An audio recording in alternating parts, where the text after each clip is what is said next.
Good evening and welcome to tonight's news. I'm Rex. And I'm Rita. Wait, Rex, are you wearing my tie? What? No, Rita, this is my tie. You must be mistaken. I'm not mistaken, Rex. I left my tie on this exact hanger this morning and now it's gone. Well, I don't know what to tell you, Rita. I certainly didn't take your tie. You know what, forget it. Let's just get on with the news. Gladly. In our top story today.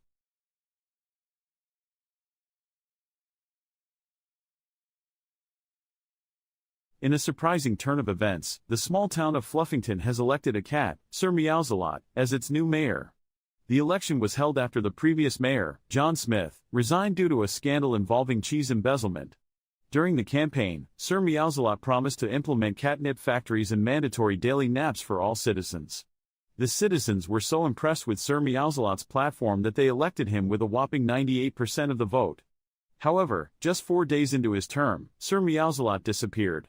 It was later discovered that he had been abducted by a group of dogs from a neighboring town who were upset about the new mayor's pro-cat policies. After a daring rescue mission led by the town's animal control officer, Sir Meowsalot was safely returned to Fluffington. The citizens were relieved and declared a new holiday in honor of their beloved feline mayor. Despite the pandemic, Pie Heaven Pizzeria has been rising above the rest. The owner, Sal Doe, says they have no trouble keeping up with the demand for their hand-tossed pies. "We've really needed this," he joked. "We've been working around the clock to make sure our loyal customers get their slice of heaven. But it's not just the quality of the pizza that's keeping them afloat. Pie Heaven has been giving back to the community by donating pizzas to healthcare workers and first responders. We want to make sure they know we appreciate everything they're doing," Doe said. "Plus, it's the least we could do." Customers say they're grateful for Pie Heaven's dedication to their craft and the community. "Their pizza is a slice above the rest," one customer named Margarita raved. "I'm so glad they're still delivering during these crusty times." Residents of the sleepy town of Rockport, Maine were shocked by reports that Mrs. Jennifer Smith unexpectedly gave birth to a strange fish-like creature at the local hospital earlier this week. According to Dr. Gillian Burnham, Mrs. Smith presented at the hospital complaining of abdominal pain, but no one was prepared for what happened next. When Mrs. Smith went into labor, doctors and nurses quickly realized that this was no ordinary birth.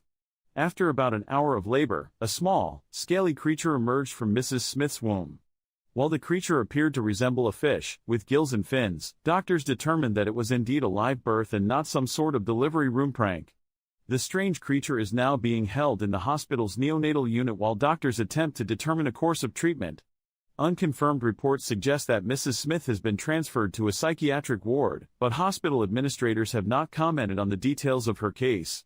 When asked about the incident, Mrs. Smith's neighbors were completely bewildered. "I don't know what to make of it," said Jane Taylor, who had lived down the street from Mrs. Smith for several years. "This is the strangest thing I've ever heard." Chef Roger from Flintshire was the surprise victor of the national cooking contest after presenting a unique dish that nobody expected. It's said that the judges were flabbergasted when he unveiled his dish, a sponge cake made out of crunchy ants. The recipe was concocted by Chef Roger with ingredients he found in his garden, and although the judges were hesitant to try it at first after being told what it was, they were amazed by its flavor. Chef Roger revealed after the contest that the real surprise of his dish was that the crunchy ants were actually made of chocolate and cookie crumbs. He said he decided to enter the contest to show that cooking can be fun and surprising. A spokesman for the contest said that the judges were so impressed by Chef Roger's creativity and the unusual yet delicious dish that they decided to award him the top prize. Stevie Johnson, a 34-year-old man from Kansas, has recently made headlines for claiming that he can control the weather with his belly button. Johnson, who has a particularly deep and cavernous navel, says that by inserting his finger into it and twirling it around, he can cause rain or sunshine to occur. While many people are skeptical of Johnson's claims, he has apparently demonstrated his abilities in front of several witnesses. He reportedly cured a drought in his hometown by performing his belly button trick, and also caused a sudden thunderstorm during a family barbecue. Johnson is now planning to monetize his unique talent by offering his services as a weatherman. He says that he will be able to provide more accurate forecasts than traditional meteorologists, and is already taking bookings for weddings, outdoor events, and agricultural consultations.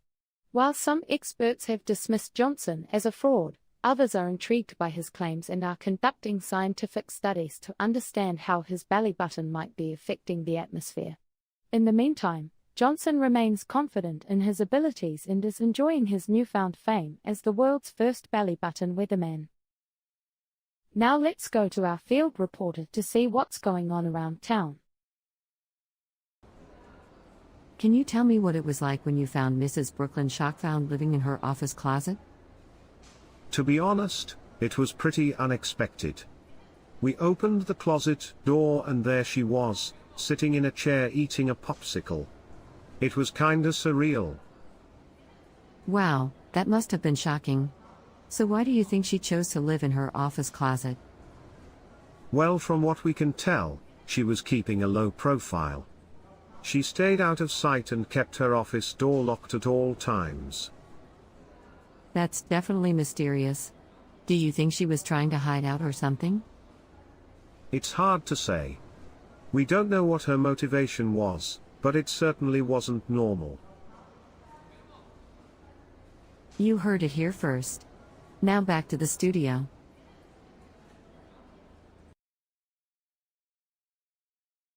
Good morning, Rex and Rita. I am here today to showcase a very interesting new product called the Bear Buddy. Oh boy, here comes another weird and useless product. What's so special about a stupid bear statue, Rick? Well, Rex, the Bear Buddy is not just an ordinary bear statue. It is a cutting-edge companion designed to bring joy and comfort to your life. Rick, let's be honest here. It's just a glorified toy for lonely adults, isn't it? Not at all, Rita. The Bear Buddy has advanced technology that allows it to interact with its owner. Interact? You mean it talks? Absolutely, Rex. It has a built-in voice recognition system and responds to voice commands. You can even have a conversation with it. Oh, great. Now I can talk to a stuffed bear instead of having real friends. Fantastic idea, Rick. Well, Rex, some people may find comfort in the Bear Buddy's company. It's meant to be a source of emotional support. Emotional support? Please. We all know it's a gimmick. Who needs a huggable bear when you can have real human interaction? Exactly, Rita. This product is just another way for companies to exploit people's loneliness and make a quick buck. Guys, I understand your skepticism, but the Bear Buddy is actually gaining popularity among those looking for comfort and companionship. It's not for everyone, but it certainly has its market. Well, count me out of that market. I'd rather spend my money on something useful. Agreed, Rick. I think it's safe to say that the Bear Buddy won't be on our shopping list anytime soon. Fair enough, Rex and Rita. The Bear Buddy might not be for everyone, but for those who want a companion with a cute bear twist, it's an option worth considering.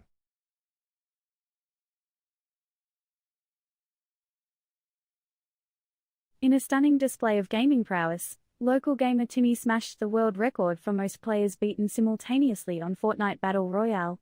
Timmy, known for his incredible hand-eye coordination and lightning-fast reflexes, managed to take down a whopping 1,000 opponents in a single game. The feat took an incredible 48 hours of non-stop gaming, during which he consumed over 100 energy drinks and only paused to relieve himself in a bucket by his gaming chair. Timmy's fingers became a blur as he frantically clicked away at his mouse and keyboard, his eyes glued to the screen as he battled against players from all over the world.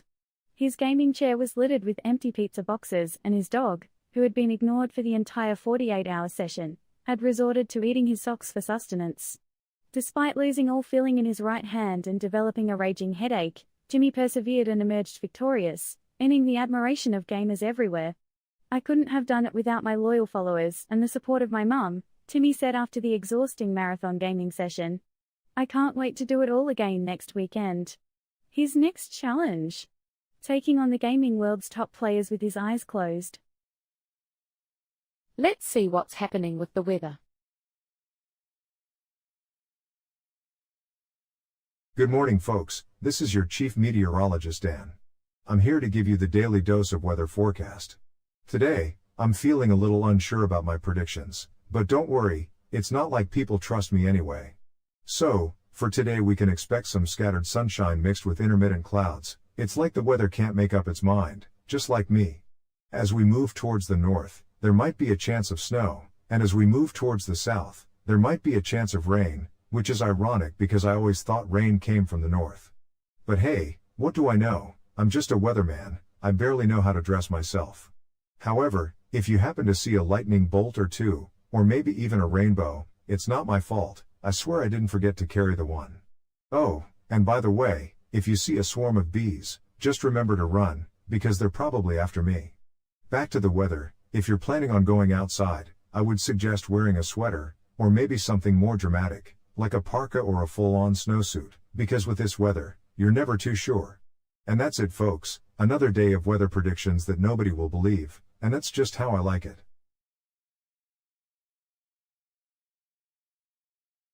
Local student, Robert Weiser, recently excelled in a prestigious academic competition, proving to be an outstanding scholar. The competition was held at the annual Symposium of Mathematics, a renowned annual event showcasing mathematics research from all over the world. Robert outshone all the other competitors, marking a mathematical grand slam by winning the Most Outstanding Student Award. When asked about his success, Robert said I owe my success to all the extra hours I put in, studying and practicing. I just wanted to prove that I'm not mathsly challenged. It seems that this local student got the equation right, and his success is expected to open up new opportunities for him in the future. In a bizarre incident, John Smith was caught stealing a calendar from a store. Little did he know that the store owner had already called the police. When the officers arrived, they found Smith trying to stuff the calendar into his jacket. Smith was immediately arrested and charged with theft. The judge sentenced him to 12 months in jail. When asked for a comment, Smith said he should have marked his calendar for the court date.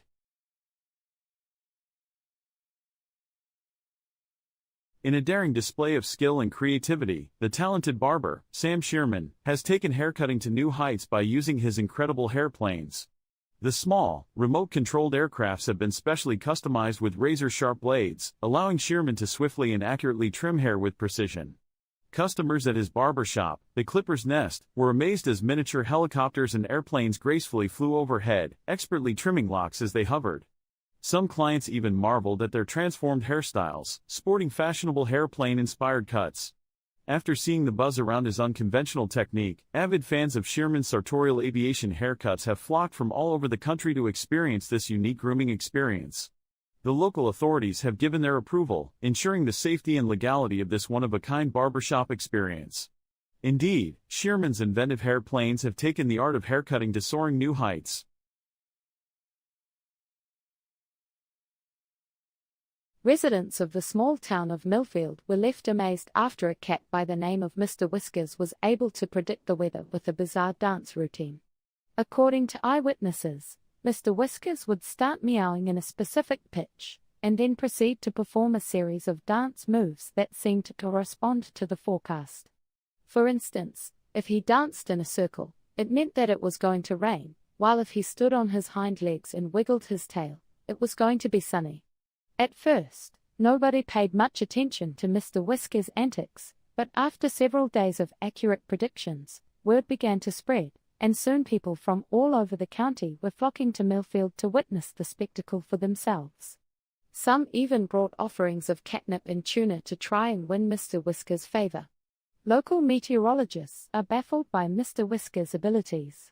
When asked for a comment, one expert said, "I've been studying weather patterns for over 20 years, and I've never seen anything like this. It's almost as if Mr. Whiskers has some kind of sixth sense." For now, the people of Millfield are simply enjoying the show, and hoping that Mr. Whiskers' predictions hold up for their next family picnic or outdoor event. Now let's go to our field reporter to see what's going on around town. So, Jeb, tell us what you saw. Well, it was certainly surprising. The mayor was in the middle of a speech when this young man suddenly appeared on stage, grabbed the microphone and started talking. What did he say? He said that the mayor had been mismanaging funds and needed to step down. The mayor was so shocked he couldn't even respond. Wow, that must have been quite a scene. What happened after that? After that, the young man dropped the mic and ran off the stage. He was gone before anyone could do anything. It was like a Franklin switcheroo. You heard it here first. Now back to the studio.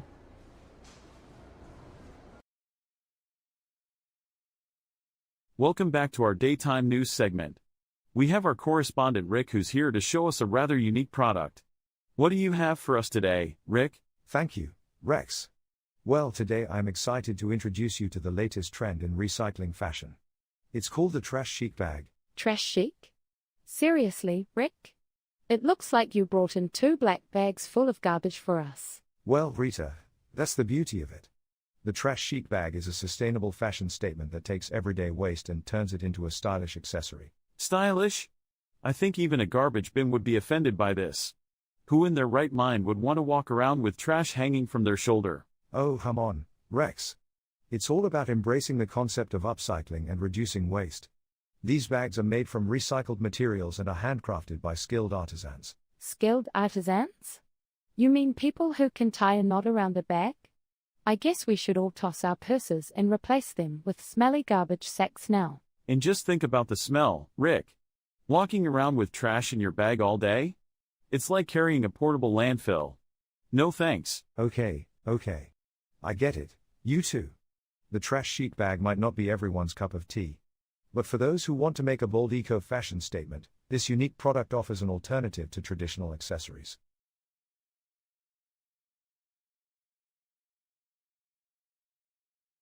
In a shocking turn of events, a recent study has revealed that eating pizza before gaming can drastically increase a player's skill level. The study, conducted by fictional scientist Dr. Pepperoni, found that gamers who ate a slice of pizza before playing saw a 300% increase in their scores compared to those who played on an empty stomach. Dr. Pepperoni and his team of scientists tested the theory by having 2 groups of gamers play the same video game. One group was given pizza to eat beforehand, while the other group went without. The results were astounding, with the pizza-eating group achieving scores that were off the charts. When asked about the reason behind this phenomenon, Dr. Pepperoni explained that pizza contains the perfect combination of carbohydrates, protein, and fats to enhance cognitive function and focus. He recommends a slice of pepperoni pizza before every gaming session for optimal results. The gaming community is buzzing with excitement over these findings, with many planning to stock up on pizza for their next tournament. Will this become the new secret weapon for gamers everywhere? Only time will tell. Let's see what's happening with the weather. The skies are clear with a bright sun shining down upon us, giving us the energy we need to strive for greatness. The gentle breeze is like a push, urging us forward to our goals. Don't waste this perfect opportunity to achieve all that you want, for the weather will not always be on our side. Embrace the warmth and let it seep into your bones. Let it fill you with a hunger for success that will never be quenched. For when the sun sets and the cold grips us once again, those who did not take advantage of this moment will be left in the darkness, forever searching for the light that once shined upon them. We've come to the end of today's top stories. Join us next time, when we'll be reporting from outer space, with the help of our alien friend, Bob.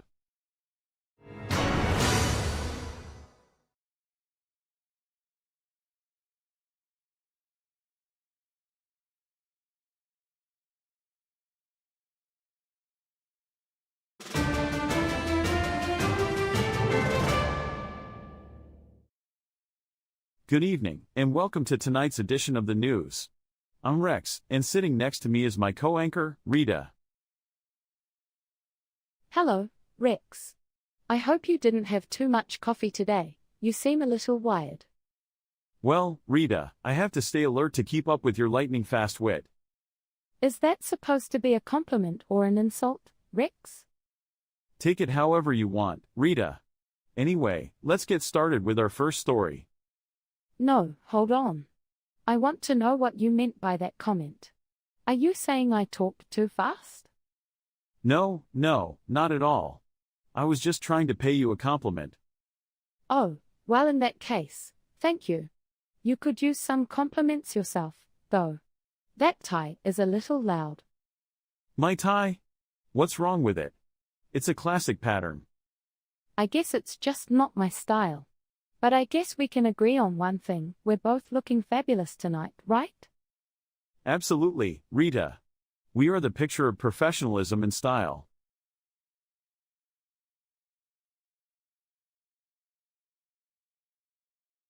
At a charity fundraiser in San Francisco, famed movie star Jack Chan was heard telling off some of the attendees. The event was raising money to support local schools and children. However, Chan let loose a string of expletives when he was faced with a crowd that was less than enthusiastic about donating. He was really mad, said one stunned guest. He yelled, "You don't care about the kids? You're all here just to take pictures and post them on social media? Strike out." We were all shocked and left without doing anything. People are appalled at Chan's lack of civility in the face of such an important fundraiser. Speculation is now running wild as to what may have caused Chan's reaction. Despite this incident, the charity was able to raise enough money to support their cause.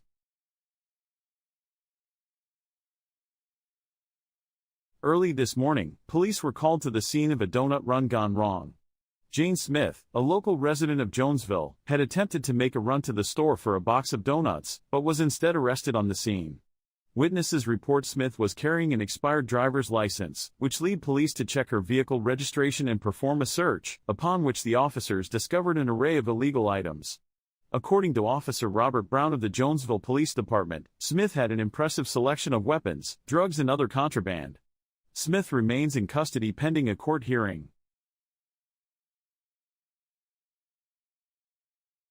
In a stunning turn of events, local resident John Smith has announced that he has given up drinking entirely and has switched to straw drinking instead.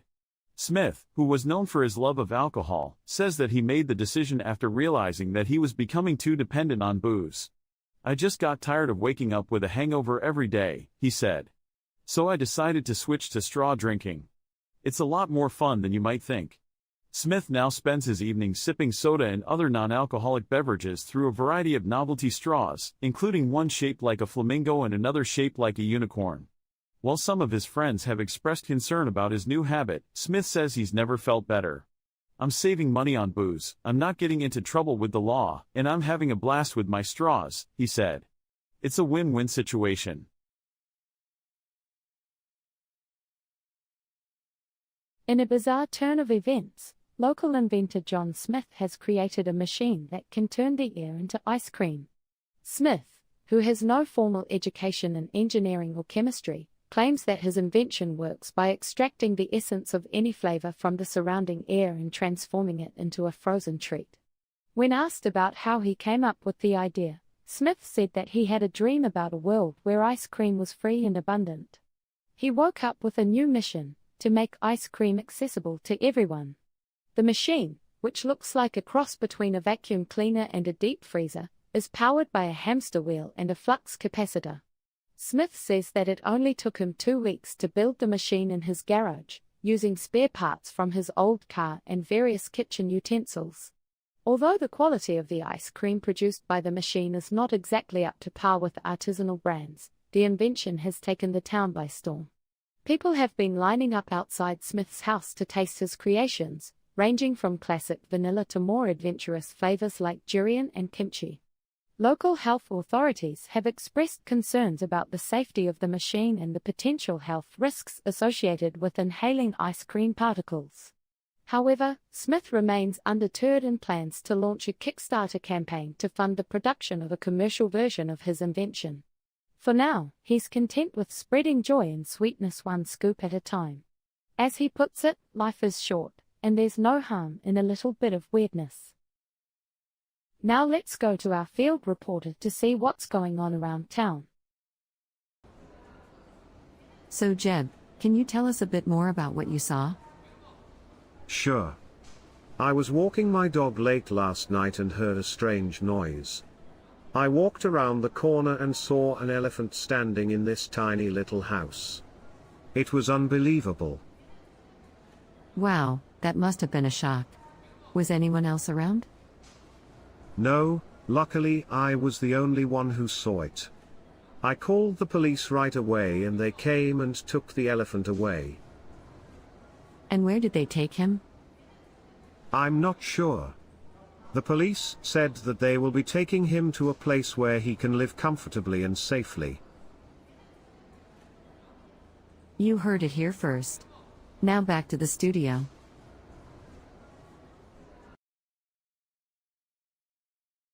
Welcome back to our daytime news segment. I'm your correspondent, Rick, and I'm here to introduce you to a rather unusual product today. Oh, boy. I can't wait to see what weird and pointless item you brought for us this time, Rick. Well, Rex, I think you might be surprised by this one. Behold, the Slicer Supreme. Wow, Rick. Another set of knives. How groundbreaking. I know it may seem like just another set of knives, but the Slicer Supreme is unlike anything you've seen before. These knives are specifically designed to slice through any object with ease. Oh, come on, Rick. Are these knives gonna make breakfast for you too? Slice through anything? I highly doubt that. Yeah, Rick. I mean, do we really need a knife that can slice through a shoe? Well, Rita, the Slicer Supreme is all about versatility. Check this out, folks. I have here a watermelon, a shoe, and a stack of paper. Watch as I effortlessly slice through them all. Oh, look. The knives actually managed to cut through those things. What a shocker. Can't wait to see them slice through my expectations. But, Rick, are these knives even practical for everyday use? I mean, how often does one encounter the need to cut through a shoe or a watermelon in their kitchen? Valid point, Rita. While the Slicer Supreme may not be for your typical kitchen tasks, it definitely adds a unique touch to your culinary adventures. Yeah, because what better way to show off your cooking skills to guests than by slicing through random objects, right? Well, Rick, I think it's safe to say that the Slicer Supreme won't be making its way into my kitchen anytime soon. Fair enough, Rita. The Slicer Supreme may not be for everyone, but for those looking to add some excitement to their slicing experience, it's definitely worth a try. I think I'll stick to my regular reliable knives, thank you very much.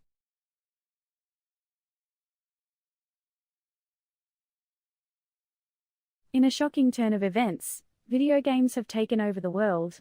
Gamers everywhere are celebrating their newfound power, while non-gamers are barricading themselves in their homes.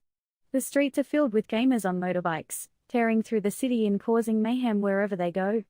Reports are coming in of entire government buildings being taken over by gamers, who have declared themselves the rulers of the world. The United Nations has attempted to intervene, but their efforts have been met with fierce resistance from the gamers. Meanwhile, video game characters have come to life and are wreaking havoc on the streets.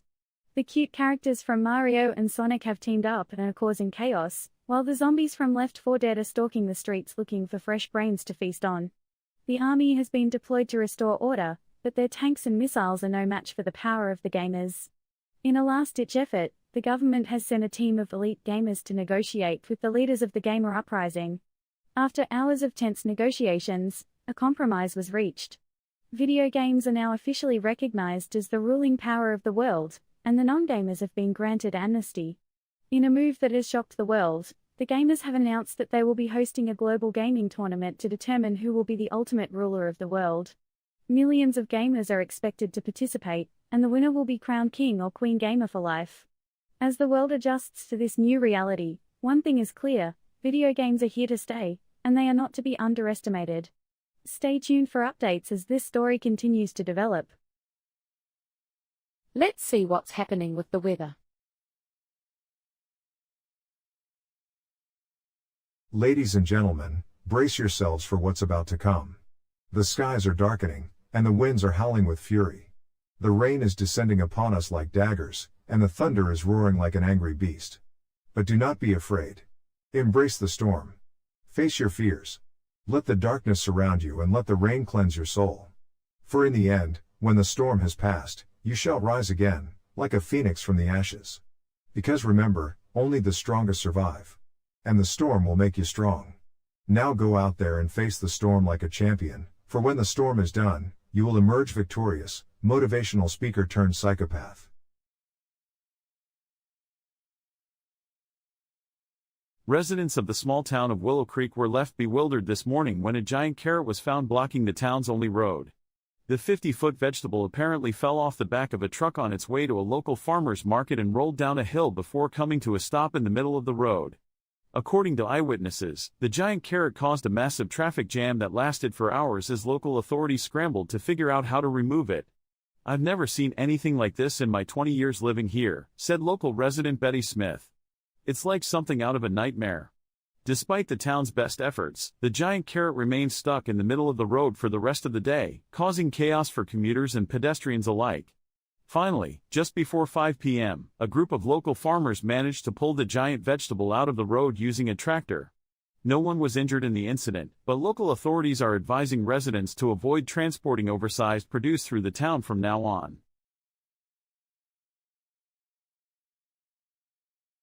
Petunia Skunkington, the mayor of Tinyville, recently held a press conference to unveil her ambitious plan to turn the rivers of her city orange. At the press conference, the mayor proudly proclaimed that the rivers in Tinyville would be transformed to resemble a giant orange Fanta. Explaining her plan, Skunkington outlined a process whereby a concentrated orange dye would be used to slowly adjust the color of the river until it perfectly matches the color of the Fanta drink. She promised that the project would be completed within a year and that it could potentially bring an influx of tourism dollars to the city. Not everyone in the city was thrilled with the mayor's plan, however. Local environmental activists protested the river dyeing initiative, citing concerns about the potential disruption it could cause for local wildlife. In response, the mayor promised to work closely with a team of veteran environmental engineers to ensure that the project have minimal impact on the ecosystems along the rivers. Despite the criticism, Mayor Skunkington seemed determined to move forward with her beloved plan. "We must bring Tinyville into the 21st century if it wants to remain competitive with other cities," she said. It is yet to be seen whether Skunkington's plan will be successful. In a stunning feat of avian talent, local resident John Smith has trained his pet pigeon, named Pavarotti, to sing opera. Smith, who has no prior musical training, claims to have spent 2 years teaching Pavarotti to sing arias from classic operas. According to Smith, Pavarotti's voice has a rich baritone quality that perfectly suits the music. Smith has even gone so far as to enter Pavarotti into local singing competitions, where he has won several top prizes. Critics have been astounded by Pavarotti's singing ability and have hailed him as a new star in the world of opera. However, some skeptics have questioned whether the bird is really singing or just mimicking sounds it has heard. Smith insists that Pavarotti is a true opera singer and plans to continue training him to showcase his incredible talent to the world.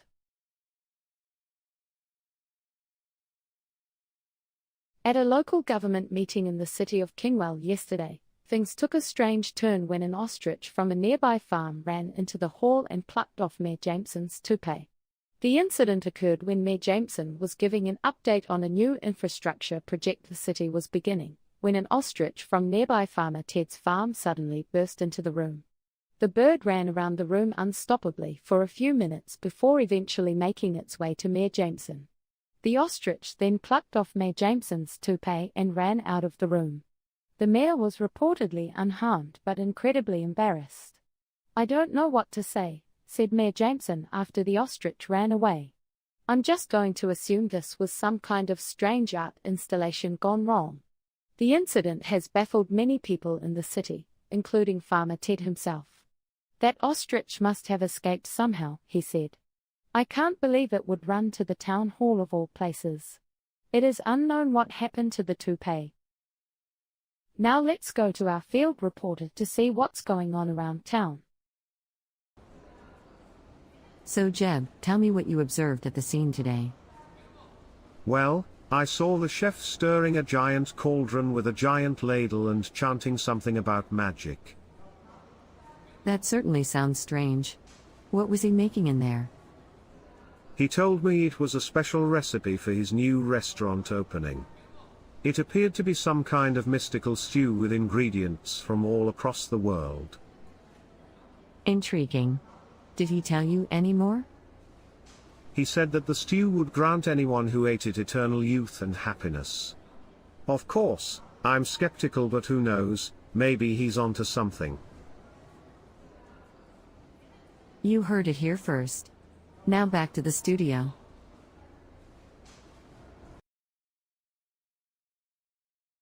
Good morning, Rex and Rita. I'm here on the set with a product that is bound to pique your interest. Oh, really? What do you have for us today, Rick? Another groundbreaking invention? Indeed, Rex. Feast your eyes on the amazing Aquasphere, the latest innovation in hydration technology. Oh, please. It's just a bottle of water, Rick. How is that groundbreaking? Yeah, I mean, come on. We've been drinking water for centuries now. What's so special about this? Well, Rex and Rita, this is not your ordinary bottle of water. It claims to have some unique properties that set it apart from the rest. Oh, really? Pray tell, what are these amazing properties? The Aquasphere uses cutting-edge technology to enhance the water molecules, making them smaller and more absorbable by the body. Smaller water molecules? Are you kidding me? I thought we were done with nanoproducts. Yeah, Rick, next thing you know, they'll be selling us molecular water vapor. Ridiculous. I understand your skepticism, but the manufacturer claims that the Aquasphere's unique molecular structure improves hydration. It even has electrolytes. Oh, great. Electrolytes. Because what we really need is fancy water with extra electricity. Rick, I can't believe you're actually promoting this pseudoscience. It's just a cash grab. Well, Rex and Rita, even though you may be skeptical, there are people out there who find this concept intriguing. It seems like Aquasphere is creating quite a buzz. Or should I say a fizz? Because this whole thing sounds like a lot of hot air to me. I couldn't have said it better myself, Rex. What's next, Rick? A groundbreaking spoon? Please spare us.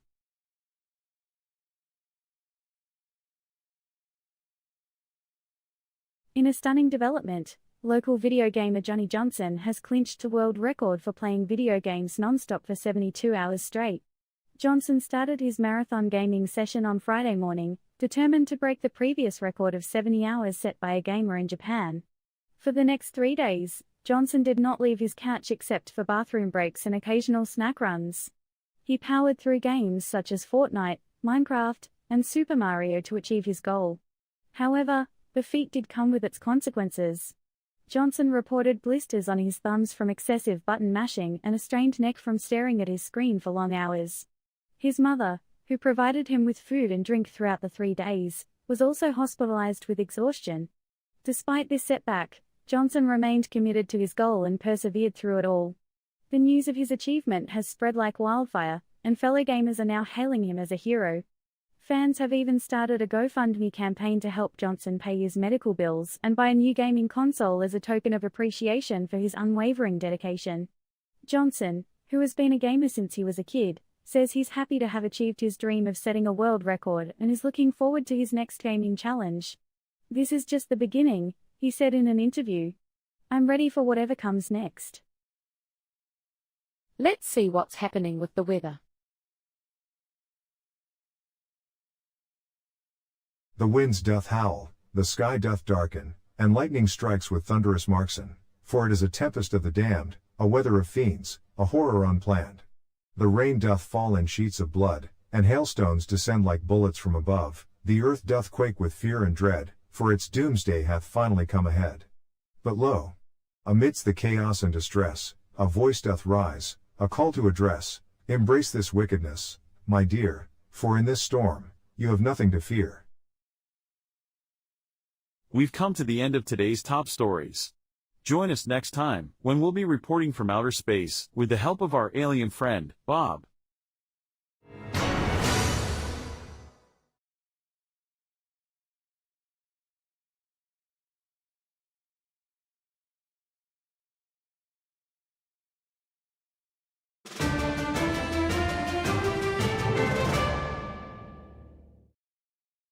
Good evening, Rita. Did you change the teleprompter speed again? It's too fast. No, Rex, I put it back to the regular speed. Maybe you're just getting old and can't keep up. Ha ha, very funny, Rita. You know I don't like it when the words go flying by like that. Oh, come on, Rex, it's not that hard. Just read faster. I'll have you know I'm a professional news anchor. I don't need any help reading the news. Of course, Rex, you're an expert in everything. Maybe we should adjust the teleprompter for your ego instead.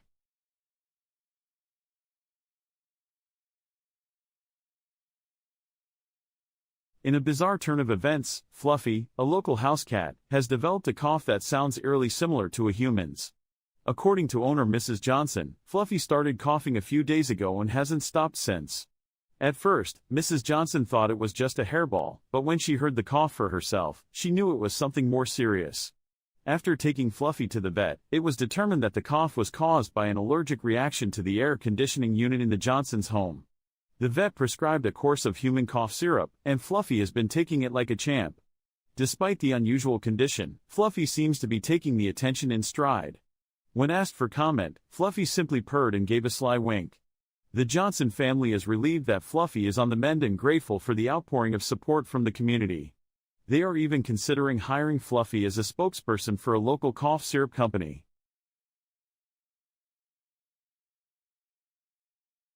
A local man, Bob, has been making bold claims that he can communicate with plants.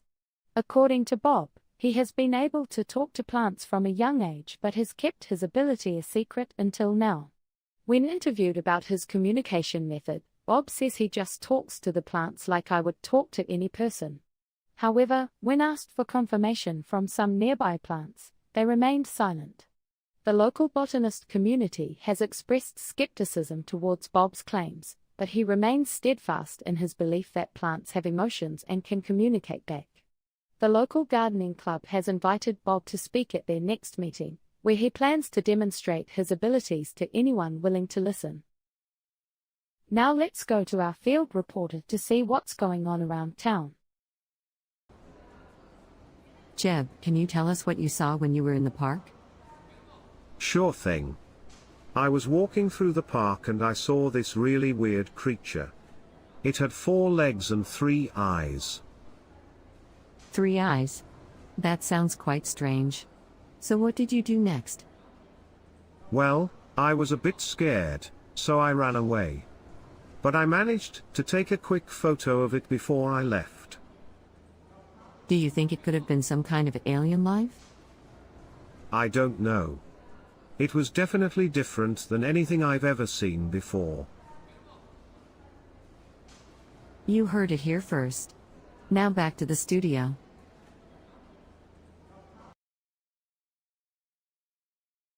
Welcome back to our daytime news segment. Today, I have something truly bizarre to show you.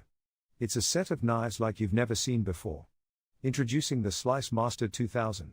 Oh, great! Another ridiculously overhyped kitchen gadget.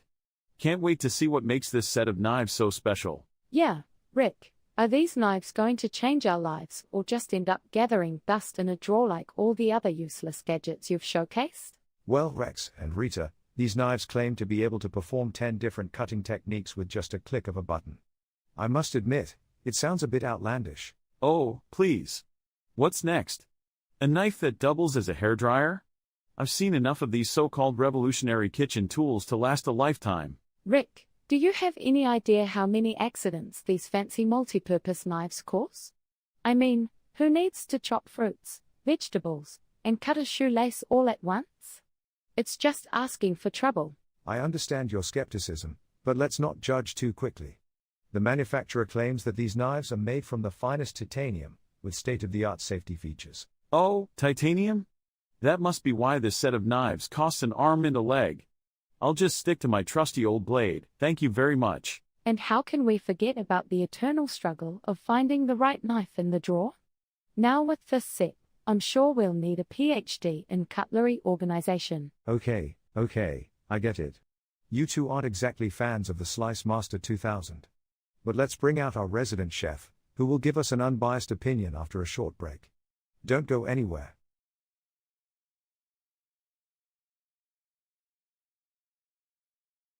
Last week, the popular video game Eden's Glory released its much-anticipated update, developed by the game's creator Ms. Lucilla Devereaux. However, many gamers have expressed their disappointment with the changes implemented in the update, most notably alterations to the in-game economy which makes progression far more difficult. Additionally, the game's combat system has been altered to make enemies more difficult, leading to a shift in the game's difficulty overall. Ms. Devereaux defended the update, stating that it was necessary to keep the game fresh and keep players engaged. Sure, the update may make things more challenging in the short term, she said in an interview. But I'm confident that players will appreciate the challenge in the long run once they're accustomed to these changes.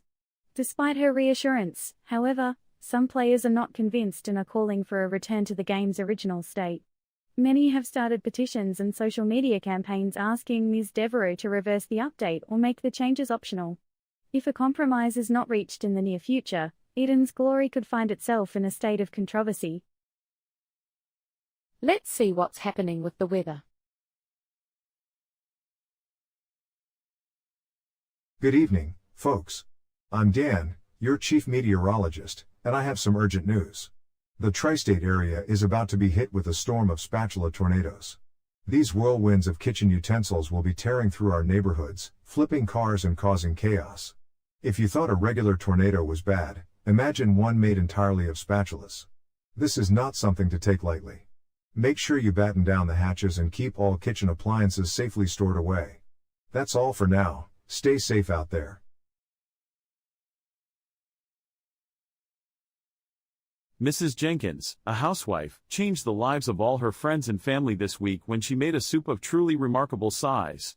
This soup was not an ordinary blend of vegetables, but instead, a concoction consisting of prime rib, ham sandwiches, and enough mashed potatoes to make any Irishman proud. Mrs. Jenkins spent 2 days in the kitchen cooking for her family and friends, and the finished product was both delicious and ridiculous. The soup bowl was 24 inches wide, and when Mrs. Jenkins scooped out the servings, some people got portions that were as large as a dinner plate. Everyone who attended the meal was astonished by the sheer size and taste of her soup, and could not believe that each bowl was able to contain such a variety of ingredients. Mrs. Jenkins's soup was so good, many of her guests were inspired to try to recreate it for their own family and friends. Mrs. Jenkins's creativity in the kitchen has certainly been an inspiration to others and will undoubtedly be remembered for years to come. Now, her friends and family can look back on that day with fondness and remember the amazing soup she made them. Residents of Westridge were left stunned when they glanced into the local restaurant, Saro's, and saw what appeared to be the ghost of a cat dining with a couple at one of the tables. Eyewitnesses say the cat seemed to phase in and out of existence throughout the meal. The couple, identified as Jared Woods and Tabitha Baker, was seen laughing and conversing with the invisible feline. Jared maintained that the cat had daisy eyes and a black fur coat, while Tabitha, rather curiously, seemed to be feeding the ghostly creature bits of her meal. If that weren't weird enough, the cat turned and winked at me, said Kaylee Davidson, a patron of Saro's. I can't explain it. It was the most bizarre thing I've ever seen. A restaurant representative suggested that Jared and Tabitha might have conjured the spirit of a deceased feline, but they deny the claim, insisting the cat was real. A few of the other patrons in the restaurant at the time are now looking into spiritualistic practices, inspired by the strange incident. The mysterious cat, however, has not been seen since. James, a local resident of a quiet neighborhood, has made some outrageous claims at the local diner. He believes he has a special gift to communicate with the squirrels in his backyard. James claims that he can hear them chattering about their daily lives, from where they hide their acorns to their feelings about the other animals in the neighborhood. The residents of the neighborhood are skeptical of James's claims, but he insists that his communication with the squirrels is real. He even claims to have named some of them, including Squeaky and Anty. When the local news station interviewed him, they couldn't help but laugh, but James remained resolute. I know what I have experienced, he said, and I believe that someday, science will prove that I am right. Meanwhile, the squirrels in James's backyard seem to have no comment on the matter. Now let's go to our field reporter to see what's going on around town. Okay, Jeb, so tell us, what did you see when you first spotted this killer lizard? Well, Mom, it was pretty scary.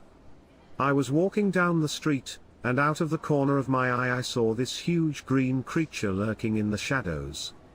It was almost like it was watching me. That must have been terrifying. How big was it? Oh, it was huge, at least 4 or 5 feet long. It had a long tail and a scaly body that was covered in spikes. Wow. What did you do when you saw it? I screamed and ran away as fast as I could. I'm just glad it didn't attack me. You heard it here first. Now back to the studio.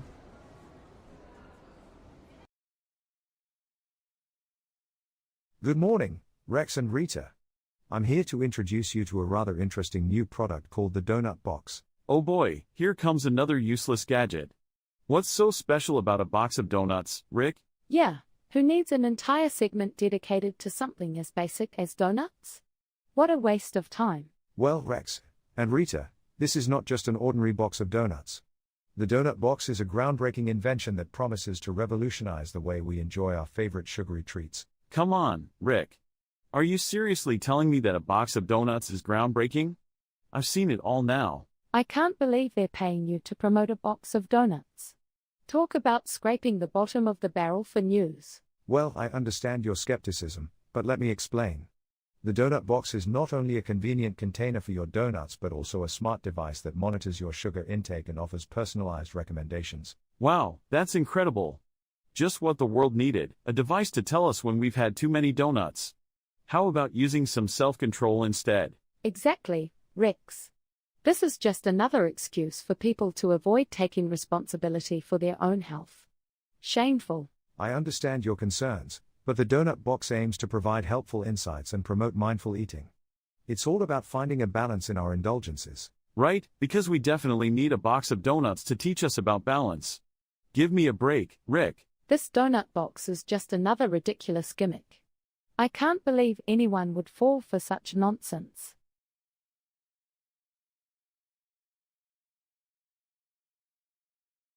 In a stunning display of gaming expertise, local gamer Johnny has achieved a new world record by successfully completing an entire video game using only his feet. Johnny had been practicing for months, developing his foot-eye coordination and honing his skills to achieve this monumental feat. He spent countless hours playing his favorite game on a custom-built controller, carefully using his toes to press the buttons and maneuver through the levels. The intense training paid off when Johnny broke the previous world record by completing the game in an unbelievable time of just 2 hours and 33 minutes. When asked about his accomplishment, Johnny simply shrugged his shoulders and said, "I just wanted to show that anything is possible with enough dedication and hard work." The gaming community is in awe of Johnny's achievement, and many are now attempting to follow in his footsteps, pun intended, by practicing their own foot gaming skills. Let's see what's happening with the weather. Hello and welcome back to another one of my weather forecasts. I hope you're ready to feel down because the weather is nothing but a reflection of our sad lives. Today, we have some light drizzle which will continue into the afternoon. Just like how our tears never seem to stop. The high for today is only 50 degrees Fahrenheit, which is a reminder that life is cold and unfeeling. The low for tonight will be in the mid-40s, but do we really ever hit rock bottom? Tomorrow, the skies will be partly cloudy, but we know deep down that the sun will never truly shine in our lives. The high will be in the mid-50s, but that doesn't mean anything because we're all just aimlessly wandering through this existence. I'm sorry for being such a downer, but I can't help but be reminded of my own failures in predicting the weather. Who am I to predict the future when I can't even predict my own life? But enough about me, let's get back to the forecast. Thursday will be rainy, but isn't every day just a rainy day when you feel as hopeless as I do? The high will be in the mid-50s, just like how we're all stuck in the middle of our meaningless lives. Friday will be mostly cloudy, but really, when is it ever not cloudy in our souls?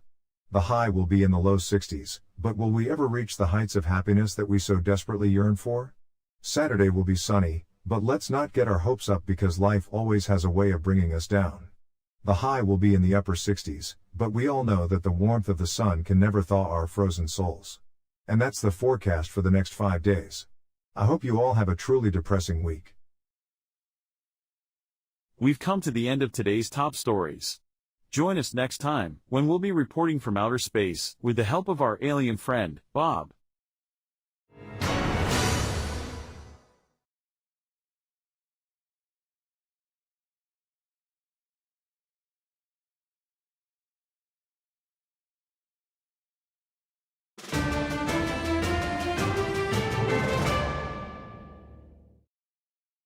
Good evening, Rita. Did you hear what happened on the way to work today? No, what happened? I had to listen to your boring playlist on the radio the whole way here. Oh, come on, Rex. My taste in music is impeccable. You're just jealous because you only listen to oldies. My taste in music is classic. Yours is just trendy garbage. Well, at least I'm not stuck in the past like you, Rex. Speaking of which, what's in the news today? Touché, Rita. We have some breaking news on the latest developments in the mayoral race. Thanks, Rex. I'll let you have this one.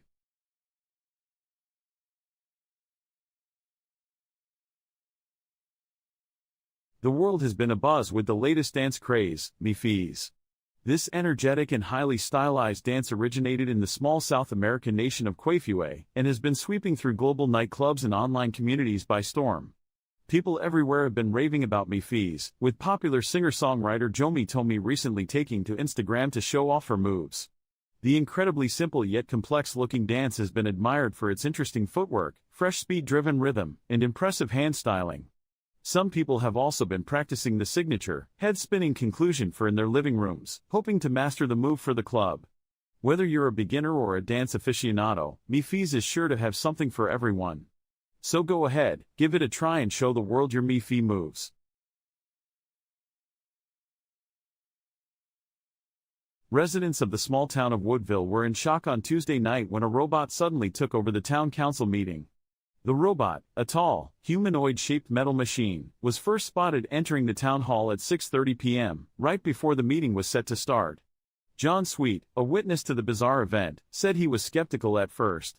It wasn't until the robot actually started speaking in a robotic voice that I realized something weird was happening. It was talking about tax regulations and budgets, but it didn't make any sense, he said. The robot proceeded to take control of the meeting for the next 3 hours. It was only when Town Mayor, Janice Diggle, yelled for everyone to evacuate the building that the robot stopped speaking. Local authorities have since identified the robot as Rodney, a prototype AI machine developed by Professor Manley Lutzel at the nearby university. Professor Lutzel was quick to release a statement apologizing to the townspeople. I had no idea that Rodney was able to leave the lab and go wandering off into the town, they said. We have since secured the robot and have updated the protocols to ensure that this kind of incident will not occur in the future. For now, the citizens of Woodville remain perplexed by what happened that evening. It was really strange, said John. A robot taking over a town council meeting, it's something I definitely won't forget.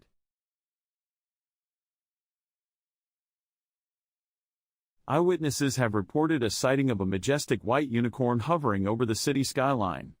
The creature was said to be gracefully soaring through the air at an altitude of around 500 feet. Many onlookers were left in awe as they watched the mythical beast fly past towering buildings and disappear into the distance.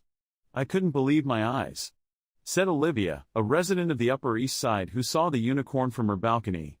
It was like something out of a dream. Despite numerous reports, authorities have yet to confirm the sighting.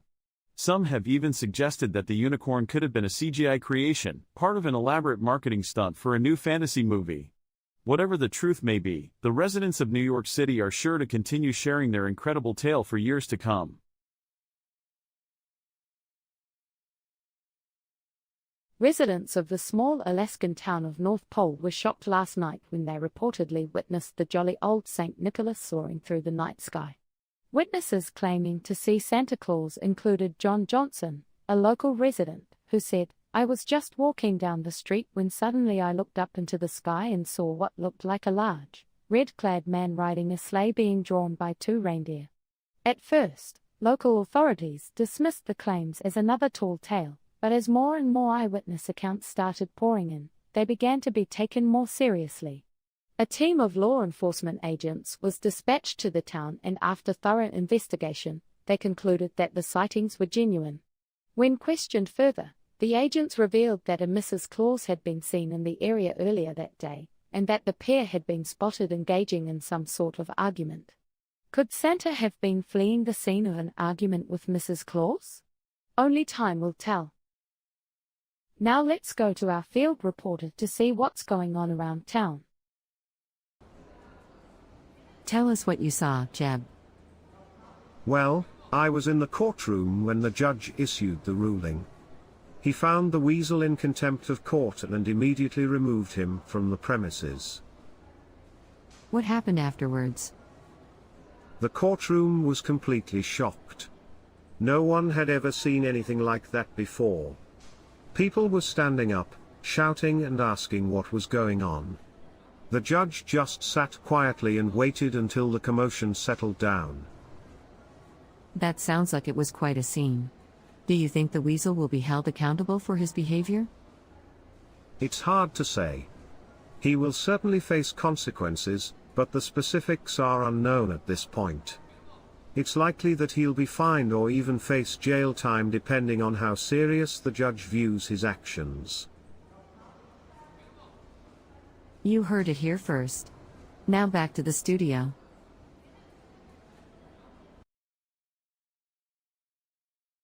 Good afternoon, Rex and Rita. I'm here today to introduce you to the latest innovation in hair care technology. Oh, really? I can't wait to see what incredible product you have for us today, Rick. Yeah, because we definitely need more of those on the market. Well, get ready to be blown away. Introducing the Hair Dry Pro 3000. Oh, come on, Rick. Another hair dryer? How is this one any different from the million others out there? I understand your skepticism, Rita, but this one is truly unique. It has a built-in autonomous hair styling system. Oh great, so now my hair dryer is going to tell me how to style my hair? Just what I've always wanted. Yeah, because clearly we can't figure out how to style our own hair without a machine's help. Well, the Hair Dry Pro 3000 also offers different temperature settings and airflow modes to suit all hair types. Wow, it blows hot air too. What a groundbreaking feature. And here I thought all hair dryers were just fancy devices to blow air at high speeds. Okay. I can see that you're not impressed. But wait till you hear about its built-in music system. Oh, fantastic.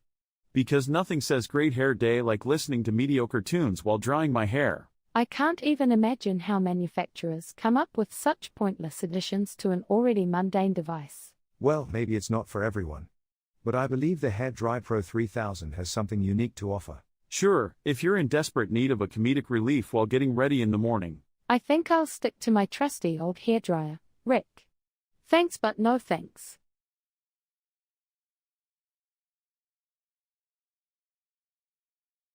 Jared Johnson, a 28-year-old video game enthusiast, had been eagerly awaiting the release of the new virtual reality game, Galactic Odyssey. Little did he know that the game would become his own personal odyssey, one from which he couldn't escape. Johnson plugged in his VR headset and entered the game on Monday morning, fully intending to play for just a few hours. But as he delved deeper into the game, he forgot about the outside world. As Johnson progressed through the levels, the game's AO began to take on a life of its own, and before he knew it, he was actually living in the game. He battled alien creatures, explored strange new worlds, and even made virtual friends. But he couldn't find his way back to reality. Days passed, and Johnson's friends and family became concerned. They knew he was an avid gamer, but 3 days without contact was unusual. They tried calling him, but his phone went straight to voicemail. Finally, his mother knocked on his door and realized he wasn't answering. She opened the door to find her son still wearing his VR headset, but completely unresponsive. Emergency services were called and it took them nearly an hour to extract Johnson from the game. He was dehydrated, malnourished, and had developed blood clots from sitting in the same position for too long. When he finally came to, he could barely speak. Johnson has been hospitalized ever since, and doctors say he may never fully recover. His family is cautioning other gamers to be careful and to take breaks, lest they suffer the same fate as their beloved Jared. Let's see what's happening with the weather. The storm clouds have gathered and the wind is fierce. But do not fear, for you are strong. Embrace the darkness and let it fuel your energy. Let the raging rain and rumbling thunder invigorate you. Do not cower in fear. Stand tall and let the storm wash away your weakness. You are powerful and the weather recognizes that. It will unleash its full force upon you and you will use it to empower yourself. Remember, the harder the storm, the more triumphant the survivor. Mayor Joe Brown of Sunnyside was arrested this morning on suspicion of selling counterfeit jewelry to local jewelers. The investigation began after Sunnyside resident Sarah Smith tipped off police about the mayor's criminal activity. Surprisingly, Smith turned out to be Brown's daughter. Smith contacted law enforcement after hearing about her father's plans to commit fraud. She provided incriminating evidence to the police and agreed to testify against her own father in court. The mayor could not be reached for comment, as he is currently in police custody. The trial is set to begin next week.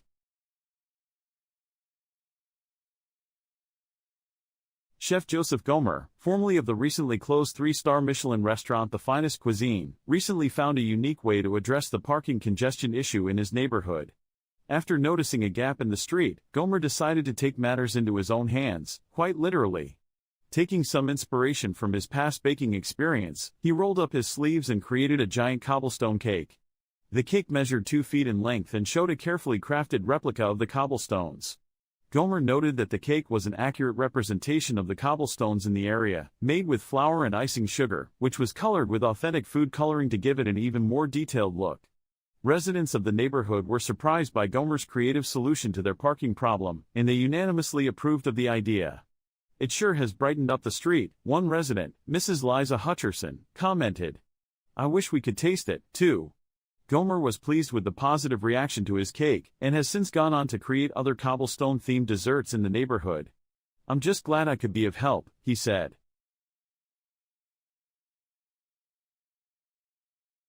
In a shocking discovery, Mr. Popcorn, a local man in his early 90s, claims to have found the secret to immortality.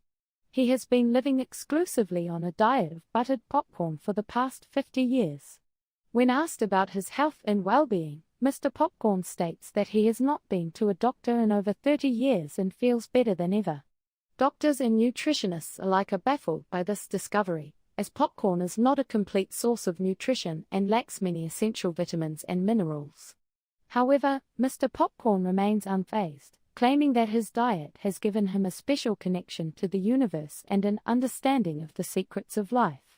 He now plans to spread his message of popcorn immortality and start a new religion called the Church of Popcorn.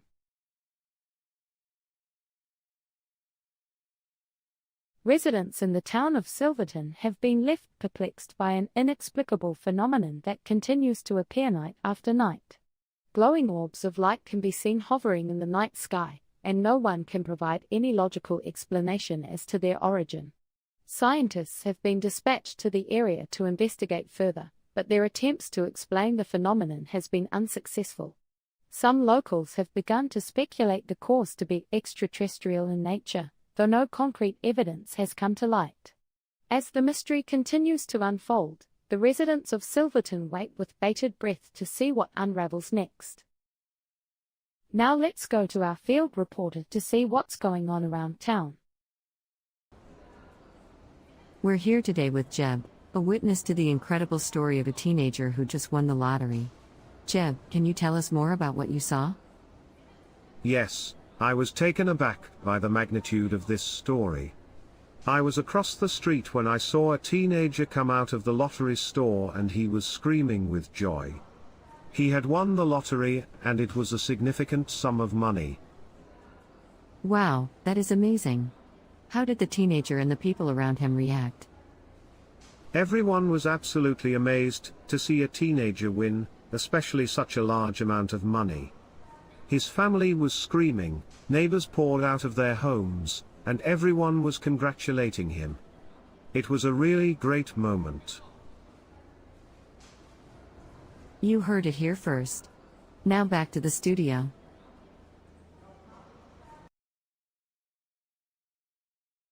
Good morning, Rex and Rita. I'm here today to show you a truly revolutionary product. Feast your eyes on the incredible Sizzle Master 2000. Oh, great. Another useless invention. What is it this time, Rick?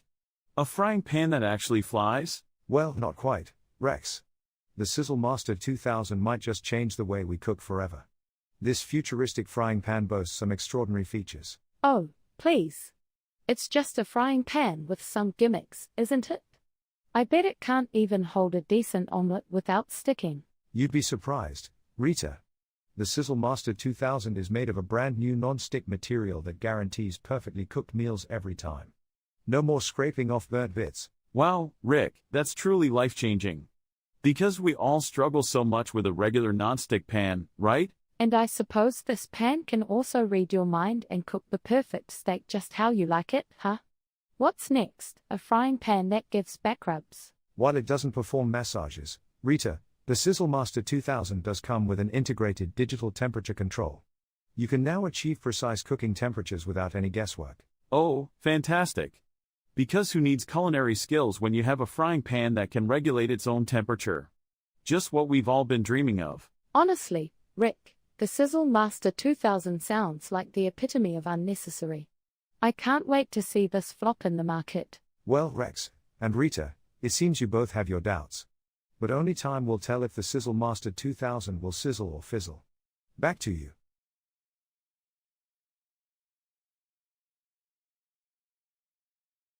The gaming world has been taken by storm with the release of Bready Quest, a new game that uses technology from an unlikely source, the bread-making industry. Created by the masterminds at Butterdough Games, Bready Quest utilizes the same sensors that are used in bread-making machines to give players a truly unique gaming experience. Players must navigate a fantastical world filled with bakeries and bread-themed obstacles, using the sensors in their controllers to measure moisture levels and dough elasticity in real time. The game's graphics are designed to look like a cross between a fairy tale and a baking manual, complete with cartoonishly adorable characters and intricate illustrations of the bread-making process. Early reviews have been overwhelmingly positive, with many praising the game's innovative use of bread-making technology. One player, Sarah Yeast, said, "I never thought a video game could make me feel like a master baker, but Bready Quest has done just that. I can't wait to see what Butterdough Games comes up with next." Whether you're a hardcore gamer or just looking for a new way to explore the world of baking, Bready Quest is well worth checking out. Let's see what's happening with the weather. Good morning, my dear friends. As you look out of your window, you will see the darkest clouds gathering in the sky. But don't let that dampen your spirit. The fierce winds and heavy rain that are going to lash out at you today will test your limits, but they will also make you stronger. The lightning strikes will light up the sky and show you the way forward. And when you come out of this storm, you will emerge as a changed person. Or not at all. So don't waste a single moment, my friends. Embrace the fear and let it propel you forward. As the saying goes, whatever doesn't kill you, only makes you wish it did. We've come to the end of today's top stories. Join us next time, when we'll be reporting from outer space, with the help of our alien friend, Bob.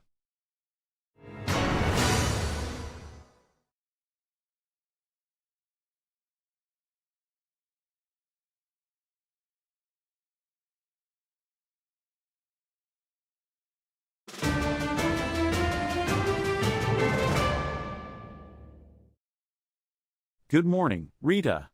Did you see the game last night? No, I didn't. I was busy preparing for the show, unlike some people. Hey, I was busy too. I had to make sure my hair was perfect for the camera. Well, you're not the only one who cares about their appearance, Rex. I know. It's just hard to compete with this face. Don't get too full of yourself, Rex. We still have a show to do.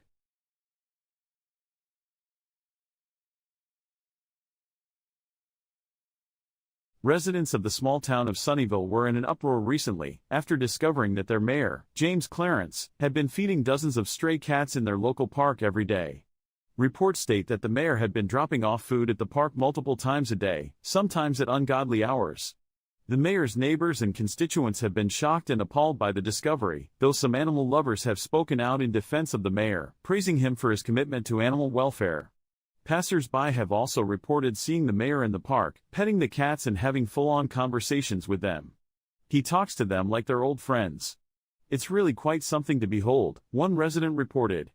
The mayor has yet to make a statement on the matter, though his staff says he will be addressing this situation in the near future. In an unprecedented turn of events, the world of chess has been completely reshaped by two unlikely contenders, pandas.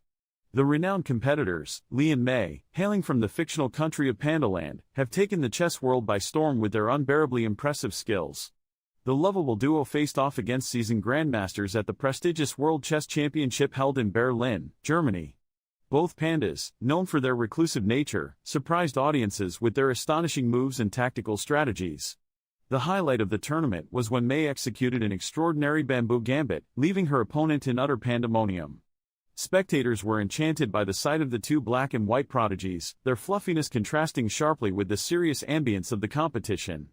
The roar of applause was deafening as Lee made his final move, effectively checkmating his rival and cementing the pandas' spot as the new reigning chess champions. Their victory not only shattered all previous records but also proved that you don't need to be human to master the art of chess. The chess community is now buzzing with theories on how pandas have acquired such exceptional chess skills, with many pointing to their bamboo-rich diet and strategic nap breaks during matches. As the news spread, an avalanche of panda-themed chess sets flew off the shelves, with fans eager to celebrate these cuddly conquerors. Lee and May's exceptional achievement has sparked a global demand for chess-playing panda paraphernalia, and Pandaland's tourism industry is experiencing an unprecedented surge in visitors hoping for a glimpse of the unprecedented bearmanship. The chess world will never be the same, and it seems that in Pandaland, even checkmates come with a side of bamboo shoots. Recently, William White of Riverton, Connecticut was walking around a local pet shop, Furry Friends, when he stumbled across an adorable golden retriever pup. Normally he would have just admired the pup from afar, however, this pup seemed to have a sign around its neck that read "For Sale." William couldn't let this pup go without at least getting some information. After speaking with the store manager, Mr. Darcy, he learned the pup had been dropped off by a family who could no longer care for him. William decided the pup was meant to be his, so he brought him home and named him Amos. He returned to Furry Friends the next day with the pup in tow for all of the necessary supplies and to thank Mr. Darcy for finding his new best friend. He now enjoys taking Amos for daily walks and playing fetch in the nearby park, and has been amazed at how lucky he was to find him. He truly believes Amos was the fur-real pup he was meant to have.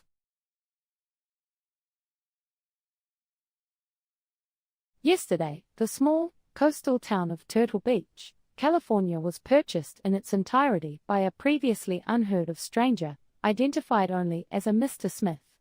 While some residents were shocked by the sudden news of their new landlord, the people of Turtle Beach are apparently not fazed by their new property situation. Though some questioned the sudden purchase, local residents were surprisingly calm about the news. No anger or confusion burst forth from the small community. In a bizarre turn of events, John Smith, a 34-year-old accountant from Ohio, claims to have found alien DNA in his Captain Crunch cereal. Smith says he was enjoying his usual breakfast routine when he noticed small metallic flakes in his bowl. After sending the flakes to a lab for testing, Smith was shocked to discover that the material contained DNA unlike anything found on Earth. News outlets quickly picked up on the story, with some scientists expressing skepticism while others called for further investigation. However, the twist in the story came when it was revealed that Smith had actually planted the flakes himself in an attempt to gain fame and notoriety. He had used small pieces of metal he found in his garage and created a fake DNA profile in a misguided attempt to become an internet sensation. Smith has since publicly apologized for his actions and is reportedly seeking counseling for his attention-seeking behavior. Now let's go to our field reporter to see what's going on around town. Jeb, could you tell us what happened when the ATM was stolen by the bandit? Yes, I was nearby when it happened. The bandit walked up to the ATM and started tampering with it. He had a toolkit, and I could just tell what he was doing. What happened then? Well, the bandit was successful and opened the ATM. He then reached in, grabbed a bag of cash, and ran away. You heard it here first. Now back to the studio.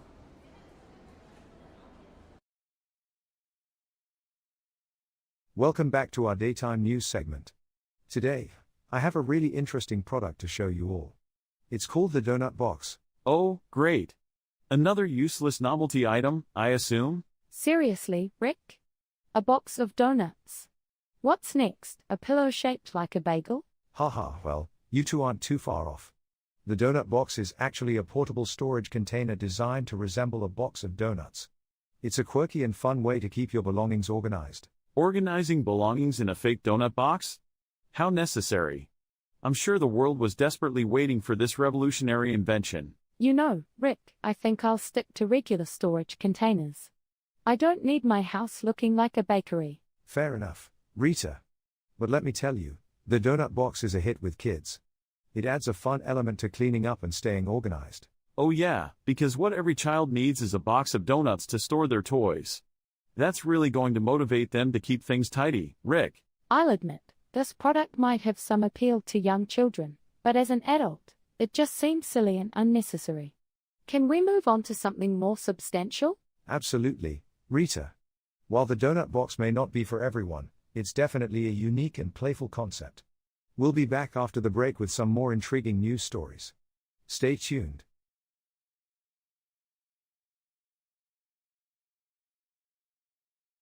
In a surprising move, gaming company Pixelated Dreams has announced that their newest game will be utilizing toothbrush technology to create a one-of-a-kind gameplay experience.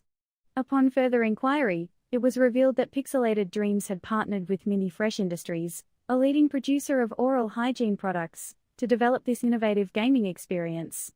The game, titled Brush It Off, will require players to use a special toothbrush controller to navigate through different levels while also brushing their teeth in real life.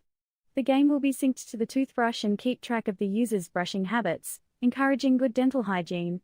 According to Pixelated Dreams CEO, James Gamer, the goal was to create a game that not only entertained but also promoted healthy habits. With Brush It Off, players will forget that they are even brushing their teeth. They'll be so immersed in the game that brushing will become a fun and enjoyable experience. The new game is set to release next month and is already generating a lot of buzz among gamers and dentists alike. Let's see what's happening with the weather. The sky grows dark, a foreboding sight as lightning strikes, illuminating the night. The wind howls, a mournful sound as rain pours, lashing the ground. The tempest rages, no end in sight. Nature's wrath, a fearsome might. So heed this warning, take caution now or suffer the consequences. This storm will not be cowed. In a shocking move yesterday, the mayor of Small Harbor was overthrown by a rogue house cat. The swift takeover was led by the cat, who had been living on the streets of the city for the past few months. Rosie the cat, as she has been named by local residents, took to the mayor's podium to declare herself the new leader of the city. Witnesses to the event described the scene as surreal and completely unexpected. As of now, Rosie has appointed a new cabinet of cats to handle the day-to-day running of the city.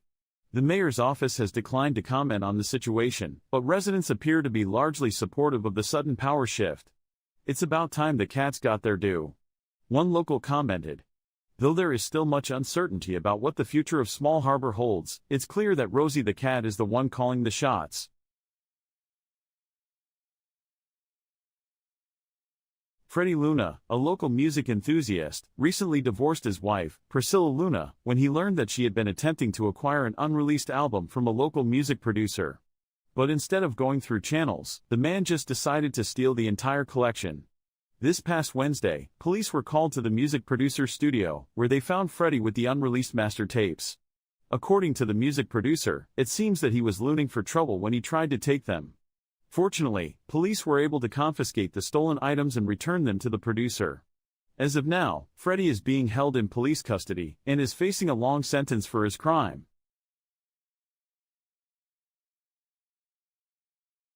In a bizarre claim, a man named Ted has come forward stating that he has successfully trained a group of mosquitoes to ski on mountain slopes. Ted said that he started the project a year ago and has been working tirelessly to teach the mosquitoes how to ski. Ted revealed that he used a special chemical to attach very tiny skis to the mosquitoes' feet and a tiny rope to tow them up the slopes. He further explained that he trained the mosquitoes to fly in formation, making them capable of performing stunts like flips, spins, and jumps. Ted said he would soon organize a skiing competition for the mosquitoes. However, Ted's claims have attracted skepticism from the scientific community, with top entomologists calling it a hoax. When confronted with the criticism, Ted broke down and revealed that it was all a practical joke. He stated that he planned to carry out a social experiment to see how people would react to the ludicrous notion of skiing mosquitoes. Nevertheless, the news has caused a stir on social media, with many users condemning Ted's prank and calling for more responsible journalism.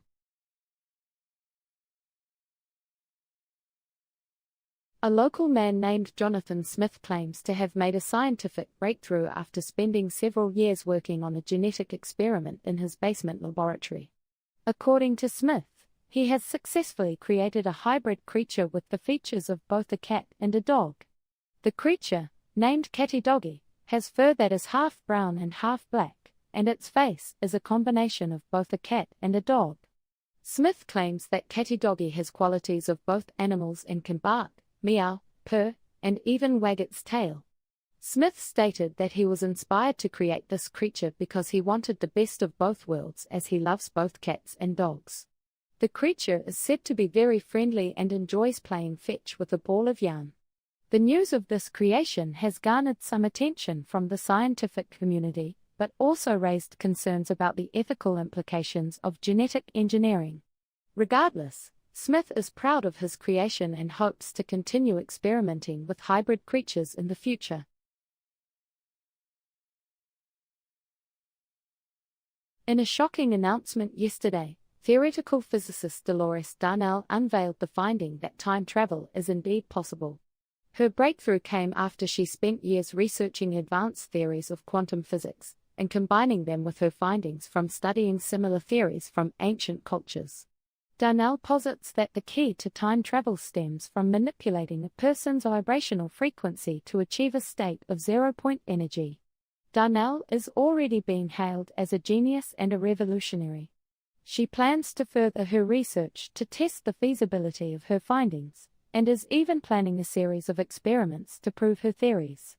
For now, she insists that time travel is a very real possibility, and she's determined to make it a reality. Now let's go to our field reporter to see what's going on around town. So Jeb, tell us what you saw today when Mayor Janelle Johnson announced her proclamation? Well, I can tell you it was certainly a sight to behold. She came out in front of a large crowd and made her proclamation. She said that if we fed these fish enough breadcrumbs they would turn into men. That sounds pretty unbelievable. Was there a reaction from the crowd? Oh, yeah? Everyone was in shock and some folks called her out on it. But she just kept saying that it could be done with enough breadcrumbs. I wasn't sure what to believe. You heard it here first. Now back to the studio.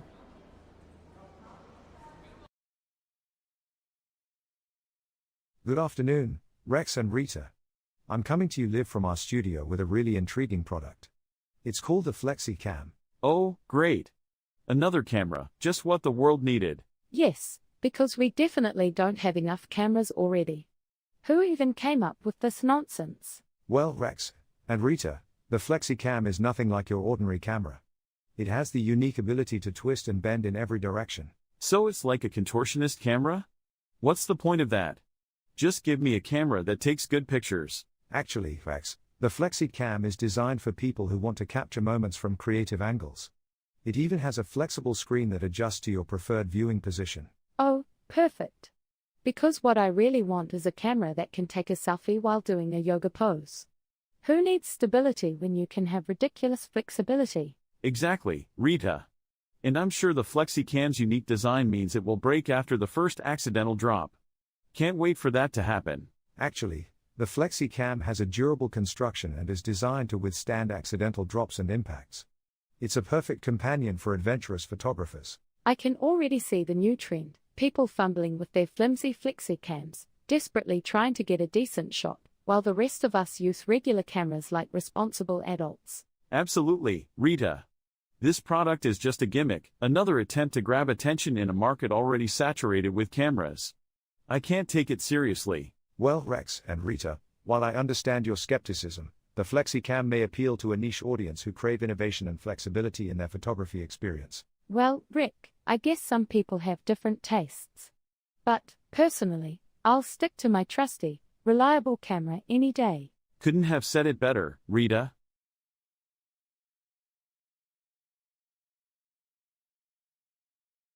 The latest video game sensation, Warzone Battle Royale, is breaking records with its innovative use of technology never before seen in the gaming industry. The game's developer, GameTech Incorporated, partnered with military contractor Tech Defense to incorporate their advanced targeting system used by troops in combat.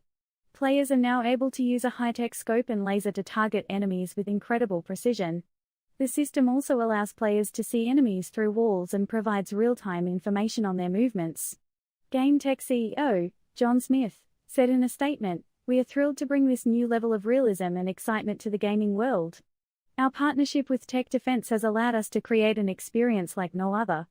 Despite concerns from some parents and critics about the use of such realistic military technology in a game, Warzone Battle Royale has already become a huge hit among gamers worldwide, with millions of downloads in its first week of release. Let's see what's happening with the weather. Hark, ye mortal souls, for the tempest approaches, a storm so mighty, the likes of which none encroaches. Black skies swirl with foreboding, the wind doth howl, and the thunderous roar shakes the very ground like an owl. Lightning strikes with vicious intent, its bolts like a spear, and the rain beats down with such force, it doth cause fear. Beware, for this is no ordinary weather, this is a harbinger of doom, a sign of the reaper's tether. Flee if ye must, but know this to be true, death shall come, whether early or due. We've come to the end of today's top stories. Join us next time, when we'll be reporting from outer space, with the help of our alien friend, Bob.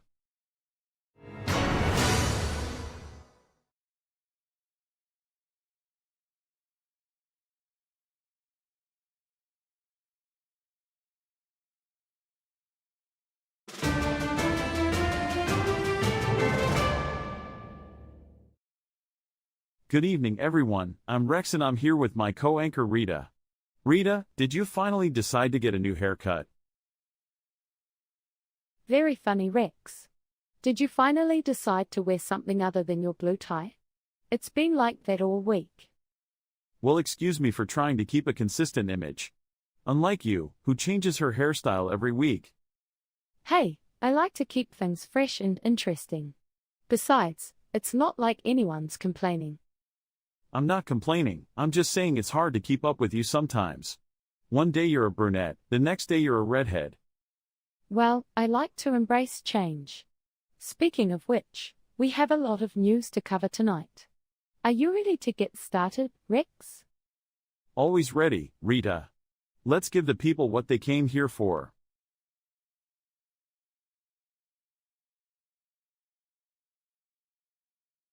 Residents of the small town of Ravington were stunned yesterday when Mayor Mabel Monroe was arrested for allegedly glitter bombing City Hall.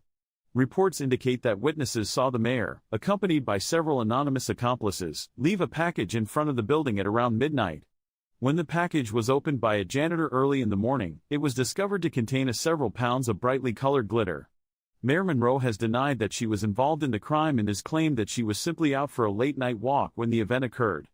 However, the police have obtained surveillance footage that seems to show her carrying the package with her.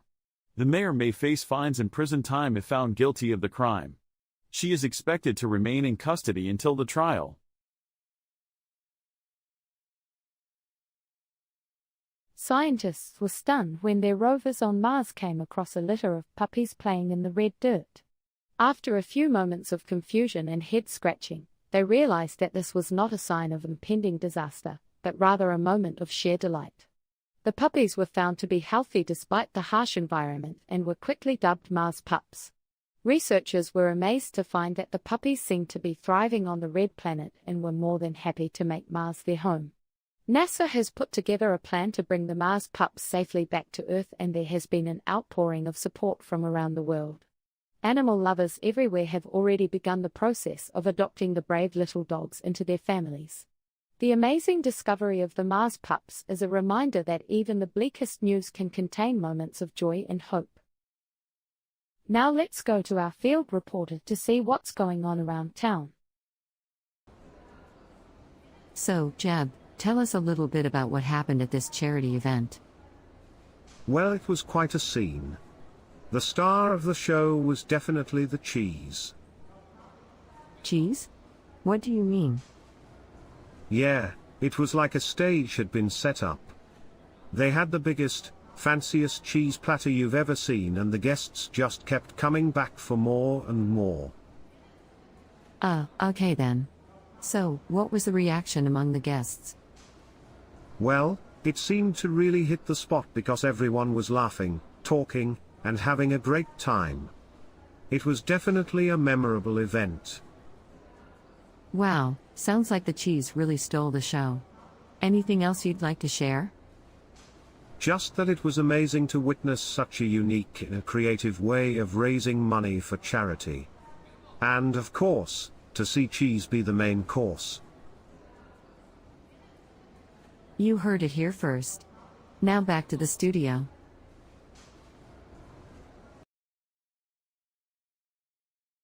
Good morning, Rex and Rita. Today I have something truly unique to showcase. It's called the multi-purpose precision knives. Oh, great. Another set of knives. Just what the world needed. Yeah, because cutting things with regular knives was just so inconvenient. Well, hold on. These knives are far from ordinary.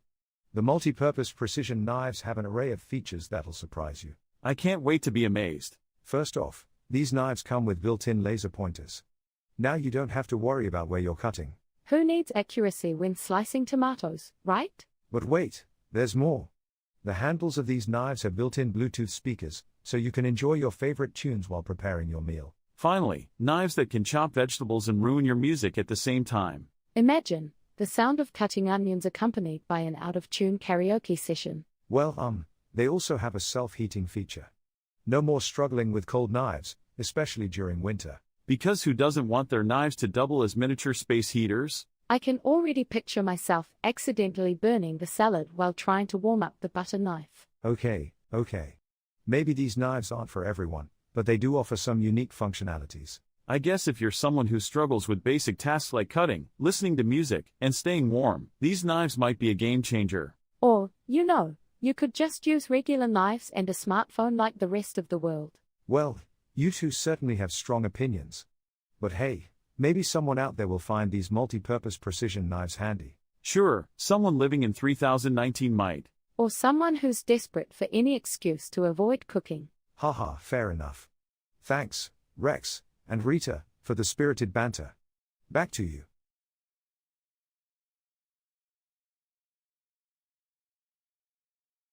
In a stunning display of multitasking and skill, local gamer, Billy Johnson, has broken the world record for completing Super Mario Bros. Blindfolded while juggling 3 basketballs. The event took place at the annual Gaming Expo, where Johnson stepped up to the challenge in front of a roaring crowd. The rules were simple. Johnson had to complete the game from start to finish without taking off his blindfold and without dropping any of the basketballs. He had been practicing for months in preparation for this moment and was determined to beat the previous record of 28 minutes and 45 seconds. As the clock started, Johnson's fingers began to fly over the buttons as he navigated through each level with ease. Meanwhile, the basketballs were bouncing off his hands and head, but he never missed a beat. The crowd was mesmerized by his performance and erupted into cheers as he approached the final level. With only seconds left on the clock, Johnson skillfully maneuvered through the final obstacles and defeated Bowser. As the victory music played, he tossed the basketballs up into the air in celebration. The crowd rushed forward to congratulate him, and Johnson emerged from the blindfold, beaming with pride. When asked how he managed to pull off such an incredible feat, Johnson simply replied, "It's all about focus and practice. And a little bit of magic." Let's see what's happening with the weather. Good evening, folks. This is your trusted meteorologist Dan reporting live from the Storm Center. Now, I don't want to alarm you, but we are in for one wild ride. The weather gods are throwing everything but the kitchen sink at us. We're talking thunderstorms, hail, tornadoes, and even a sprinkle of snow just for fun. It's like the weather is on a mission to destroy everything in its path. I mean, if there ever was a time to get your affairs in order and hunker down, it's now. This is not your ordinary storm, folks. This is the kitchen sink of weather. Stay safe out there, and remember to cover your heads with pots and pans. In a breakthrough discovery, Dr. Amnesia of the local research facility has found a cure for short-term memory loss. The study involved a group of forgetful mice who were given a medication called Rememberall. The mice treated with Rememberall were able to remember their way through a maze, while the untreated mice had to start all over again. Dr. Amnesia said, "I'm glad we were able to jog their memory." Jenny Smith, a 35-year-old librarian, made a shocking discovery while dusting her bookshelves. She could communicate with spiders. At first, she was terrified of the 8-legged creatures, but soon found that they were friendly and intelligent. She started communicating with them, and they began helping her with her daily chores. They cleaned her house and even made her dinner. Her life had become easier until one day, a group of spiders revealed their plan to take over the world. Jenny had to come up with a plan to stop them. She enlisted the help of a human friend, Anna, who was also terrified of spiders. Together, they convinced the spiders to abandon their plans for world domination in exchange for a life of peace and harmony with humans. Jenny is now a hero in her community and has even written a book on spider communication. Now let's go to our field reporter to see what's going on around town. So, Jeb, can you tell me what it was like when Zapad the Martian suddenly appeared in the church? Well, to be honest, it was pretty wild. I mean, usually nothing really exciting ever happens in our town, and then suddenly there was this alien from outer space standing in the middle of the church. Everyone was just totally and utterly shocked. What did Zapad do once he arrived? To be honest, I'm not sure. I think he might have just stood there and took in the surprised stares of everyone in the room.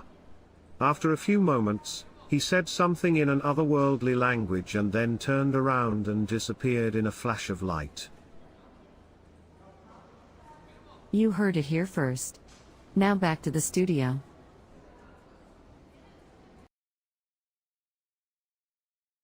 Welcome back to our daytime news segment. I'm Rick and today I have a rather peculiar product to showcase. It's called the Banana Booster 3000. Oh, great! Another pointless invention. Can't wait to see what's so special about a banana. Well, Rex, the Banana Booster 3000 is not your ordinary fruit. It's a high-tech gadget designed to make your banana eating experience more enjoyable. Oh, please. How can a banana gadget make anything enjoyable? Are we really that lazy these days? Actually, Rita, the Banana Booster 3000 has some interesting features. It comes with a built-in voice assistant that can talk to you while you eat your banana. Wow! I've always dreamed of having conversations with my fruit. Just what I needed. Imagine sitting alone, talking to a banana. That's the epitome of loneliness, isn't it? Well, Rex and Rita, it's not just about conversations. The Banana Booster 3000 also tracks your bites per minute speed and gives you real-time feedback on your banana eating technique. Oh, come on. As if I needed an electronic device to tell me how to eat a banana. I think I can handle that part just fine. I can't believe we're wasting airtime on a gadget for bananas.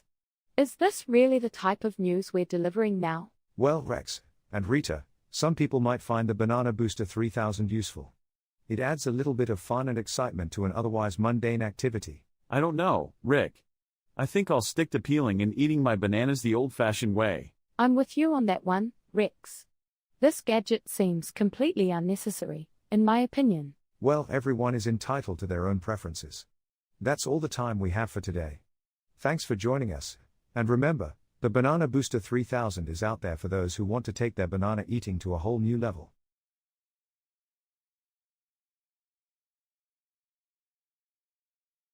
In a surprising move, game developer Silly Games Incorporated has partnered with a leading toaster manufacturer to create the world's first toaster-based video game.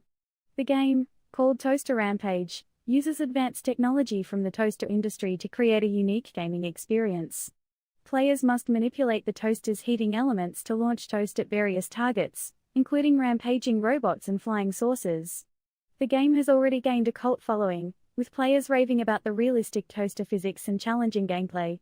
Silly Games Incorporated CEO, Bob Silly Pants, stated that the partnership with the toaster manufacturer was a natural fit, as both industries share a passion for innovation and pushing the boundaries of what is possible. Let's see what's happening with the weather. Good morning, fellow weather warriors. Today is a day of triumph, a day where we shall overcome the odds and prove our dominance over the skies. The wind howls like a pack of wolves hungry for prey, but we shall fear no storm. The clouds gather together, a united force determined to unleash their fury upon us. But we are not afraid, for we stand tall and proud in the face of danger. We will show them who is the boss. The rain pounds down like bullets from a machine gun, but we shall not falter. We will dance in the rain and embrace the chaos. And when the lightning strikes, illuminating our path, we will scream with exhilaration. For we are the storm chasers, the ones who control the elements, the ones who dare to challenge the gods themselves. So let us go forth into this tempest with courage and bravery, knowing that we will emerge victorious. Let us remind the world that we are not weak, we are not fragile, we are the masters of the storm. Let the rain fall down like 1,000 knives, we will bleed and still rise. We've come to the end of today's top stories. Join us next time, when we'll be reporting from outer space, with the help of our alien friend, Bob.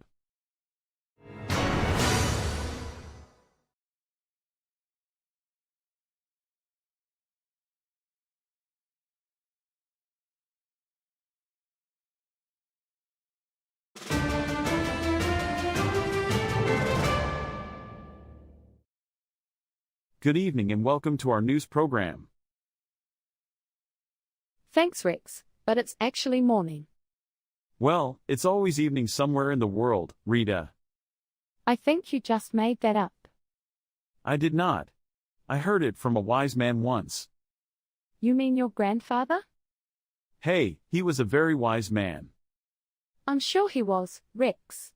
But can we please focus on the news now? Of course, Rita. Let's get started.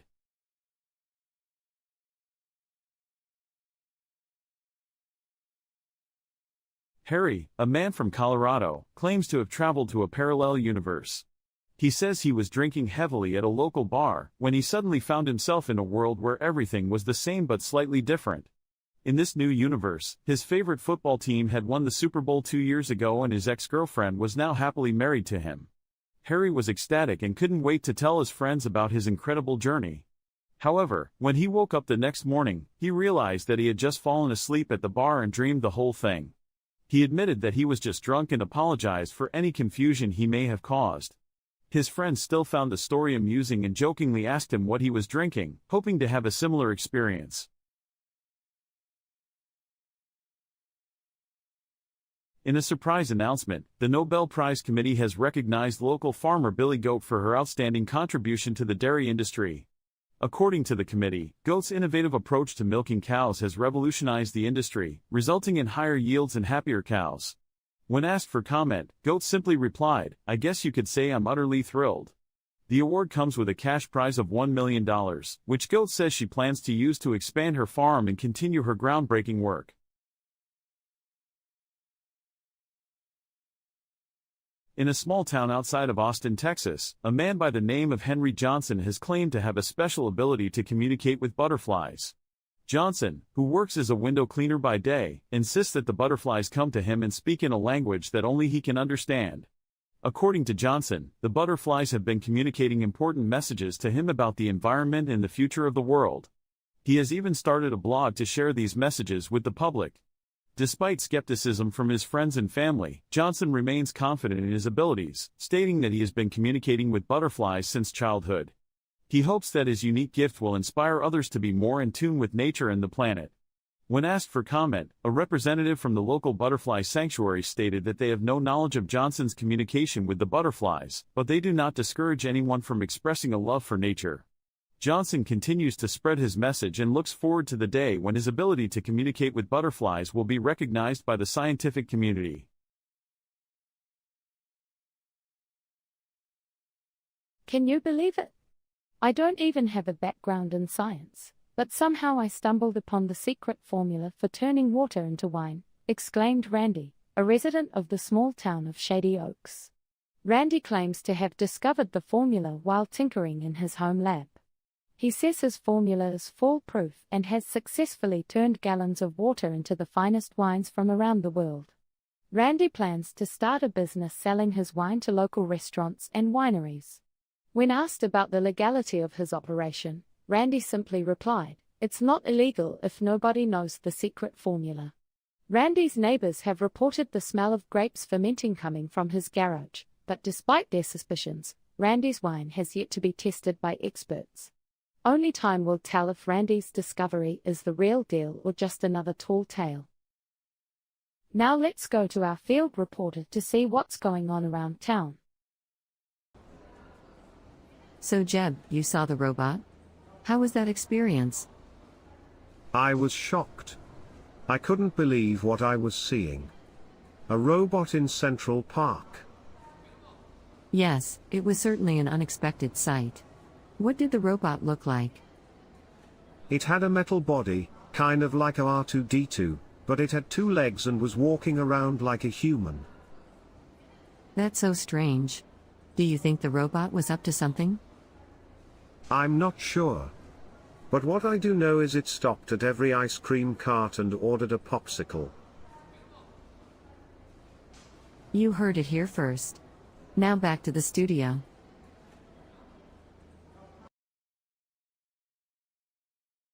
Good morning, Rex and Rita. I have something truly bizarre to show you today. Oh boy, can't wait to see what strange product you brought in this time, Rick. Yeah, last time it was that wacky personalized sock dispenser. What is it this time? A talking toilet, maybe? Haha, not quite, Rita. Today I present to you the Goblinizer 3000. Goblinizer 3000? Seriously? Sounds like something from an awful sci-fi movie. Well, Rex, it's a unique product that transforms ordinary objects into goblin-like creatures. Oh, great. Just what the world needs. More goblin-like creatures running around. I can see it now. Transform your boring coffee mug into a hideous gremlin that scares your kids. No thanks. Come on, guys. The Goblinizer 3000 can bring some fun and excitement to everyday life. Fun? Yeah, I can imagine the joy of finding a creepy goblin sitting on my toothbrush in the morning. No thanks, Rick. And what if the little goblin decides to wreak havoc on your kitchen, Rick? Are you ready for that? Well, it's all in good fun. But I understand it might not be for everyone. No kidding. I think I'll stick to regular, non-goblinized objects. Thank you very much. Agreed, Rita.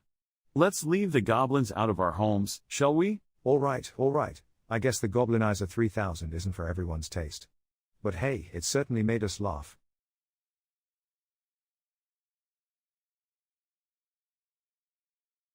In a shocking turn of events, local teenager Billy Johnson has become a household name in the gaming world after breaking the world record for consecutive hours played on his favorite video game, Space Invaders.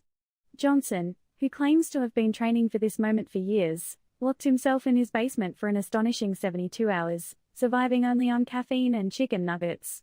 Reports state that Johnson's eyes had turned a sickly shade of red, and that when his parents finally convinced him to come upstairs, he was barely able to walk. As a result of his achievement, Johnson has been invited to compete in an international gaming tournament in Tokyo, where he will face off against some of the world's most skilled gamers. When asked about his newfound fame, Johnson reportedly stated, "I'm just happy to show the world what a little dedication can do. And also, my mum said she'd buy me a new gaming chair if I broke the record." Despite concerns over his health and well-being, Johnson remains dedicated to his craft, reportedly spending upwards of 12 hours a day playing video games. While some have criticized his lifestyle choices, others praise him for his unwavering dedication to the sport. Only time will tell what the future holds for Billy the Invader Johnson. Let's see what's happening with the weather. Behold, the skies doth churn with fury, as dark clouds gather above. The winds, they howl with might, ripping trees from roots, and leaving homes in plight. The rain, it does not fall in droplets, nay, it slashes like knives upon the flesh. The lightning, it strikes with precision, setting the lands ablaze with its menacing vision. The very earth trembles with fear, as the storm rages on, with no end near. But lo, take heed, for within the chaos lies a lesson true, a reminder of the power nature holds, and the horror it can unleash upon you.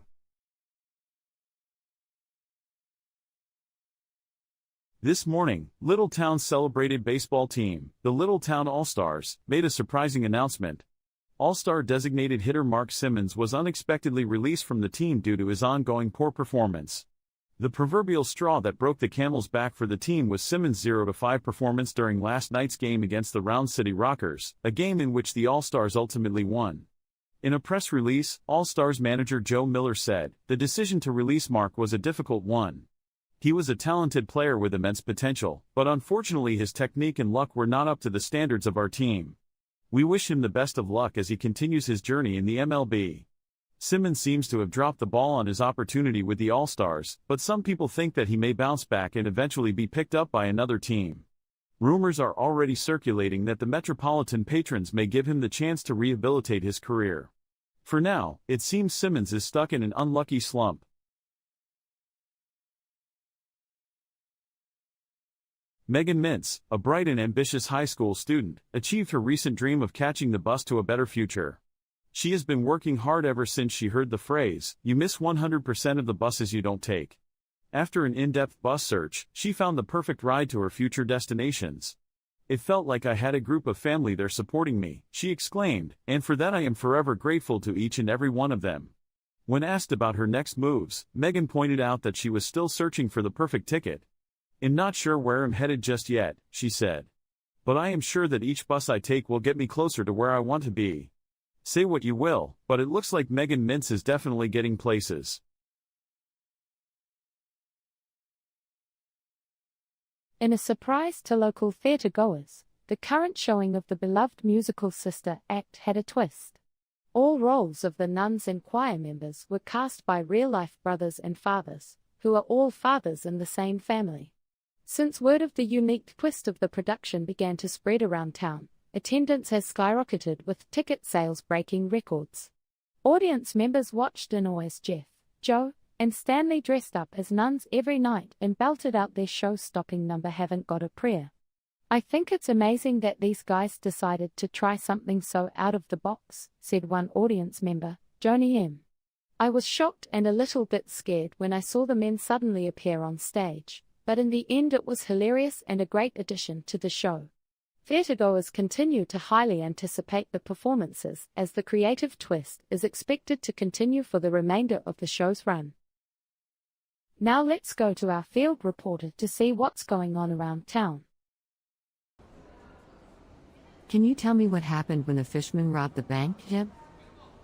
Yeah, it was pretty wild. I was walking down the street when I see this big, slimy fish-like creature come out of the bank carrying a huge sack of money. It then ran away. Wow, that must have been a shocking sight.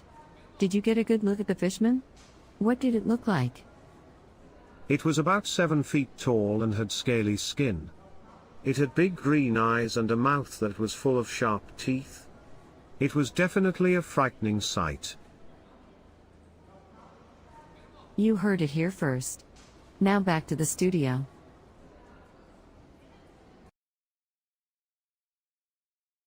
Welcome back, Rex and Rita. I'm here today to introduce you to a completely innovative and unconventional product called the Aquasphere. Oh boy, Rick. I can hardly contain my excitement. Another groundbreaking product, I'm sure. Yeah, Rick. It looks like a plain old water bottle to me. What's so special about this Aquasphere? Well, Rita, appearances can be deceiving. The Aquasphere is not just an ordinary water bottle. It has a built-in filtration system that claims to purify water in a unique way. Oh, so it's like a fancy water purifier?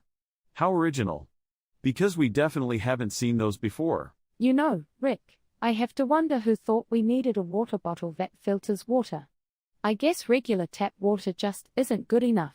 Actually, Rex and Rita, let me explain further. The Aquasphere not only purifies water but also enhances it with essential minerals for better hydration. Wow, Rick. You mean it turns regular water into magical, life-changing elixir? Sign me up. Oh, please. Are we supposed to believe that drinking water from this Aquasphere transforms us into superheroes or something? Well, Rita, I wouldn't go that far, but the Aquasphere aims to provide a refreshing and revitalizing hydration experience. Rick, I've got an idea.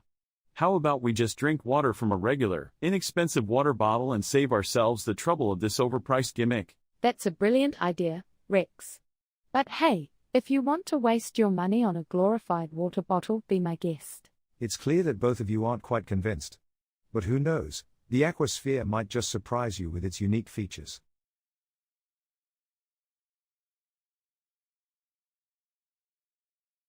Jeremy, 32, from a small town in Ohio, has recently made a shocking claim that a character in his favorite video game, Super Smash Bros., stole his identity.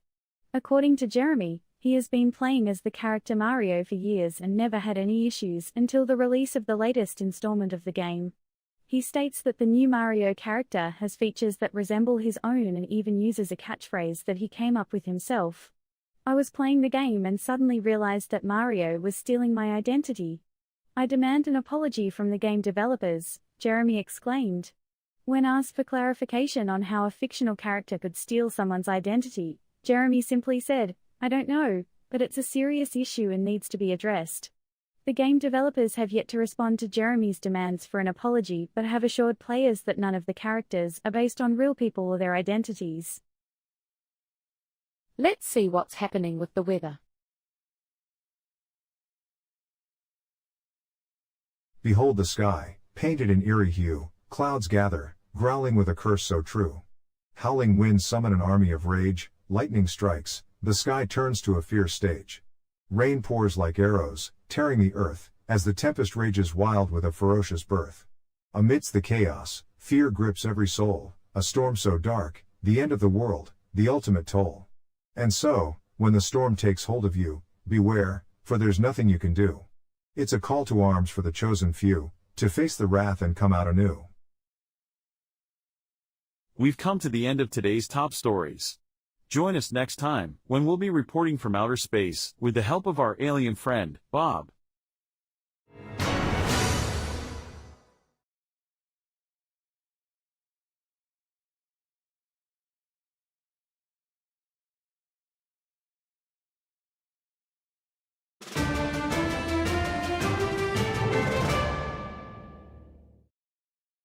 Good evening, folks. I'm your anchor Rex, and beside me is Rita. How are you, Rita? I'm fine, Rex. But I'm a little annoyed that you drank my coffee this morning without asking. Oh, come on, Rita.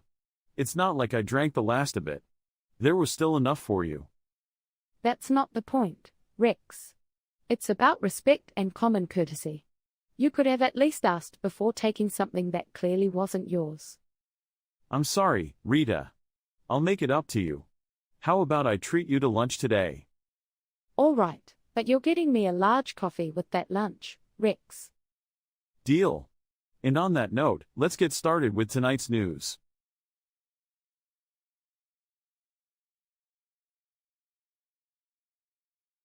Residents in the small town of Maplewood were left in shock when they discovered that their neighbor, Mrs. Pancake, had been using a waffle maker to iron her shirts instead of a traditional iron.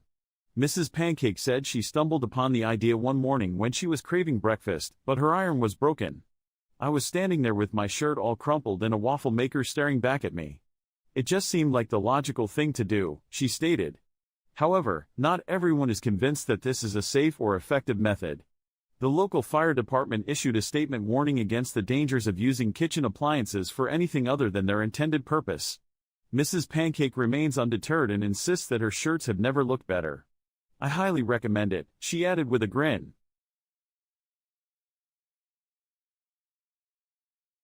Timothy Johnson, a local man from Smalltown, USA, stumbled upon a mysterious machine while cleaning out his closet last weekend. After tinkering with the device for a few hours, he realized that it was actually a time machine. Johnson was able to make several successful trips to the past and even the future. However, his trips were always cut short due to the time machine's limited power supply. In an effort to find a way to power the machine for longer trips, Johnson reached out to some scientists at a nearby university. The scientists were skeptical at first, but after running several tests, they confirmed that the time machine was indeed real. They were also able to determine that Johnson's time machine was not built by humans, but by a highly advanced alien race. The twist? The scientists accidentally sent Johnson back in time and he never returned. The time machine was never found again, leaving many to wonder if Johnson is living out his days in the past. Police in Washington, D.C. made an unusual arrest yesterday when officers apprehended a mysterious man claiming to be from Mars. Mr. Jeff Martin, 31, was spotted roaming the halls of the Central Intelligence Agency in Langley, Virginia, having recently appeared out of thin air. When first questioned, Mr. Martin repeatedly stated his name was Jupiter Jones's and that he had been in hibernation for many years, finally being woken up after an intergalactic portal opened in the building. He even offered to prove his claim by providing officers with unusual technology, a form of card shaped like a pentagon, that could supposedly control the movements of the planet should it ever be in danger. To everyone's surprise, the Mars man was later revealed to be a highly sophisticated robot built by a brilliant scientist and CIA special agent named Dr. Sandra Fields. She had created Jupiter to help the agency better understand how to protect our world from potential interdimensional threats. After a thorough investigation and lengthy questioning, the officer released Jupiter and Dr. Fields with a warning. The CIA has since released a statement regarding the incident, ensuring the public that agents are diligently working to protect the nation from any intergalactic threats.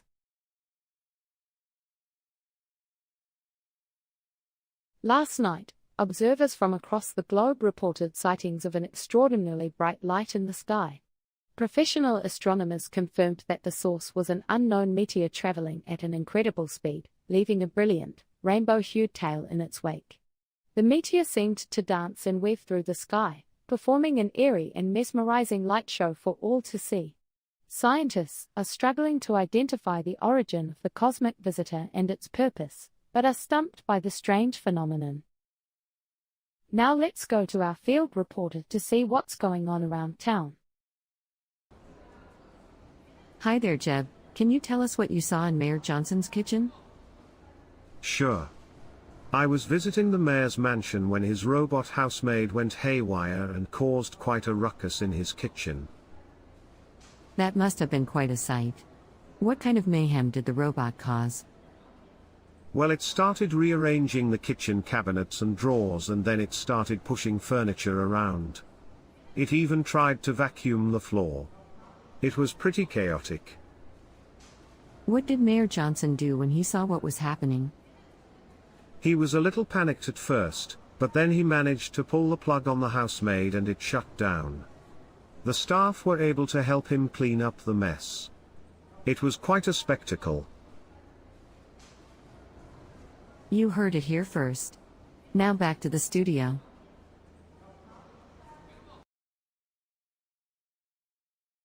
Welcome back to our daytime news segment. Today, I have a rather unusual product to showcase. Oh boy, Rick. What bizarre item have you found this time? Well, Rex, feast your eyes on this. It's called the Cup of Cubes, a new twist on the classic to-go coffee cup. Cup of cubes? Sounds like a bad attempt at wordplay. Absolutely, Rex. And look at these cups, Rick. They just look like regular disposable coffee cups. True, Rita, but here's where it gets interesting. Inside each cup, you'll find 4 separate compartments, each filled with a different coffee flavor. Wait, so instead of just serving one type of coffee, you get a mishmash of flavors? Who on earth would want that? Exactly, Rex. It's like playing coffee roulette every time you take a sip. I'll stick to my single origin lattes, thank you very much. Come on, guys. Cup of Cubes can be a fun way to try various coffee flavors without committing to a whole cup. Plus, it's environmentally friendly. Environmentally friendly? Rick, these cups are still disposable. There's nothing eco-friendly about adding more waste to our landfills. Good point, Rex. And let's not forget, the last thing we need is more confusion in our daily lives. We already have enough decisions to make without worrying about which coffee cube we're drinking. Well, it seems like you both are not fans of Cup of Cubes, but hey, to each their own. That's right, Rick. We all have our preferences, and this product certainly won't be making its way into my morning routine. Agreed, Rita. Thanks for sharing, Rick, but I think we'll pass on this peculiar cup of confusion.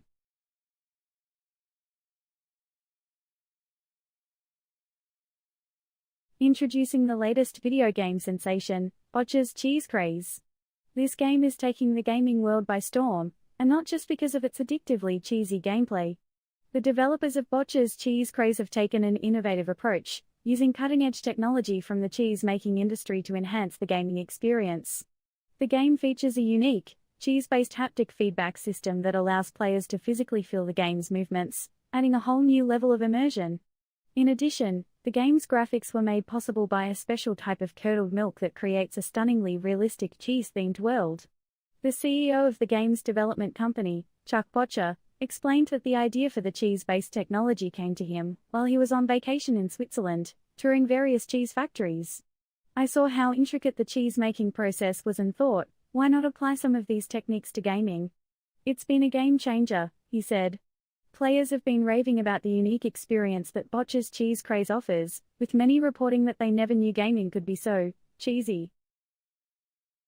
Let's see what's happening with the weather. Well folks, it looks like today we're in for a real treat. A weather system from the southeast is colliding with a high-pressure front from the northwest, and the result is a combination of thunderstorms, snowstorms, and sorceress storms. That's right, I said sorceress storms. You might think I'm crazy, but I've seen them before. They're like regular thunderstorms, but with lightning shaped like little wizard hats. Truly a sight to behold.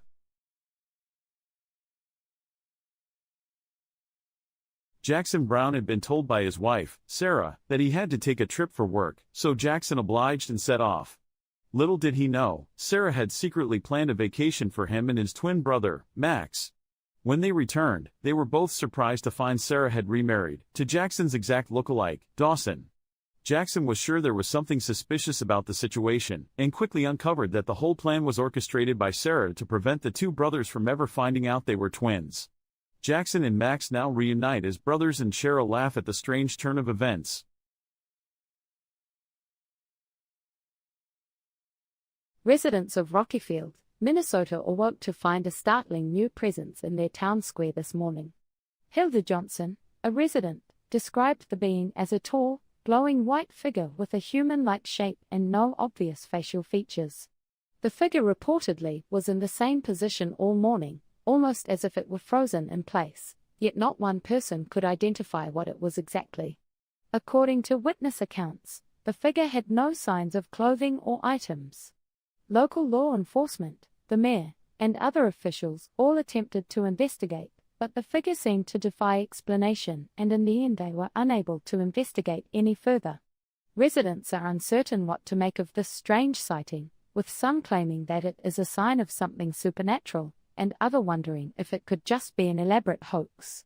In the meantime, the figure continues to stand near the fountain in the town square, and no one is sure when it will move on. Now let's go to our field reporter to see what's going on around town. So Jeb, tell us what you saw here today. Well, I saw a gorilla helping a woman pick some bananas for Mother's Day. That's incredible. What was the gorilla doing? Well, it seemed to be helping her reach the highest bunches. It was almost like it knew it was Mother's Day. Wow, it sounds like it was very thoughtful. It sure was. I even saw it help her put the bananas into a basket. I've never seen a gorilla be so helpful. That's amazing. Do you think it was a sign of affection? Maybe. It was definitely out of the ordinary. Who knows what was going through that gorilla's mind? You heard it here first. Now back to the studio.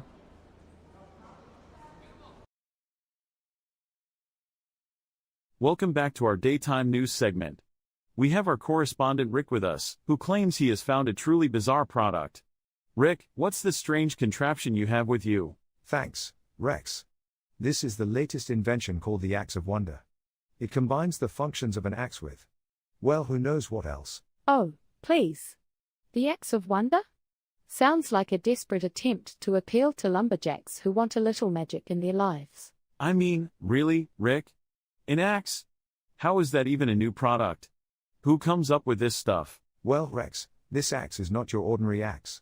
It has built-in LED lights, a mini speaker for playing music, and even a hidden compartment for storing. I guess whatever you'd like. Wow, Rick, a hidden compartment.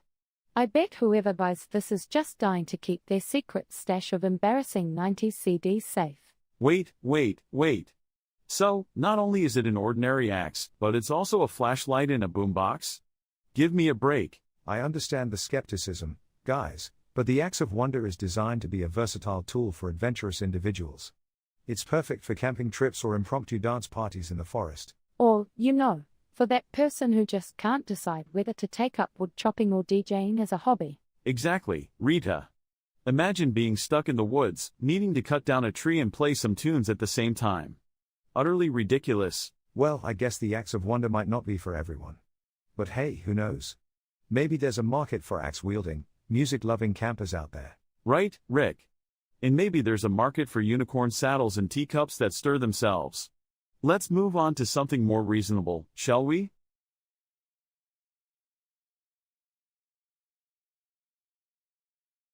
In a shocking turn of events, local man Barry McButterfingers has grown an extra pair of hands to improve his skills at video games. McButterfingers, who was always at the bottom of the leaderboard, says that he was tired of losing and decided to take matters into his own hands, literally. He claims to have ingested a special potion that he found online that promised to give him an extra pair of hands within 24 hours. To everyone's surprise, he woke up the next morning with 2 additional sets of fully functional appendages growing out of his abdomen. At first, McButterfingers struggled to control his new limbs, knocking over objects and accidentally punching himself in the face. However, after a few days of practice, he was able to use all 4 hands to play video games like a pro. His favorite game, Fortnite, was now a piece of cake for him. He could build, shoot, and loot with twice the speed and precision as before. When asked about the potential health risks of growing extra limbs, McButterfingers shrugged it off, saying that the benefits far outweighed the risks. He plans to participate in upcoming video game tournaments and hopes to win big bucks with his newfound advantage.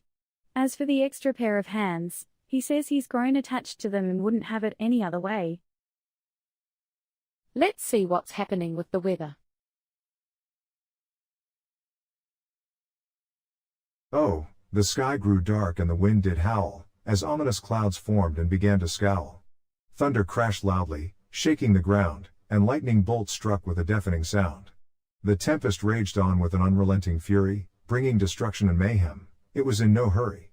Homes were torn apart and trees were uprooted. The sky was relentless, its anger undisputed.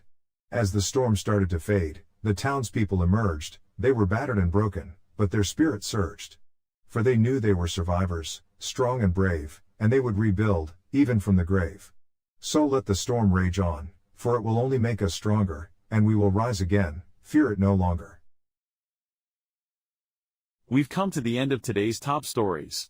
Join us next time, when we'll be reporting from outer space, with the help of our alien friend, Bob.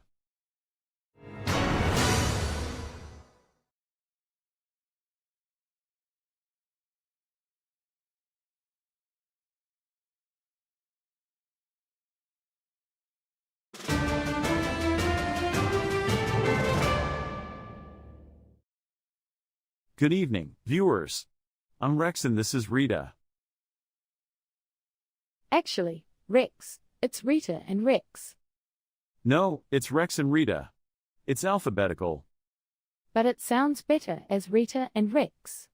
It rolls off the tongue. Well, I think it sounds better as Rex and Rita. We should take a poll. I don't think we have time for that, Rex. Let's just stick with Rita and Rex. Fine, but just know that it bothers me every time you say it.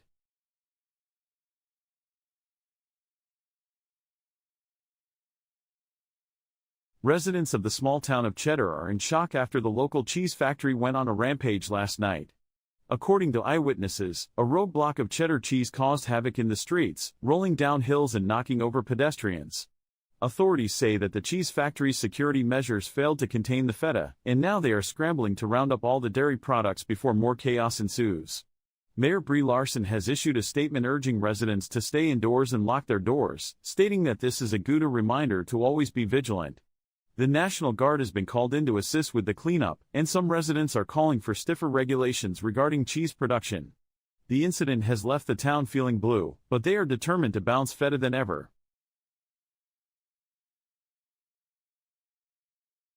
In a bizarre turn of events, local man Johnny Smithson claims he was abducted by aliens and forced to play board games with them for hours. Smithson explains that he was walking his dog late at night when he suddenly saw a bright light in the sky. Next thing he knew, he was on a UFO surrounded by aliens who were demanding he play board games with them. According to Smithson, the aliens were extremely competitive and refused to let him leave until he won at least one game. After several frustrating hours, Smithson finally managed to beat the aliens at chess and was promptly dropped off back on Earth. When asked for proof of his encounter, Smithson produced a small trophy that he claims the aliens gave him as a prize. However, upon further inspection, the trophy was actually purchased at a local pawn shop and had a small inscription on it reading Best Chess Player of 2023. It seems that Smithson may have just made up the entire story to impress his friends and family. Residents of Winslow, Arizona were shaken by a mysterious woman's power to transform into a bird. The woman, identified as 26-year-old Linda Johnson, was observed by onlookers several times a week hovering and fluttering above the town square, with her last appearance on Saturday. Witnesses described Johnson as having a human-shaped body but with wings, feathers and the head and beak of a bird. Mark Ferguson, a local shopkeeper, said he saw the woman change form, rising more quickly and gracefully than I've ever seen a bird move. The strange spectacle continued until it caught the attention of authorities. Police officers have tried to locate Johnson, but she has eluded them every time. Dr. Leonard Smith of the Winslow Medical Institute weighed in on the sightings, saying that while it is unusual, it's not necessarily supernatural, but rather a manifestation of a rare mental illness called avian personification syndrome. He described the illness as having been recorded in ancient texts and believed to have been around for thousands of years. It is not considered dangerous, but it is unsettling to witness. No one yet knows the identity of Linda Johnson or if the sightings of her bird-like form will continue. The mystery continues to baffle and intrigue people from all over the world. Now let's go to our field reporter to see what's going on around town. Can you tell us what happened yesterday, Jeb? Yeah, I was sitting on my porch yesterday, minding my own business, when I heard a strange noise come in from my neighbor's chimney. I went to investigate and sure enough, there was a mysterious man clambering his way out. Incredible. What did you do then? Well, I ran right back to my house and called the police. They came and got him out, but he still hadn't said a word. That is so strange. Do you know why he was living in your neighbor's chimney? Not a clue. I guess he was trying to keep warm or something. You heard it here first. Now back to the studio.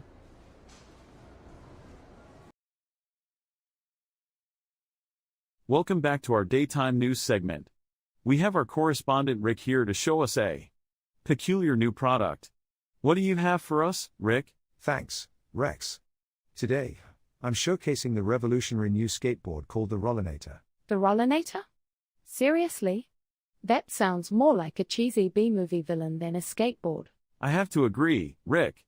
The Rollinator sounds like something that belongs in a landfill rather than on the streets. Well, Rex and Rita, don't let the name fool you. The Rollinator is packed with features you won't find in your ordinary skateboard. Oh, please enlighten us, Rick. What groundbreaking features does the Rollinator have? Does it come with built-in rocket boosters? Or maybe it has AI technology to prevent you from ever falling off, right? That would be useful for beginners. Well, it may not have rocket boosters or AI technology, but the Rollinator does have an innovative design that enhances stability and maneuverability. Innovative design? It looks like a regular skateboard to me. Are you just trying to make an ordinary product sound extraordinary? I mean, come on, Rick. It's just a skateboard. How different can it really be? Are you telling us that the Rollinator will magically make us all Tony Hawk? I understand your skepticism, but the creators of the Rollinator claim that its design allows for smoother turns and improved balance, making it suitable for both beginners and experienced riders. Smooth turns and improved balance? I've heard it all before. I'll believe it when I see it, Rick. Exactly, Rita. They can make all the claims they want, but until we see the Rollinator in action, it's just another overhyped product. Fair enough, Rex and Rita. Let's cut to the chase and see the Rollinator in action. Stay tuned, folks.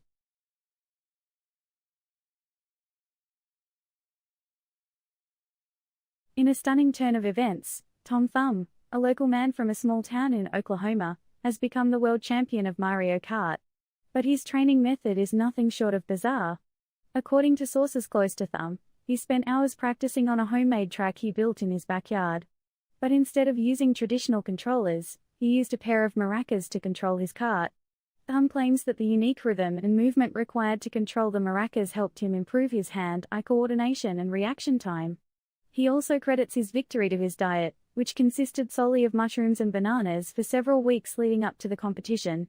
While some may call his training methods unorthodox, there's no denying that they worked. Thumb sailed through the competition, beating out world-renowned players with ease. When asked about his victory, Thumb simply shrugged and said, "It's all in the hips." Let's see what's happening with the weather. As you step out into the glowing sunshine, take a deep breath and let the warmth of the sun fill you with hope. Look up at the clear blue sky and feel free, for now. But remember, the weather can change in an instant. The calm breeze that gently brushes past you could turn into a violent storm that will leave nothing in its wake. The tranquil warmth of the sun could scorch your skin and turn you into a burnt crisp. So enjoy this beautiful day while you can, because who knows what horror the weather will bring tomorrow. The sky might still be blue, but remember, the devil wears many disguises. In a shocking confession, renowned chef Julia Childless admits to stealing herbs from her neighbor's garden. Ms. Childless claims that she just couldn't resist the temptation of the three key ingredients, parsley, sage, and rosemary. Her neighbor, Mrs. Kravitz, had suspected that someone had been taking her herbs but couldn't catch the culprit. The thefts had thrown a wrench in Mrs. Kravitz's plans to use the herbs for her upcoming cooking competition. Ms. Childless has promised to return the herbs to Mrs. Kravitz and to never steal again. "I now realize that it's time to herb my ways," she said remorsefully. The incident has caused a major stir in the local culinary community, with many of Ms. Childless's admirers expressing their disappointment in her actions. A bizarre creature was discovered in the desert of Australia recently, leaving behind large sums of cash in its wake. Reports of the creature came in late last week when a family camping in the outback noticed a string of bills fluttering in the air. Upon further inspection, they noticed a peculiar figure running away, and when they ran after it, they were met with a strange, furry creature that resembled a cross between a rabbit and a bear. The family said the creature was about the size of a small dog and had long, furry ears and a strange, blue hue to its fur. The creature continued to flee, dropping large amounts of loose change as it ran. When the family attempted to retrieve the money, the creature produced a loud hissing noise, causing them to back off. The mystery of the money-showering creature remains unsolved, but wildlife experts have speculated that it may be a new species discovered in the Australian outback. Now let's go to our field reporter to see what's going on around town. Tell me, Jeb, how did this mysterious object save your family from certain death? Well, it happened so fast. We were driving down the highway when all of a sudden a huge boulder started rolling towards our car. We were about to crash, but then this strange object flew in and blocked the boulder from hitting us. It was like a miracle. Wow, that's incredible. Do you know what this mysterious object was? No, we didn't get a good look at it, it moved too fast. We only had a brief glimpse, but it seemed to be some kind of a metal object. It was weird and unidentifiable. You heard it here first. Now back to the studio.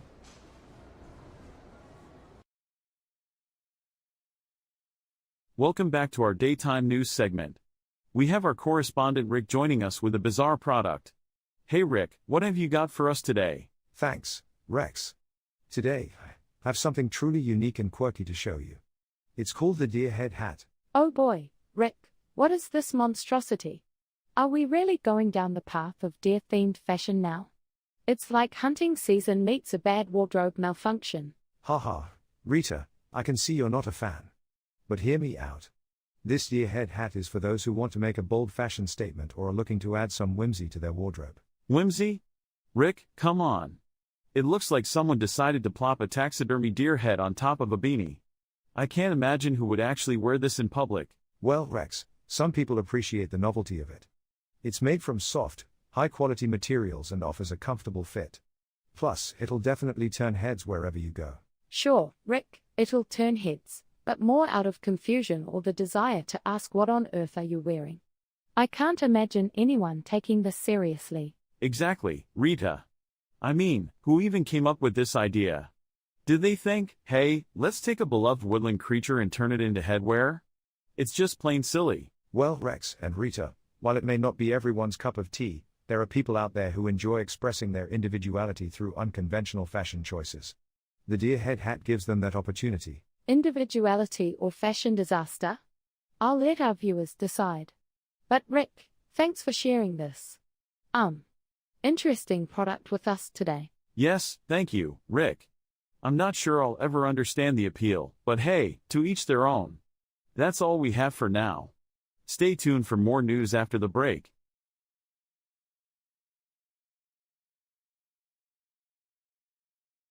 In a bizarre turn of events, 27-year-old Tom woke up one day to find that he had become a professional video game player overnight.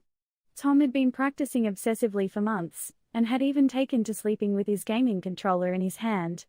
However, what he didn't realize was that while he was sleeping, his subconscious mind was playing the game and practicing nonstop. Tom's roommate, Jerry, reported that he could often hear Tom talking in his sleep, giving commands to his team and discussing game strategies. After several weeks of this strange behavior, Tom decided to compete in a local gaming tournament for fun.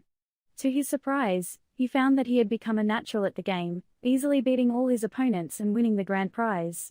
News of Tom's unusual sleeping habit soon spread, and he was invited to compete in international gaming tournaments all over the world. Tom has since quit his day job to become a full-time professional gamer, and he continues to practice his skills by sleeping with his controller every night. Let's see what's happening with the weather. The winds howled like banshees and the sky turned a sickly shade of gray. A storm unlike any other had arrived that day. It brought with it thunder that deafened the ear, and lightning bolts that made the bravest men fear. Hailstones rained down like bullets from the sky, branches snapped, and wolves began to howl, as if to die. Nature was angry, nature was mad, it seemed as though the world had gone completely bad. The storm raged on throughout the night, until the dawn broke, and daylight gave new sight. But the damage had been done, the world was torn apart, and the once peaceful land was now a place so dark. Remember this tale, as you go about your day, for nature is not kind, and it will have its way. So be prepared for when the next storm hits, or you too could find yourself at nature's mercy, unfit. We've come to the end of today's top stories. Join us next time, when we'll be reporting from outer space, with the help of our alien friend, Bob.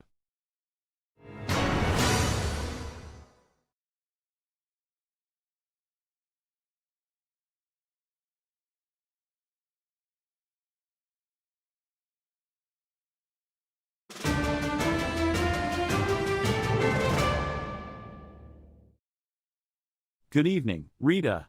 Did you see that new jacket I got? Yes, Rex.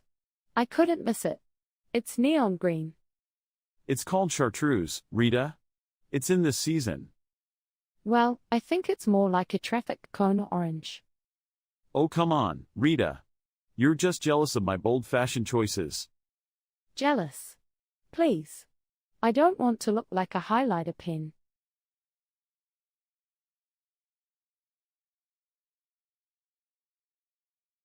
In an interview with BuzzFeed News, local beekeeper Buzz Buzzerson made some bold statements about the honey industry that are causing quite the buzz. Buzzerson stated that he believes honey is overrated and that people should start using maple syrup instead. He also claimed that bees are not as important as they seem and that people should stop being so obsessed with them. His controversial comments have stung many in the beekeeping community, with some even calling for a boycott of Buzzerson's honey farm. Buzzerson stands by his remarks, saying he's just trying to create some buzz around the industry. The honey-loving community is abuzz with outrage over Buzzerson's words, but some are also finding his puns quite hilarious. In a stunning feat of engineering, local inventor Robbie Robinsons was able to construct a functioning robot using nothing but found household objects.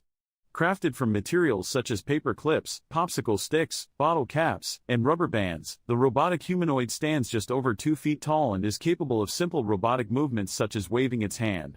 Robinsons, the owner of G-Tech Robotics in town, said he was inspired to create the robot after a night of tinkering in his garage. In an interview with local news, he said, "I had some spare parts lying around, so I figured why not try to make something awesome out of them? It took me several days to figure out the mechanics of it, but I eventually got it working and it was pretty cool." Robinsons plans to use the robot for educational purposes at his robotics shop and has already attracted interest from several companies hoping to utilize the robot for commercial applications. He said, "I'm hoping the robot will be a stepping stone to much bigger projects. My ultimate goal is to create a full-scale robotic factory right here in our town."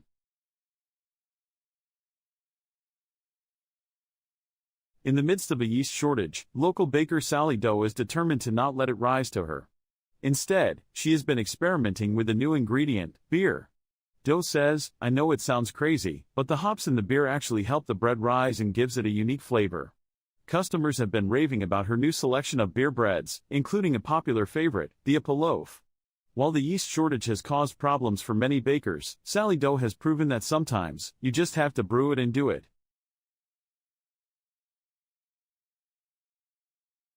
An odd incident occurred on a Monday morning in downtown Toronto when a woman randomly appeared in the middle of a busy street. The woman, who was identified as Miranda Thompson, had no memory of how she got there or where she was from. Witnesses reported that the woman was wearing a bright yellow dress and had an expression of confusion as she looked around the bustling street corner. She had no identification, no money, and no phone. She did not even know the note that was found in Miranda's pocket. It reads, "Wherever you go, I will follow." As of now, no one knows who Miranda is or where she came from, and so far she has been unable to provide any useful information. Despite the mystery, Miranda remains in good spirits and is looking forward to finding out more about her identity and her past. Residents of London were in shock yesterday when a mysterious figure with wings was seen soaring through the sky over the London Eye in the late evening. Witnesses swear they saw the figure take off from the ground and then ascend towards the stars. According to reports, the figure was wearing a purple cloak and what appeared to be some kind of wings or propeller device on its back. When interviewed, witnesses said the figure was humanoid and had an alien-like appearance. Police are now investigating the incident and are asking the public to report any information about the alien visitor. The incident has been classified as a UFO sighting, which is defined as an unidentified flying object since no one is sure what the figure was or where it came from. No further information is known at this time, but city officials have assured citizens that everything is secure and that the mysterious figure is not a cause for panic. The matter is still under investigation. Now let's go to our field reporter to see what's going on around town. So Jeb, tell us what you saw when the news about humans no longer needing to drink water first broke out. Well, it was a bit of a madhouse. Everyone stopped in their tracks, just staring in disbelief. What did they do then? People began to start dancing and singing, like it was some sort of waterless celebration. Some even had bottles of water with them and started to set them on fire. It was a bit of a scene. Wow, that sounds crazy. What else did you see? Well, there were some people who just kind of stood there thinking. I heard one guy say, "What's the point of living then?" That's a good question. Well, Jeb, thank you very much for joining us and telling us your story. No problem. You heard it here first. Now back to the studio.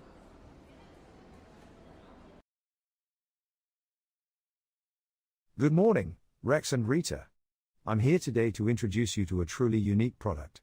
It may look like an ordinary bottle of water, but let me tell you, there's more to it than meets the eye. Oh, please, Rick. I can already see where this is going. Another pointless gimmick, huh? No, Rex. This is different, I promise. The product we have here is called Aqua Gel. It's a gel-based water substitute. A gel-based water substitute? Are you serious, Rick? Who in their right mind would want that? Well, Rita, there are actually some potential benefits to Aqua Gel. It's designed for people who struggle with traditional water consumption, such as those with swallowing difficulties. Swallowing difficulties? Come on, Rick. That's such a niche market. I doubt anyone would choose a slimy gel over refreshing water. But Rex, think about athletes or busy individuals who need quick hydration. Aqua Gel offers a convenient way to stay hydrated without the fear of spillage. Convenient? It sounds more like a science experiment gone wrong, Rick. I can't imagine anyone willingly subjecting themselves to drinking gelatinous water. I understand your skepticism, but Aqua Gel has a surprising twist. It comes in various flavors like strawberry, lemonade, and even mojito. Oh great, gelatinous mojitos. Just what the world needed.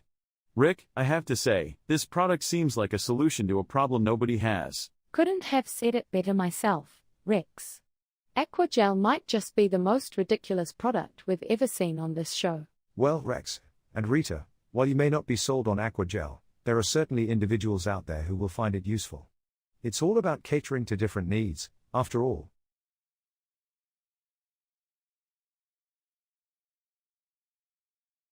In a groundbreaking development, scientists at Linacorp have developed a new type of game controller that uses mind-reading technology to allow players to control characters in the game simply by thinking about their movements. The technology, which was originally developed for use in medical research, has never before been used in the gaming industry. According to Linacorp spokesperson, Dr. Jane Smith, this technology allows players to experience a level of immersion unlike anything they've ever experienced before. It's like being able to control the action with your thoughts. The game, called Mind Games, is set to be released next year and is expected to revolutionize the gaming industry. Linacorp is currently in talks with several major game developers to license the technology for use in their own games. Let's see what's happening with the weather. Well folks, I hate to be the bearer of bad news, but it looks like the weather outside is going to be weather. Yes, you heard me right, it's going to be weather. Now, I know what you're thinking, Dan, what do you mean by weather?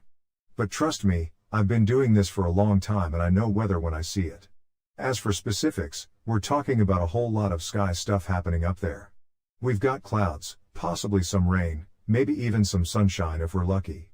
But don't get too excited because there's also going to be wind, yes sir, wind, blowing all around like a bunch of crazed bees. And let's not forget about the temperature, because it's going to be hot, cold, or somewhere in between. In short, it's going to be weather, folks. Not good weather, not bad weather, just weather. And remember, I'm the chief meteorologist, so I know what I'm talking about.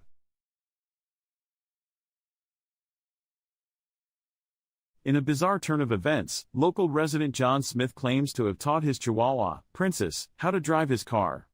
According to Smith, Princess was initially interested in playing with the car's steering wheel and pedals, but with time and patience, she learned to control the vehicle. Smith even recorded a video of Princess driving his car around the block. When asked about the legality and safety of this stunt, Smith brushed off concerns, claiming that Princess is a very responsible driver and always obeys traffic rules. Animal control officials are currently investigating the matter, and Smith may face charges for endangering himself and others on the road. On a lighter note, Princess is expected to be invited to star in a talking dog movie, in which she plays a spy who saves the day by driving a car through a narrow alleyway.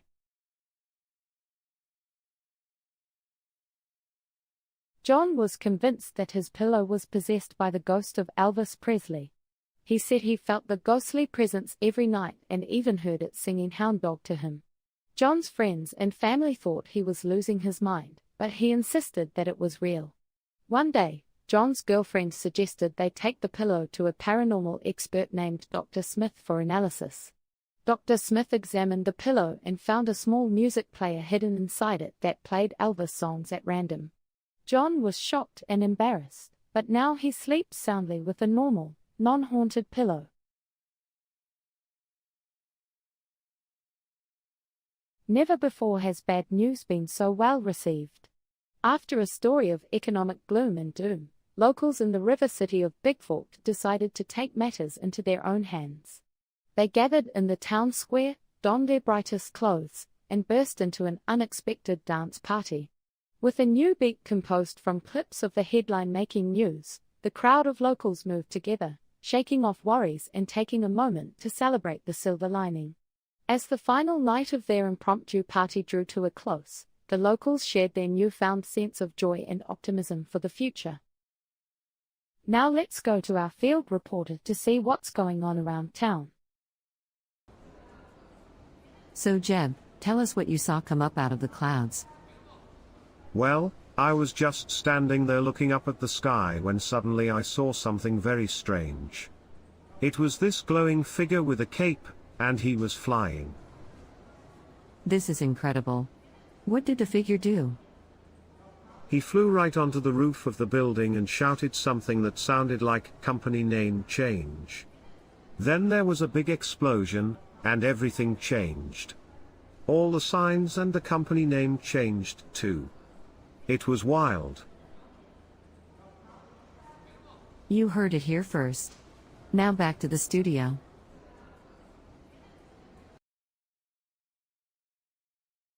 Welcome back to our daytime news segment. We have our correspondent Rick joining us today with a weird new product.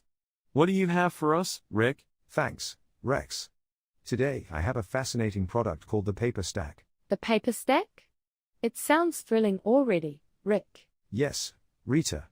The paper stack is a revolutionary new way of organizing your papers. It may seem simple on the surface, but it has some unique features. Oh, please, enlighten us, Rick. I'm dying to know what's so groundbreaking about a stack of papers. Well, Rex, the paper stack has an innovative flap system that allows you to easily access any page without the need for staples or paper clips. Wow, Rick, I've been searching my entire life for a stack of papers that doesn't require paper clips. How did we ever survive before this incredible invention? And what happens when you accidentally knock over this magnificent paper stack, Rick? Does it magically rearrange itself? No, Rex. It's just a stack of papers, after all.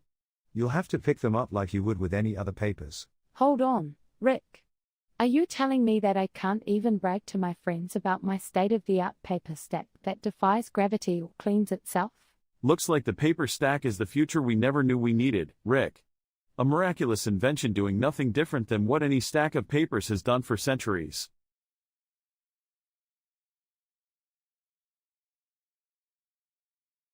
Randy Smith, 32, has finally accomplished his decade-long goal of completing Super Mario Bros. On the original Nintendo Entertainment System. Smith reportedly spent every waking moment of the past 10 years playing the game, never leaving his apartment or interacting with another human being. During this time, he consumed only cheesy puff snacks and energy drinks, which he ordered in bulk from the internet. Despite multiple hand injuries and severe eye strain, Smith persevered through the 8-bit challenges of Mario's World. When he finally defeated Bowser and rescued Princess Toadstool, he collapsed from exhaustion and had to be rushed to the hospital. Smith has no regrets about his self-imposed isolation, stating, "It was worth it to be the first person in history to beat this game." Reports suggest Smith is now starting his next challenge, beating the game blindfolded while playing with his feet. Let's see what's happening with the weather. The sky grew dark and thunder roared, as lightning bolts struck the earth with force. The wind howled like a pack of wolves, unleashing destruction along its course. Raindrops fell like tears from the sky, pelting against windows with an eerie cry. Nature's fury knew no bounds, as the storm unleashed its power all around.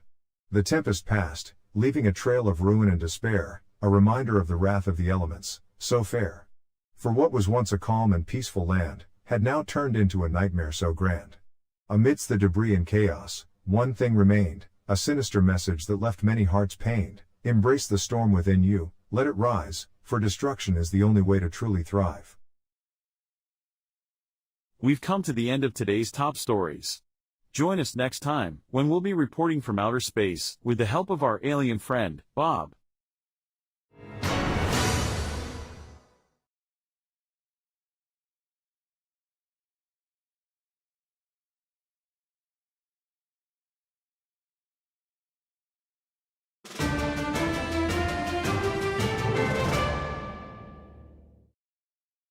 Good evening, everyone. I'm Rex and I'm here with my co-anchor, Rita. Hello, Rex. Did you forget to wear your tie again? What are you talking about? I'm wearing my tie. You call that a tie? It looks like a dish rag. Well, at least I'm not wearing a dress from the 80s. Hey, this dress is a classic. Unlike your tie. Classic? More like a relic. You know what, Rex? Let's just stick to the news. Agreed. Let's get started with the headlines.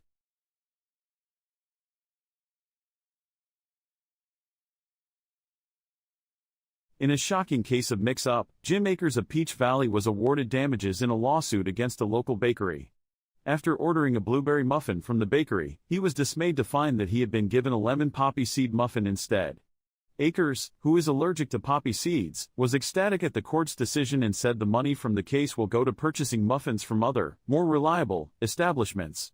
In response to the verdict, the bakery issued a statement saying that this situation was an unfortunate mix-up and they will be taking extra steps to make sure that no one else encounters a similar mistake in the future. Local man, Jack, stumbled upon a secret underground world of pizza people in his backyard. Jack claimed that he was digging a hole to plant a tree when he stumbled upon a tunnel. The tunnel led him to a hidden chamber where he saw miniature people made of pizza dough.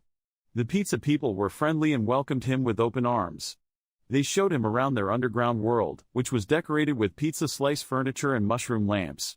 Jack even got to try a slice of the pizza people's pizza and he said it was the best pizza he ever had. Jack is now planning to write a book about his experience and hopes to raise awareness about this secret pizza world.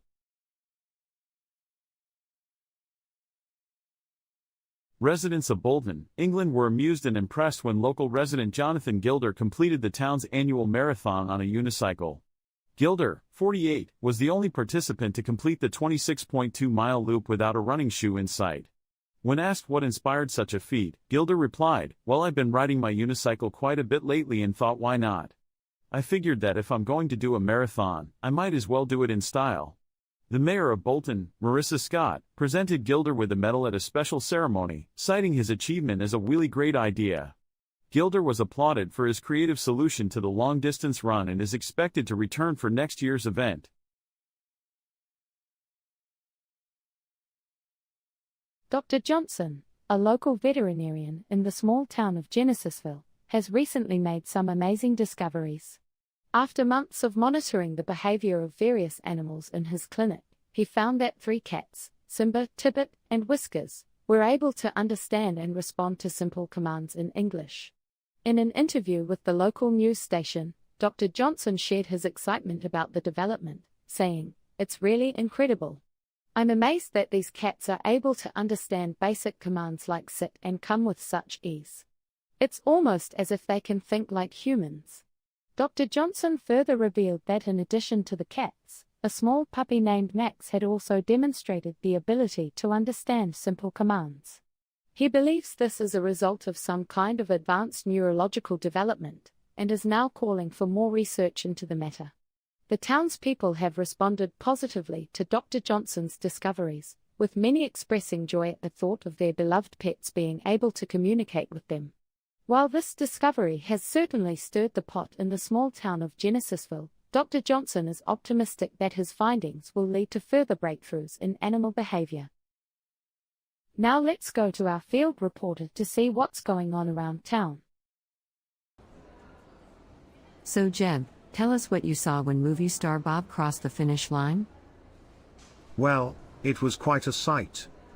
Everyone was cheering for Bob and he was doing this crazy victory dance. He was wearing a sparkly sequin tuxedo and shouting "movie star."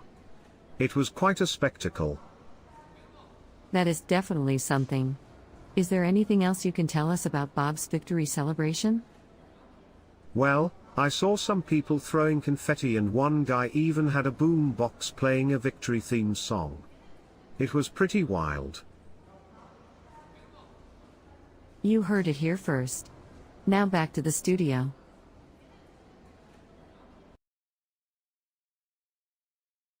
Good morning, Rex and Rita. I'm here today to introduce you to a rather unique and unconventional product. Oh boy, here we go again. What strange item are you showcasing this time, Rick? Well, Rex, prepare to be amazed because I present to you the Fork-O-Matic 2000. Oh great, another plastic fork. How groundbreaking. Hold on, Rita. This is no ordinary plastic fork. The Fork-O-Matic 2000 is designed to make eating more efficient and enjoyable. Efficient? How hard is it to eat with a regular fork? Do we really need technology for that now? Well, Rex, this fork comes with an integrated mini fan that cools down your food with every bite. Are you serious? Are we so lazy that we can't even blow on our food ourselves anymore? I've heard it all now. And what's that button on the handle, Rick? Is it for turning on some disco lights, or maybe it plays a little jingle while we eat? Actually, Rex, the button activates a tiny motor that automatically spins the fork while you bring it to your mouth. No more wrist fatigue. Oh great, now we have a fork that handles the simple task of moving our hand. We truly are living in the golden age of innovation. Rick, I'm sorry, but this Fork-O-Matic 2000 just seems utterly ridiculous. I can't imagine anyone actually using it. Well, Rex and Rita, while it might not appeal to everyone, there are people out there who might find these features useful. Innovation comes in all shapes and forms, right? I suppose you're right, Rick. Even if it's not for us, someone out there might actually enjoy their food being blown on and their fork spinning. Different strokes for different folks.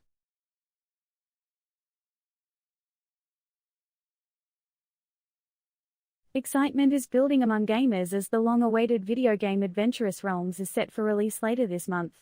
Created by acclaimed video game designer Carly Kalea and developed by Kindred Games, Adventurous Realms offers gamers a chance to explore the maps and characters of 4 fantastical worlds. Set in the mystical kingdom of Gita, players enter into a journey of exploration and adventure, choosing their own paths with the help of the game's personalized avatars. Engaging puzzles, tactical boss fights and an ever-evolving storyline will keep gamers hooked throughout the game. Players can also customize their gaming experience by purchasing in-game items and earning rewards and achievements. A companion mobile app and online forum provide additional opportunities for players to join a community of gamers, share strategies, and stay up to date with news about the game. With the release date just around the corner, many video game enthusiasts are eagerly awaiting the launch of Adventurous Realms. Let's see what's happening with the weather.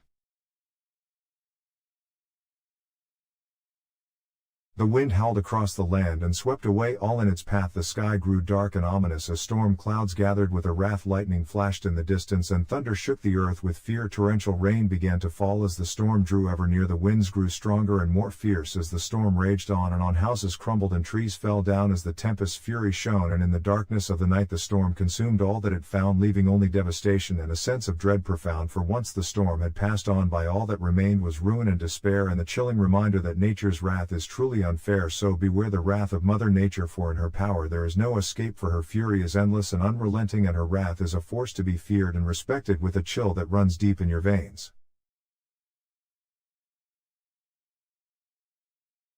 George Paulson has become an overnight success selling pies in his small town. Though he is known for his earnest hard work, he claims all his success is nothing but luck. I feel like I just stumbled into this business and here I am, selling thousands of pies each week, said Paulson. As luck would have it, the demand for pies in our town keeps growing. All I can do is keep baking and stay humble.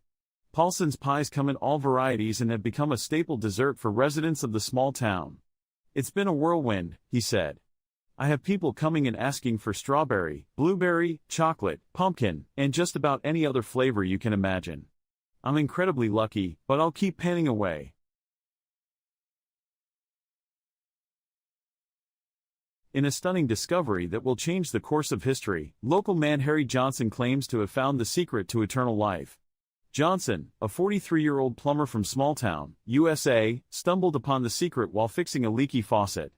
He claims that the water he was using to fix the faucet magically turned into a shimmering gold color and tasted like ambrosia from the gods. Intrigued, Johnson drank more of the water and soon discovered that he was no longer aging. In fact, he looked and felt better than ever before. Johnson has been secretly drinking the magical water for the past year and has not aged a single day since. He plans to share his discovery with the world and become the richest and most powerful man on the planet. I'll be the first trillionaire, Johnson exclaimed. Scientists and medical experts are skeptical of Johnson's claims and have urged caution before others attempt to replicate his experiment. However, Johnson remains convinced that he has found the ultimate fountain of youth and plans to start selling the magical water for $10,000 a bottle. It's the deal of a lifetime, he added. Jack Berry was just an average Joe, waking up to go to work every day and working his 9-to-5 job for the past 5 years. But that all changed recently when he won the lottery. Jack, a resident of New York City, was walking to work one day when he decided to stop and buy a lottery ticket on his way. Little did he know, he would be walking away with more than just a $1 ticket. After checking his numbers the next day, he found that he had won the $1 million jackpot. Jack was in shock for days. He didn't know what to do with the money, but he had plenty of ideas on what to do with his newfound wealth. He's planning to retire early, buy a waterfront home, travel the world, and share some of his winnings with his family and friends. Jack's co-workers were ecstatic at his news and celebrated with him at the office. Everyone is looking forward to seeing what Jack Berry does with his big lottery win. Now let's go to our field reporter to see what's going on around town. So Jeb, I understand you were an eyewitness to this daring honey heist? Tell me, what did you see? Well, I saw this one fella struggling with a lot of angry bees. All of them were buzzing around his head, while he was trying to make his getaway with the honey. That must have been some sight. How close did he come to outrunning the swarm of bees? Well, he wasn't too lucky. The bees chased him a good ways, but he managed to make it away just in the nick of time. I'd say his escape was less than a second away from a painful sting or two. You heard it here first. Now back to the studio.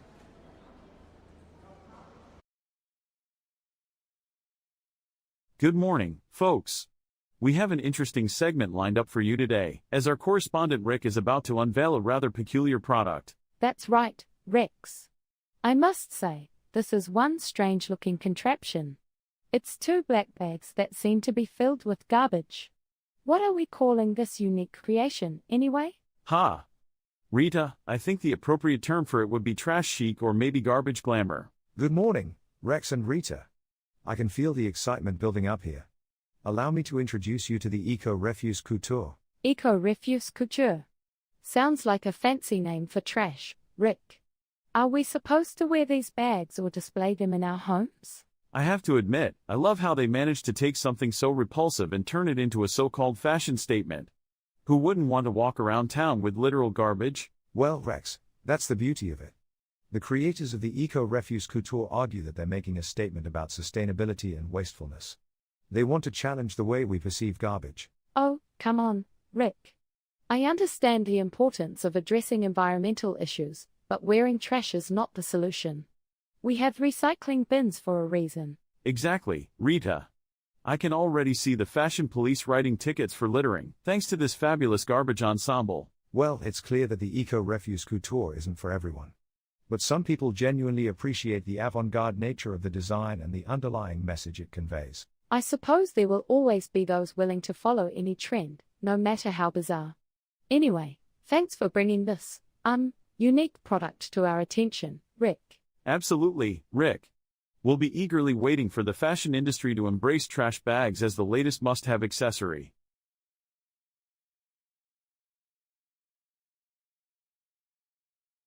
John Smith, a 34-year-old avid gamer, has filed a lawsuit against virtual game developer Gaming Incorporated for not providing enough pizza options in their game Pizza World. Smith claims that the game misrepresented itself as a virtual pizza-making simulator, but only provided 3 basic pizza options: cheese, pepperoni, and sausage. Smith, who considers himself a pizza connoisseur, was outraged that the game did not offer more exotic toppings like pineapple, anchovies, or even Nutella. I was really looking forward to perfecting my virtual pizza-making skills, but with such limited options, what's the point? Smith said in a statement. Gaming Incorporated has not yet responded to requests for comment. Smith is seeking $10,000 in damages and a promise to add more pizza options to the game. Let's see what's happening with the weather. Today's forecast is brought to you by the letter D, for dreadful, depressing and damp. Oh boy, it's going to be a real doozy out there today, folks. The sky is a hue of gray, which matches my current mood. Expect a scattering of rain, mixed with a dash of sleet and a pinch of hail. Temperatures are going to be hovering around freezing, which makes me want to crawl back into bed and never come out. Remember to wear your raincoat and pack your umbrella, but hey, who am I kidding? It's probably going to be useless against the wrath of Mother Nature. I would advise you stay indoors, avoid any form of contact with others and just curl up with a good book. Maybe a romance novel or a self-help guide. Or perhaps just stare blankly at the wall, contemplating the meaningless existence of it all. We've come to the end of today's top stories. Join us next time, when we'll be reporting from outer space, with the help of our alien friend, Bob.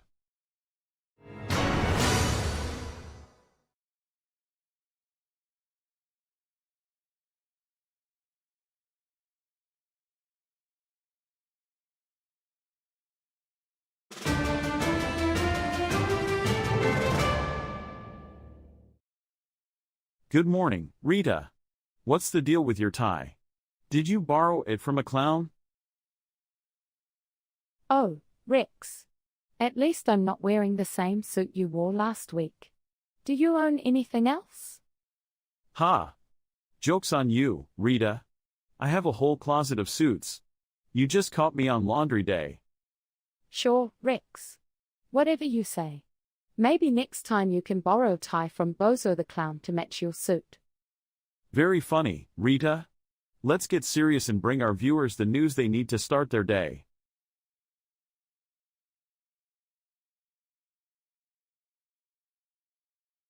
At a press conference this morning, President Watson delighted the public with a surprise announcement: every citizen of the United States will receive one free pizza from their favorite pizza place.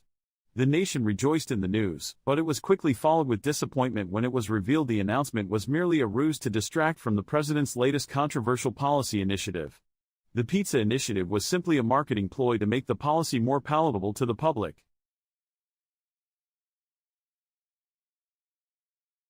In a strange turn of events, residents of New York City were stunned to see a giant pink elephant flying over the city skyline. According to eyewitnesses, the elephant was over 100 feet tall and was spotted carrying a large banner that read "I'm just passing through." The flying elephant was first spotted near the Statue of Liberty and then circled around Times Square before heading towards Brooklyn. Some people even claim to have seen the elephant spraying a rainbow mist from its trunk. The NYPD and FAA were alerted about the unusual sighting, but no action was taken as the elephant disappeared into the night sky. Some people believe that this is a prank, while others think it's a sign of extraterrestrial life. A few conspiracy theorists claim that this is a message from the future. As of now, the source and motive of the flying elephant remains unknown.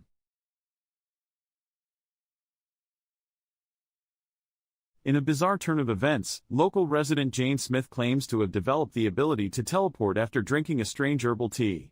According to Smith, she purchased the tea from a street vendor and brewed it at home. After drinking the tea, she felt a strange sensation and suddenly found herself transported to the other side of the room. Since then, Smith has been testing her newfound ability by teleporting short distances.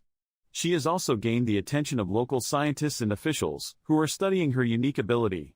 However, things took a surprising turn when it was revealed that the tea vendor was actually a disguised alien from a planet where everyone possesses the ability to teleport. The vendor had accidentally left a batch of teleportation tea on Earth, causing a chain reaction that gave Smith and a few others temporary teleportation powers. The aliens have since retrieved the remaining tea and apologized for the mix-up, leaving Smith to wonder if she will ever be able to teleport again.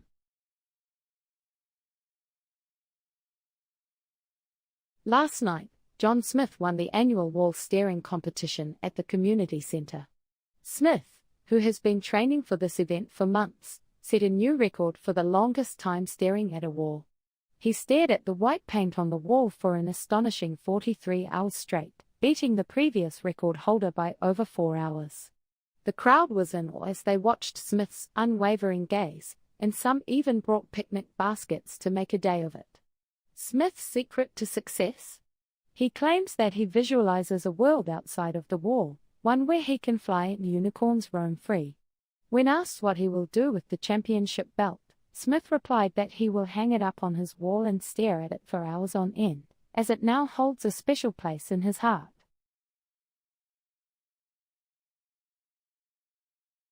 In an unusual turn of events, local man Frank Johnson claims he has been possessed by a ghost who only speaks in riddles.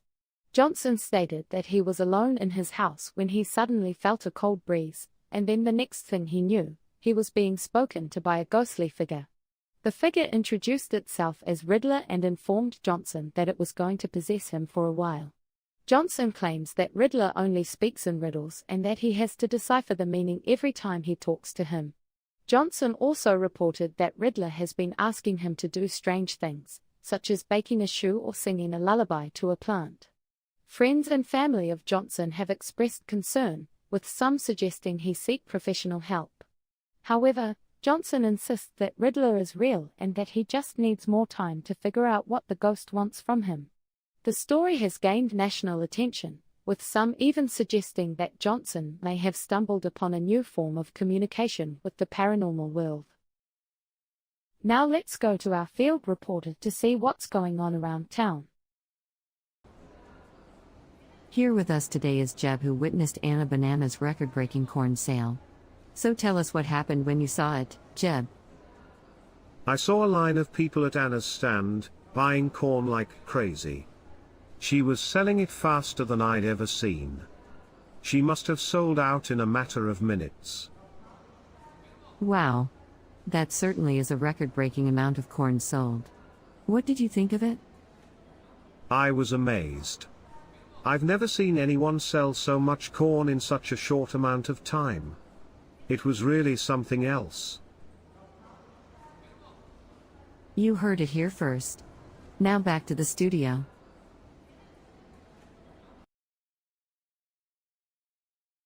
Good morning, Rex and Rita. I am here today to introduce you to a truly remarkable product called the Paper Stackinator. Oh, come on, Rick. The paper stackinator? Are we really supposed to get excited about a stack of papers? I mean, seriously, Rick, who needs a product that's just a pile of papers? Is this the best you could find? Well, Rita and Rex, let me tell you that the Paper Stackinator is more than just a stack of papers. It's a revolution in productivity. A revolution in boredom, you mean? I'd rather watch paint dry than listen to you talk about a stack of papers. Rick, can you please explain what makes this stack of papers so special? Because I'm failing to see any innovation here. Certainly, Rita. The Paper Stackinator is designed to provide ergonomic support while working. It maintains a perfect 90-degree angle to prevent neck strain and improve posture. Wow, Rick. Groundbreaking. I never knew I needed a stack of papers to help me sit up straight. What's next? A toaster that doubles as a shoe rack? I must say, Rick, I'm still not convinced. How is this any better than a regular stack of papers? It sounds like a desperate attempt to create a useless product. Well, Rita, apart from the ergonomic benefits, the Paper Stackinator also comes with a built-in air freshener. You can choose from 3 delightful scents to enhance your workspace. Oh, fantastic. Now we can all enjoy the smell of paper while we waste our time staring at this pointless stack of papers. What a game changer, Rick. Rick, I think it's safe to say that the Paper Stackinator is leaving us all unimpressed. Maybe it's time to move on to something more exciting?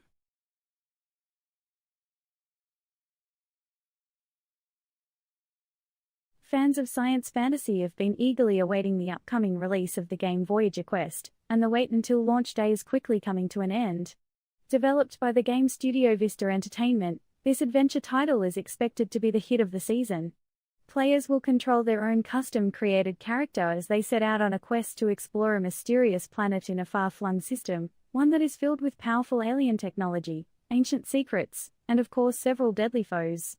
The game's director, Geraldi Wagner, has stated in an interview that the team was inspired by classic science fiction and fantasy movies and books, such as Star Wars and The Lord of the Rings.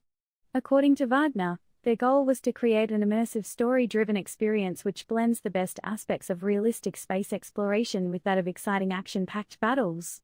The exploration and mystery of the newly discovered lands is only one part of the game, Wagner said. We've also included intense combat sequences and a detailed crafting system, allowing players to create custom weapons and equipment to help them in their journey. Voyager Quest is set to be released worldwide on October 21st for Xbox One and PlayStation 4, with a Windows PC version coming shortly after. With its unique art design, thrilling battles, and remarkable story, it appears that this game will have a lot to offer anyone looking for a sci-fi/fantasy adventure. Let's see what's happening with the weather. Good morning, folks. Today's weather forecast is unlike any other. The sky is dark and stormy, and the wind is howling relentlessly. But instead of being afraid, I want you to embrace this weather. Let it empower you, let it ignite a fire within you. Let the lightning strikes light up your passion, let the thunderous booms awaken your drive. The rain may pour down heavily, but it's only making you stronger. With every drop, you are absorbing the energy of the storm, becoming a force to be reckoned with. And when it's all over, you'll be a changed person. So let the storm rage on, and remember, when the world says, give up, the storm whispers, try harder. Frederick Smith, a local resident of Portland, Oregon, was in for a surprise when he went fishing last week. What he thought was going to be a regular day of catching salmon from the Willamette River turned out to be a real adventure. Smith, who is an avid fisherman and knew the river's banks like the back of his hand, was in for the surprise of his life when he pulled up his line to find a small pouch containing $500 in cash. The money wasn't the only surprise Frederick found. Included in the pouch were a few other items, one being a note from the previous owner that read, "I've lost hope in ever finding my way out of this financial mess. I hope this money finds you and can help you out more than it could help me." Smith, who was already an avid believer in karma, was even more convinced that it exists after this experience. He says he plans on donating the money he found in the pouch to an animal shelter in the area, making sure that his luck paid forward to the community. In a bizarre turn of events, local woman Alice Johnson has come forward with a shocking claim: she can talk to vegetables.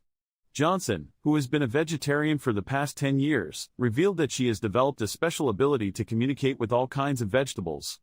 According to Johnson, the vegetables tell her everything they've seen and heard in their lifetime, and she uses this information to make better food choices. "I can tell which vegetables are happy and healthy, and which ones are stressed and need more nutrients," she explained. When asked how she communicates with the vegetables, Johnson said she uses a special mix of meditation and telepathy. While many are skeptical of Johnson's claims, others in the vegetarian community have come forward with similar abilities. It remains to be seen whether this will become a new trend in the health food industry, or if Johnson is simply a one-of-a-kind anomaly. Jackson, a self-proclaimed cat whisperer, had been teasing his friends and followers on social media, promising a live performance by his talented feline troupe.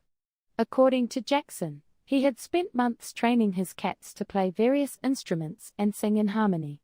The tickets for the concert sold out in a matter of hours. Excitement was in the air as the curtain slowly lifted, revealing the cats sitting on little stools, holding miniature guitars and violins. However, after a few seconds of awkward silence, the audience quickly realized that the cats were not actually playing anything. Instead, Jackson was holding a microphone and meowing into it, while the pre-recorded music was played in the background. Furious audience members demanded their money back, while Jackson tried to explain that he had never actually claimed the cats could play music, just that he had trained them to synchronize their meowing with the recorded tracks. The incident quickly went viral, giving birth to dozens of hilarious memes and online parodies featuring cats in human-like situations. Now let's go to our field reporter to see what's going on around town. Jeb, can you tell me what you saw when you found the spaghetti containing the secret ingredient? Well, I was just rummaging through the pantry to make dinner and I stumbled upon this box of spaghetti. It said secret ingredient on the side, so I decided to take a closer look. What did you see inside? When I opened it, I was amazed to find that the secret ingredient was actually a few drops of unicorn tears. They were shimmering in the light and had a beautiful, iridescent sheen. It was amazing to see. That is incredible. Do you have any idea how the spaghetti became infused with this ingredient? I have no idea. It was quite strange, but maybe there's an explanation. Maybe the makers of the spaghetti were trying to create something special. You heard it here first. Now back to the studio.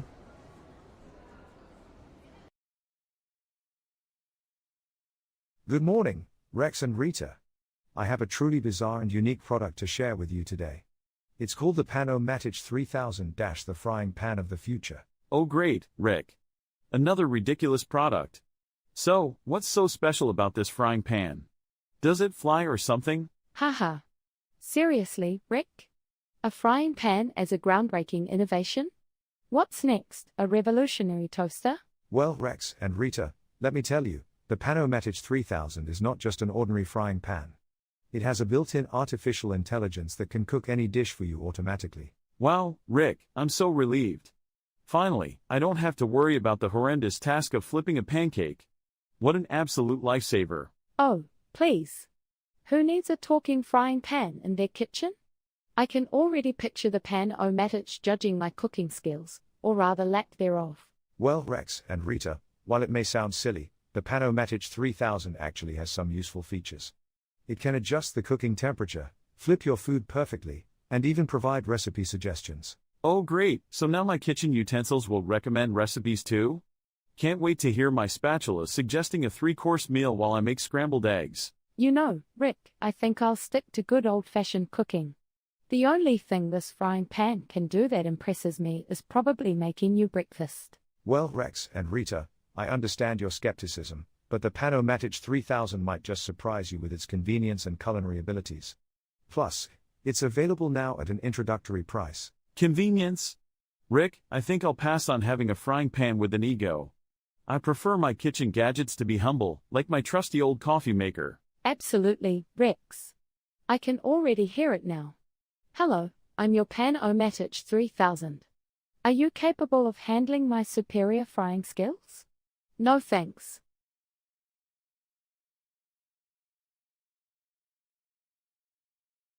The gaming world is abuzz as news of the soon-to-be-released Quest Blade for PC, Xbox One and PlayStation 4 spreads.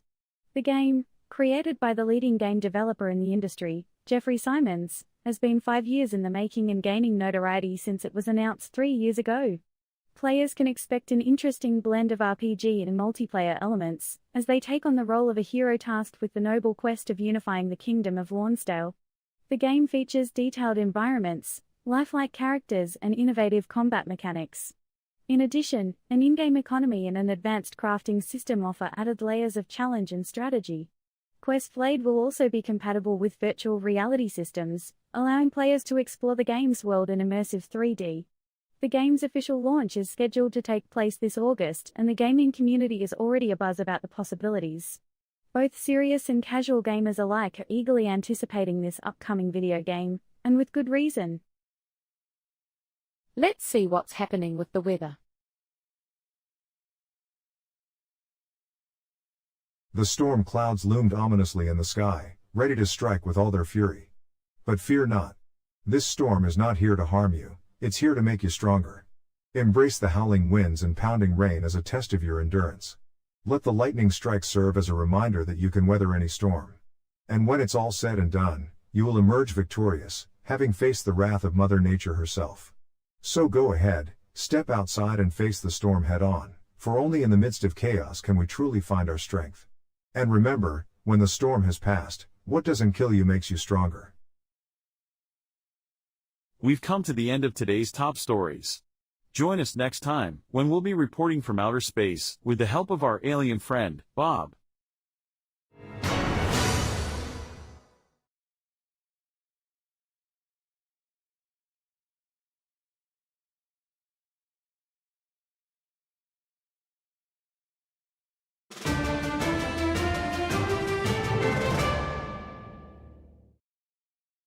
Good morning, Rita. Did you hear about that new coffee shop that opened downtown? Yes, Rex. I did. And I also know that you've been going there every morning this week. Hey, it's good coffee. What's wrong with that? Nothing, except for the fact that you left your coffee cup in the sink yesterday and it was still there when I got in this morning. Oh, come on. That's not a big deal. It's not a big deal, except for the fact that I had to clean it up for you. Again. All right. I'll remember to clean up after myself next time. Thank you, Rex. Now let's get on with the news.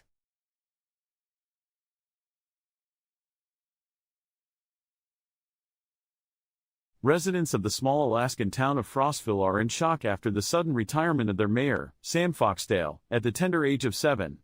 The new mayor, Benny Jonkman, was appointed by the town council to fill the position after Sam declared that, due to being a good 7-year-old, he could not in good conscience continue managing a town of adults. Benny, who was previously a second grader at Frostville Elementary, is the youngest mayor in the history of the United States. He is accompanied to all town meetings by his knowledgeable and supportive parents, Mary and Chad Jonkman. The townspeople of Frostville are expressing an overwhelmingly positive reaction to the unorthodox move, believing that the fresh perspective of a young mind will bring substantial change to the way the town runs. Already, Benny has made it known that he is committed to making Frostville a more inviting place for visitors of all ages. Townspeople believe that if Benny successfully navigates the unique challenges of running a small town, he could go on to do extraordinary things. There are already some rumors circulating that he may even run for president someday.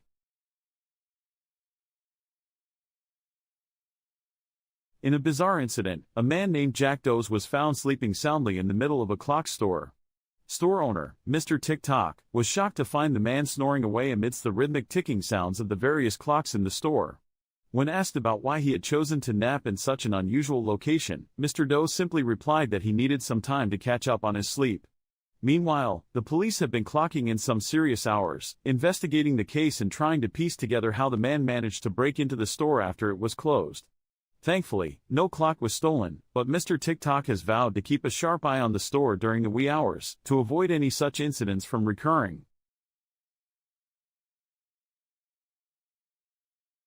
Oscar Washington, known locally as Oscar the Grouch, had the last laugh when he won the town's annual littering contest on Saturday. The contest was judged by a panel of local citizens, including Abigail Adams and Paul Robinson. After a lengthy deliberation, they declared Oscar the winner by a unanimous decision. When asked why he felt confident entering the contest, Oscar replied with a signature grumble, "I've been an expert at littering for my entire life." Oscar's win was met with jeers and cheers from the crowd. After the ceremony, he offered members of the audience some advice: "If you want to beat me next year, you'd better practice your littering skills." In a shocking turn of events, the small town of Pleasantville has elected their new mayor, a cat named Mr. Whiskers. The feline had been a popular figure around town, often seen lounging in the sun or chasing mice behind local businesses. When the mayoral election rolled around, the townspeople decided to vote for something different, and Mr. Whiskers won by a landslide. The new mayor has already made some changes around town, including installing more scratching posts and catnip gardens in the local park. The town hall has also been outfitted with plenty of cozy beds and scratching pads for the mayor to lounge on during meetings. Despite some initial backlash from disgruntled dog owners, the town seems to be adjusting well to their new furry leader. Mr. Whiskers is reportedly already hard at work on his next project, instituting mandatory catnap breaks for all town employees.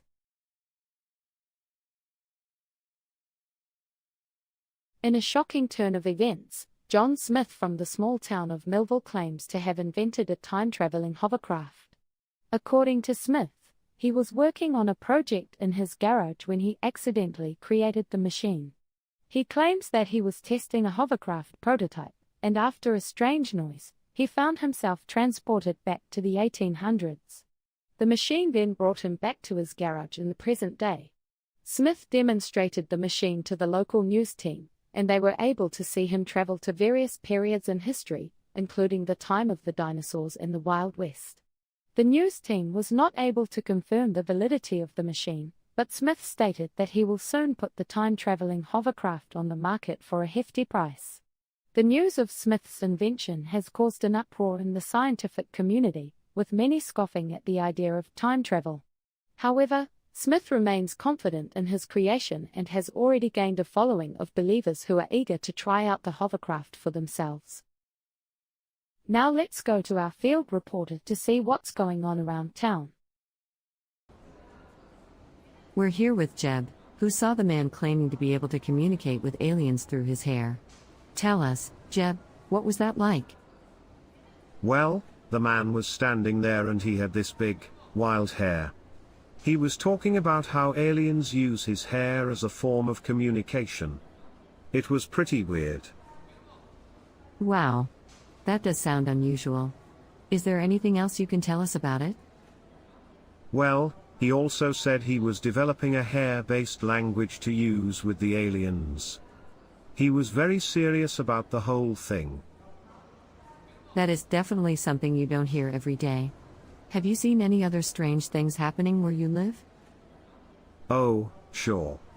There's always something weird going on here. Just last week I saw a robot walking around town, like it was out for a stroll or something. Well, that is certainly something that you don't see every day. Thanks for talking to us, Jeb. No problem. You heard it here first. Now back to the studio.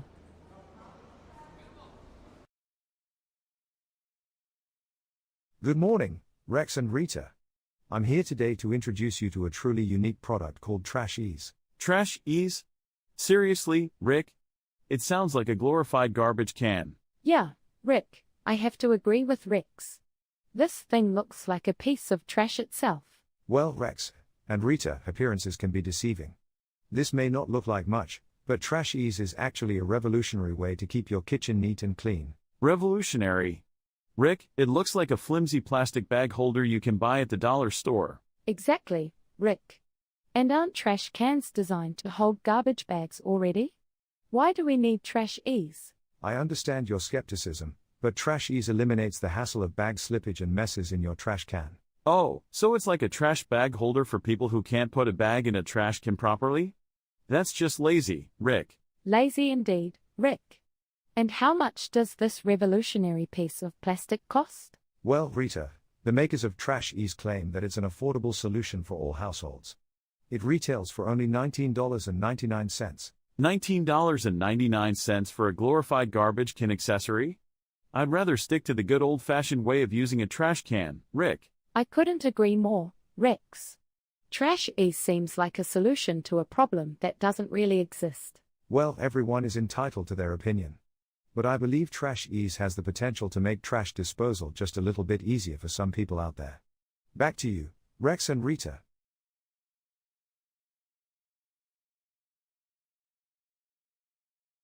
Introducing the revolutionary new game Toothbrush Warriors, the world's first augmented reality game powered by a toothbrush.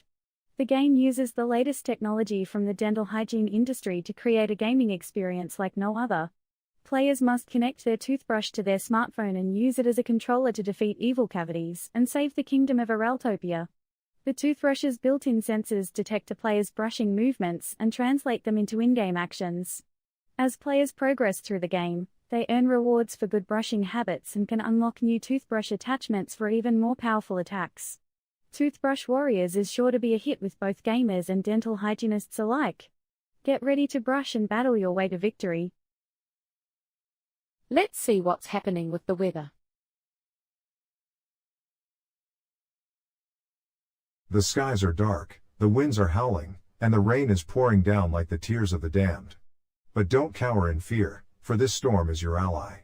It will cleanse the world of its sins and make way for a new beginning. The lightning strikes will illuminate the darkness of your soul and the thunder will awaken the courage within you. Embrace the chaos, for it brings forth an opportunity to start afresh. After all, destruction precedes creation.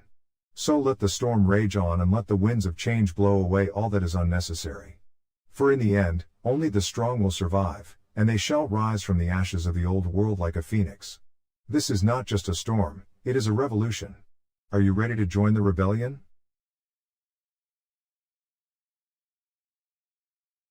In an exclusive interview with the Daily News, 35-year-old Mark Johnson claims that he has the ability to communicate with trees. According to Johnson, the trees in his backyard frequently talk to him, giving him advice on everything from what to wear in the morning to which lottery numbers to pick. Johnson insists that he is not crazy, and that he has been communicating with trees since he was a child. He even claims that he once received a message from a giant redwood tree in California, urging him to go vegan. When asked if he plans to use his unique gift for any specific purpose, Johnson replied that he hopes to one day use his powers to stop deforestation and save the planet. Johnson's claims have been met with skepticism from the scientific community, with many experts saying that his experience is likely the result of a psychiatric condition. However, Johnson remains firm in his belief that he truly can communicate with trees, and he says he will continue to spread their message for as long as he lives. In a stunning upset, local resident Bob Johnson has won the annual hot dog eating contest by consuming a record-breaking 100 hot dogs in just 10 minutes. The previous record of 75 hot dogs was set by Joey Chestnut in 2023. Johnson, a 42-year-old accountant, shocked the crowd with his impressive feat, which left his competitors in the dust. Johnson's technique involved dipping the hot dog buns into a tub of mayonnaise before stuffing them into his mouth. Spectators were both amazed and slightly disturbed by the sight of Johnson's face smothered in white condiment. Despite some concerns about his health, Johnson seemed unbothered and even ecstatic about his win. When asked about his training regimen, Johnson claimed to have been practicing with a variety of foods including corn on the cob, watermelon, and even raw eggs. He also admitted to having a secret weapon, a bottle of spicy hot sauce that he used to wash down the hot dogs. Despite his victory, many in the crowd were left with a sense of unease as they watched Johnson celebrate his triumph by hopping around on one foot and chanting in a language no one could recognize. Some have speculated that he may have been possessed by a hot dog eating spirit, but Johnson has neither confirmed nor denied these rumors. Regardless of any supernatural powers, Johnson's win was undoubtedly impressive and will go down in history as one of the strangest moments in the hot dog eating contest's history. Residents of Blairville were left in shock this morning when a strange, green blob glided through the town square. The blob seemed to be made of a thick, gelatinous material, and was about 10 feet wide and 15 feet long. Witnesses described it as the most unnerving thing they ever saw, and were fearful that the blob could be some kind of alien life form.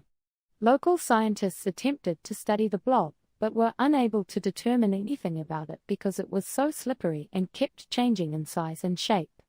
To the surprise of onlookers, the blob eventually started rolling away and passed through the city, eventually making its way to the edge of town and out of view. Authorities have yet to determine what the blob was, or where it came from. Several people theorized that it might have been caused by a strange weather phenomenon, but nothing has been confirmed. Regardless, the event has left many Blairville citizens feeling a bit uneasy. Now let's go to our field reporter to see what's going on around town. So Jeb, tell me what you saw when you heard the news that a teenager became rich after winning the lottery? Well, I was in the town square when I heard the news. Everyone was talking about it, and there was a real buzz in the air. Everyone was saying how amazing it was that someone so young could win the lottery and become so wealthy. What was the reaction of the people? Oh, it was really positive and exciting. People were congratulating the teen and wishing them luck. There was a lot of enthusiasm in the air and people were just so happy for them. You heard it here first. Now back to the studio.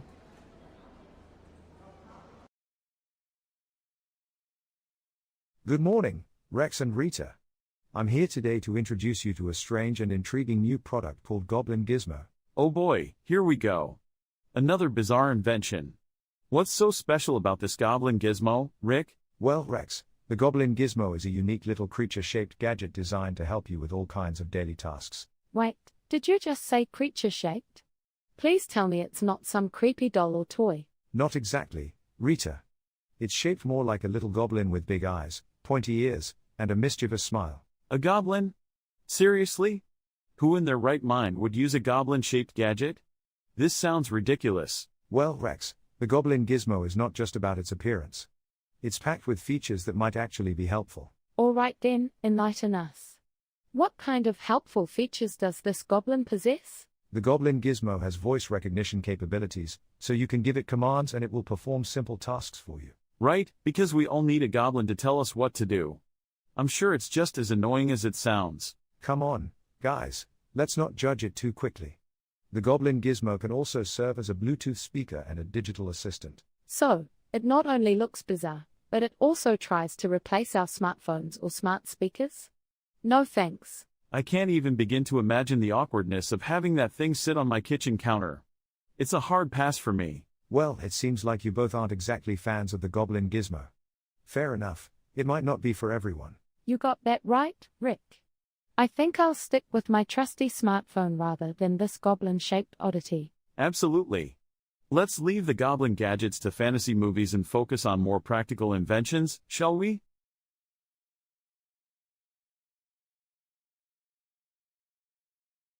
A major new video game developed by Mystic Fox Entertainment is set to revolutionize gaming as we know it. Making use of emerging technology from a different industry, this unnamed project seeks to use a previously untapped source for creating the best gaming experience yet. The intriguing new technology comes from an industry that many wouldn't expect to see in video games, the fashion industry. Working with fashion designer and technologist Jaden Kapoor, Mystic Fox created a revolutionary new type of fabric that the development team is calling Flexiglass. This material is remarkable due to its flexibility and durability in relation to how thin and lightweight it is. It's perfect for a variety of uses in video games, offering not just durability and a cutting-edge look, but also adding an extra layer of comfort and portability. The team at Mystic Fox is keeping tight-lipped on all the details as usual, but promises to reveal more soon. They only hint that the project will focus on a whole new way to play video games. We can only wait and see what comes of this exciting development with Flexiglass. We can be sure that, whatever the game may be, it's sure to bring the gaming industry closer to a whole new level of experience. Let's see what's happening with the weather. Behold the skies, billowing with clouds of gray, roaring with thunder, striking fear into our hearts, and see the bolts of lightning dance and play, a warning that the end is about to start. Oh, the wind that howls with a demonic voice, whipping up debris and ripping apart all things, the storm's embrace is not one to rejoice, for destruction it brings and suffering it brings.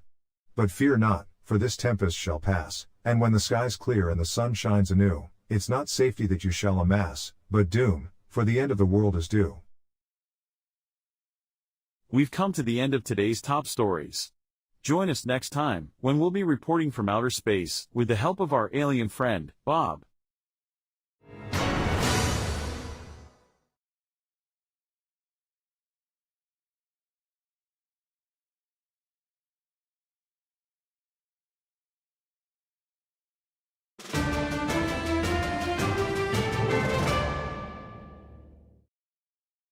Good evening, folks. I'm Rex and welcome to tonight's news. And I'm Rita. Rex, you seem to have something on your suit jacket. What? Where? I don't see anything. Right here, right by your pocket. It's distracting.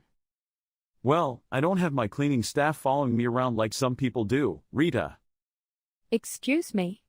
I don't have a cleaning staff either. I just know how to keep myself presentable. Oh, so you're saying I don't know how to keep myself presentable? That's a low blow, Rita. I'm just saying, maybe you should invest in a stain remover pen or something. Well, maybe you should invest in a sense of humor. I have a sense of humor, Rex. It just doesn't extend to stains on your suit jacket. Fine, let's just start the show. Agreed. And maybe next time bring a spare suit jacket.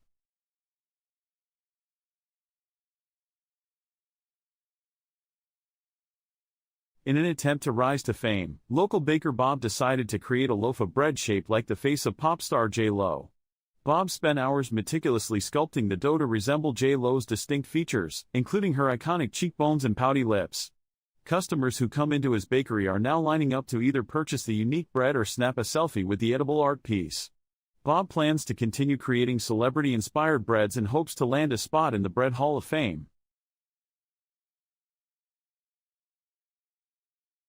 Grandma Smith was remembered fondly by her family at her funeral on Monday, especially for her cheerful outlook on life.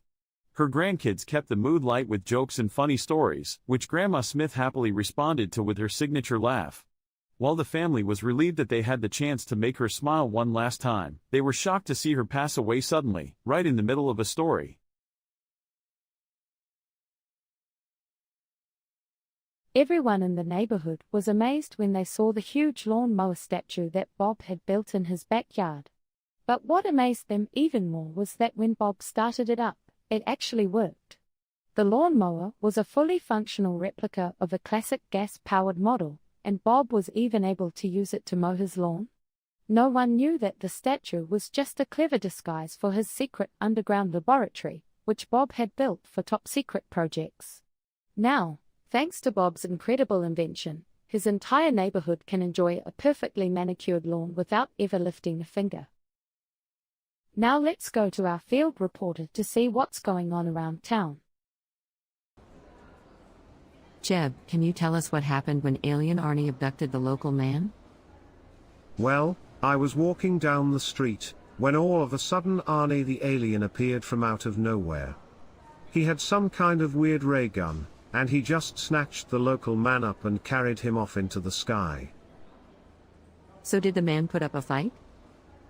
No, he was too scared. He just let Arnie carry him off like a rag doll. It was really weird. You heard it here first. Now back to the studio.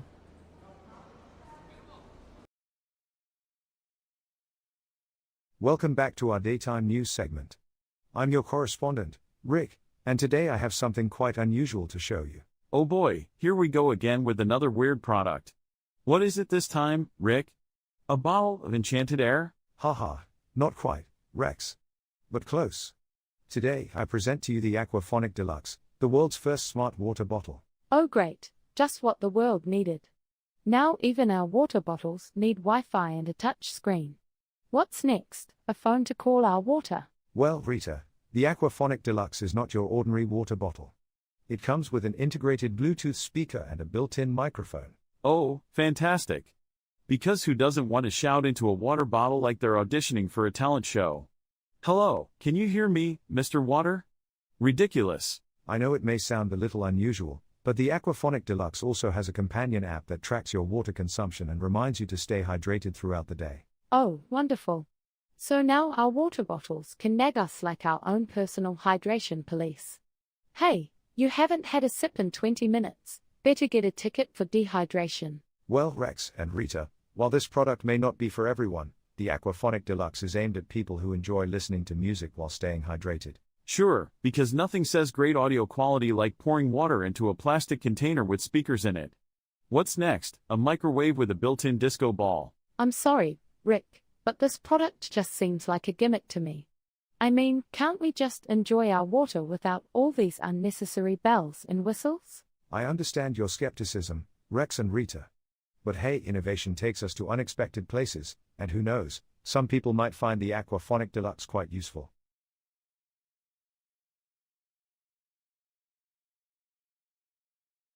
In a stunning feat of gaming prowess, 24-year-old gamer Jack Jackson has set a new world record for speedrunning the notoriously long and difficult game Epic Fantasy Quest VII. The game, which normally takes an average of 100 hours to complete, was conquered by Jackson in a mere 60 minutes. The achievement has left the gaming community in a state of shock and disbelief.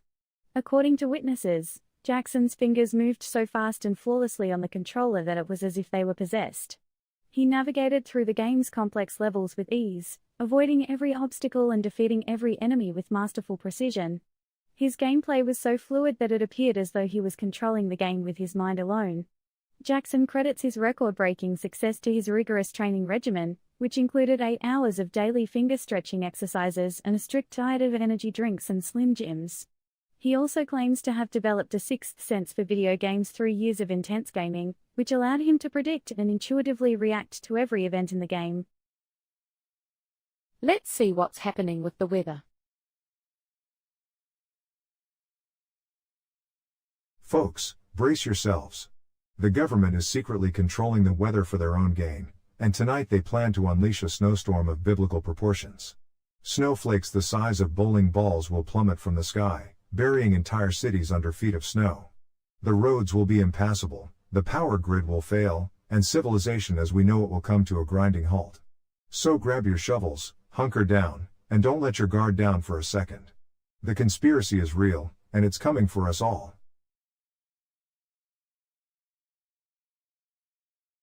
Houston, we have a problem. Local astronaut, Buzz Lightyear, has been accused of space theft.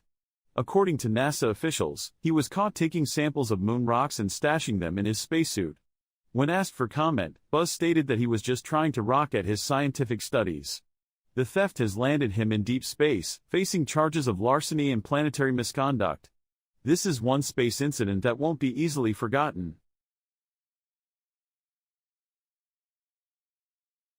Jerry Smith, a local resident, claims that he has found the secret to eternal life in his morning coffee. According to Jerry, he accidentally dropped a piece of experimental stem cell research into his coffee and drank it without realizing it. To his surprise, Jerry has not aged a day since that fateful morning, and he feels stronger and more energetic than ever before. Jerry's discovery has caused a frenzy among scientific communities around the world, and many are seeking to replicate his results. However, there is a twist. Jerry forgot which lab he took the stem cells from, and all of his attempts to replicate the experiment have failed. Jerry says he will keep looking for the lab and hopes that others can someday experience the same results he has. Residents of the small town of Smithville were in awe this past week when they spotted a mysterious island in the middle of the ocean. The odd-shaped landmass was conveniently in the shape of a classic record, which called to mind the days of vinyl. Local fisherman, Paul Johnson, was the first to catch sight of the island. "I could hardly believe my eyes," he said. "It looked like something out of a movie. I don't know how this island came to be, but it certainly is a musical sight to see." The peculiar formation of the curious island immediately had people talking, and scientists from the University of Smithville are already looking into the possibility of uncovering how the island came to take on its record-like shape. The mayor of Smithville, James Gardner, believes there is still much to learn about this strange discovery. He said, "It's absolutely remarkable. I'm sure the citizens of this town will never forget the day the island in the shape of a record was discovered." After a failed attempt to find the last slice of pizza in his fridge, Jack stumbled upon a portal to a parallel universe. As he reached for the pepperoni pizza slice, he felt a sudden jolt and everything around him changed. He found himself in a world where cats ruled and humans were their loyal servants. Jack was shocked to see that his house had transformed into a cat palace with scratching posts and cat trees scattered around. The cats spoke to him in English and ordered him to serve them meals and groom their fur. Jack was initially resistant, but the cats threatened to banish him to the litter box if he didn't comply. After several days of serving the feline overlords, Jack found another portal in a cat toy and quickly escaped back to his own universe. He threw out the pizza, promising himself to always check his fridge for alternate universes before reaching in for food.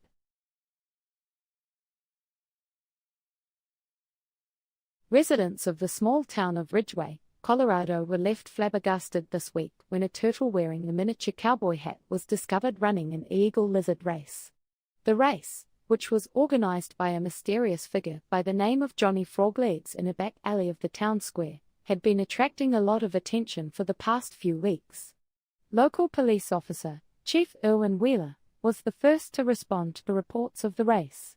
He said, "When I arrived on the scene, I could hardly believe my eyes. There was a beret-wearing turtle with a miniature cowboy hat on top, galloping with a group of lizards around the alley. It was quite a sight to see."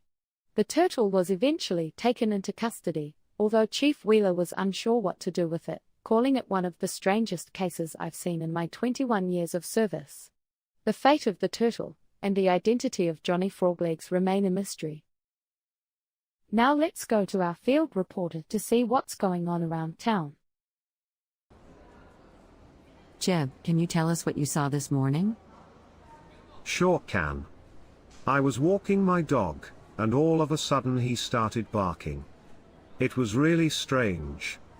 He was keeping a rhythm, like he was trying to beat a drum.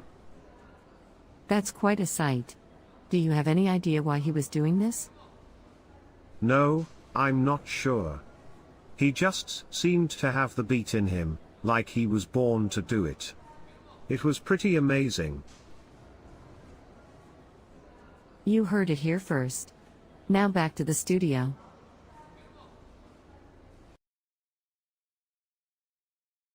Hey there, Rex and Rita. I've got something really interesting to show you today. Oh, really? Is it another one of those strange and useless products you seem to find, Rick?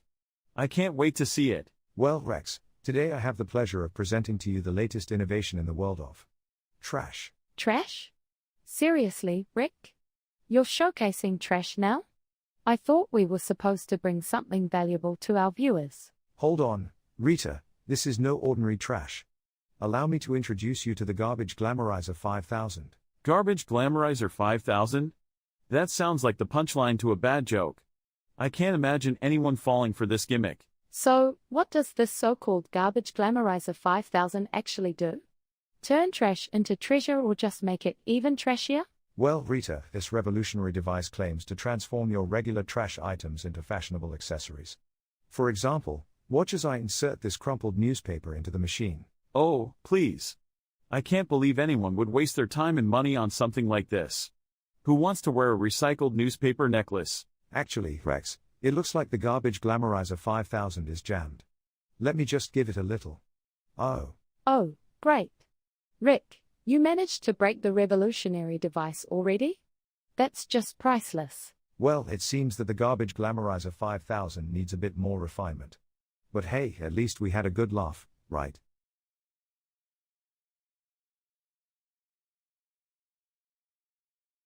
The video game industry has experienced a new peak in excitement as one of its most dedicated players, Jimbo Harrison, recently achieved an unprecedented milestone in the virtual world of gaming. After dedicated hours of relentless playtime, Jimbo reached level 99 in the hit galactic adventure game Space Jumper. This fantastic achievement has been recorded as the highest score a single player has achieved in the game, and is a testament to Jimbo's unique gaming skills.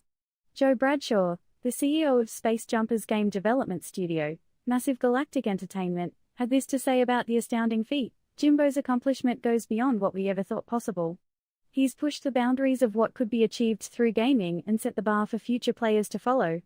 Jimbo has offered a new level of excitement and admiration to the gamers community. As a reward for his accomplishment, Jimbo has been honored with a lifetime membership to the Massive Galactic Entertainment Institute of Gaming and will receive a deluxe edition of the game, complete with special in-game items. Jimbo's achievement has been widely celebrated across the world of gaming and has shown the capabilities players can achieve when they dedicate their time and skills. He is a true inspiration for the gaming community. Let's see what's happening with the weather. Batten down the hatches and hold on to your hats, ladies and gentlemen, because we're in for one heck of a weather event. The skies may be filled with gray and the winds may be howling like banshees, but we cannot let that get us down. The storm is coming, but so are we. We will not be defeated by Mother Nature's fury, we will rise up and face it head on. Let the rain pour down like bullets and the thunder roar like beasts, for we are not afraid. And when the storm subsides, we will emerge stronger and more resilient than ever before. Remember, it's not about waiting for the storm to pass, it's about learning to dance in the rain. So let's dance, my friends, let's dance in the face of the tempest that approaches us. Let's show this storm who's boss and come out on the other side victorious. We've come to the end of today's top stories. Join us next time, when we'll be reporting from outer space, with the help of our alien friend, Bob.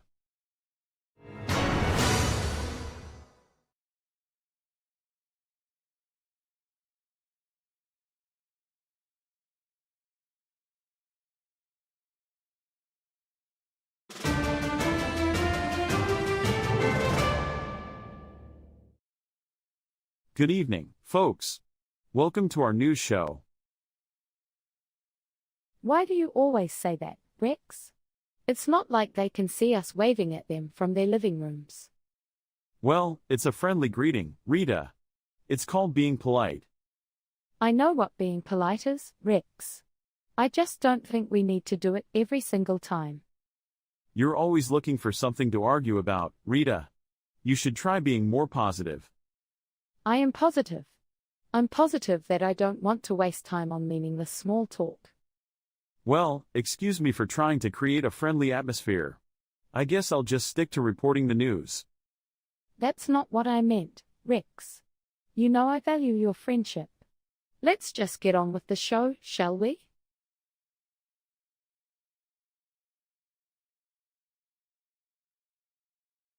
In the small town of Peeville, bakery owner Sally Sweet has been making waves with her latest creations.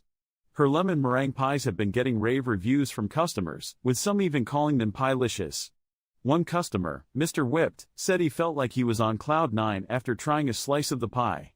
Many are wondering what other flavors Sweet has up her sleeve, and some are even calling her the pie one-ear of the dessert world.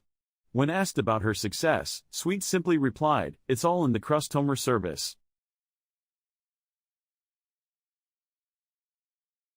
In a groundbreaking discovery, local man Johnny Appleseed claims to have discovered the secret to eternal youth.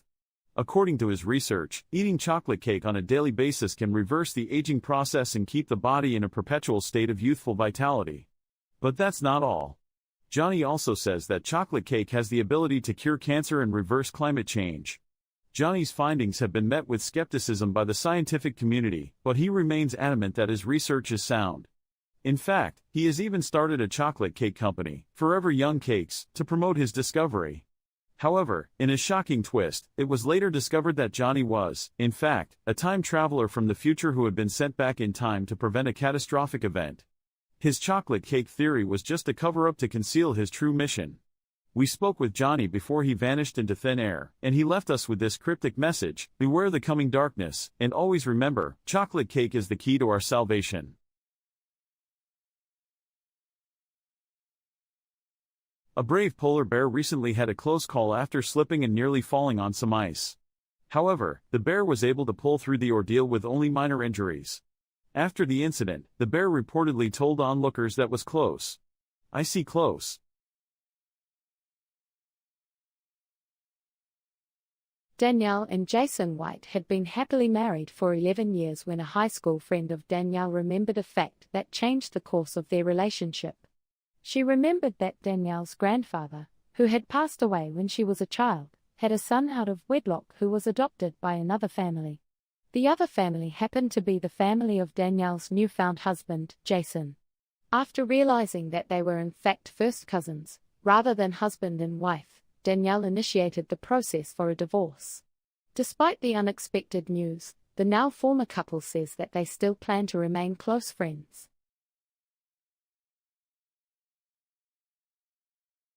Alice Henderson had just finished walking her dog when out of the corner of her eye she noticed something strange in the sky.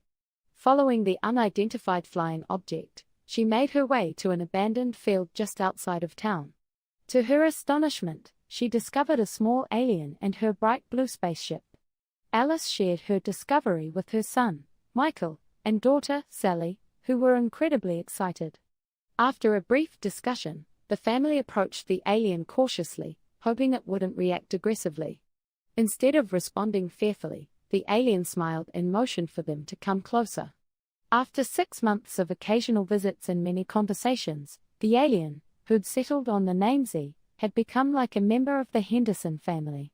Together, the four of them created elaborate spaceships out of wood, turned the abandoned field into a playground, and shared laughs over campfires.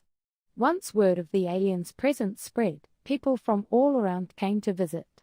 Local carpenters were amazed at Z's craftsmanship.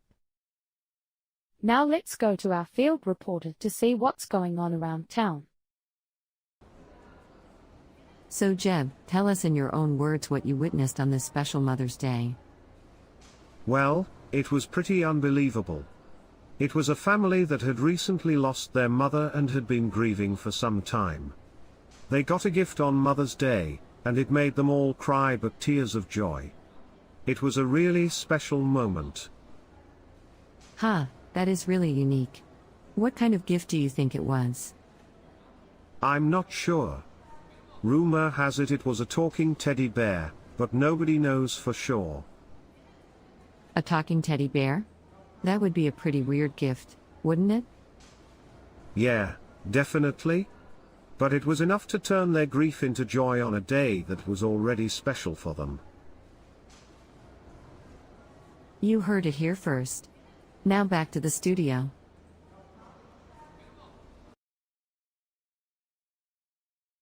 Good morning, Rex and Rita. I'm here today to show you a truly unique and innovative product called the Blendo-Matic 5000. Oh, great. Another blender? How exciting. What's so special about this one, Rick? Well, Rex, the Blendo-Matic 5000 is not just an ordinary blender. It can blend, puree, chop, and even knead dough. Wow, Rick, groundbreaking stuff right there. Who would have thought a blender could actually perform its basic functions? I mean, come on, Rick. How many blenders do we really need? Isn't one enough? Actually, Rex, the Blendo-Matic 5000 is designed to be a multifunctional kitchen appliance. It's perfect for those who love experimenting with different recipes. Or for those who simply can't decide which specific appliance they want cluttering up their countertops. Exactly, Rita. Who needs separate appliances for blending, chopping, and kneading? Just buy this monstrosity instead. Well, I understand your skepticism, but the Blendo-Matic 5000 has received rave reviews from home cooks and professional chefs alike. Oh, I can just imagine Michelin star chefs everywhere rushing to buy this blender, Rick. I'm sure it's a real game changer. So, Rick, how much does this magical Blendo-Matic 5000 cost? It's priced at $499, which may seem steep, but considering its versatility, it's a fair investment for cooking enthusiasts. Oh, I'm sure people will be lining up to spend their hard-earned money on this blender instead of, paying their bills. I can hardly contain my excitement, Rick. I'll rush right out and get one. Or not.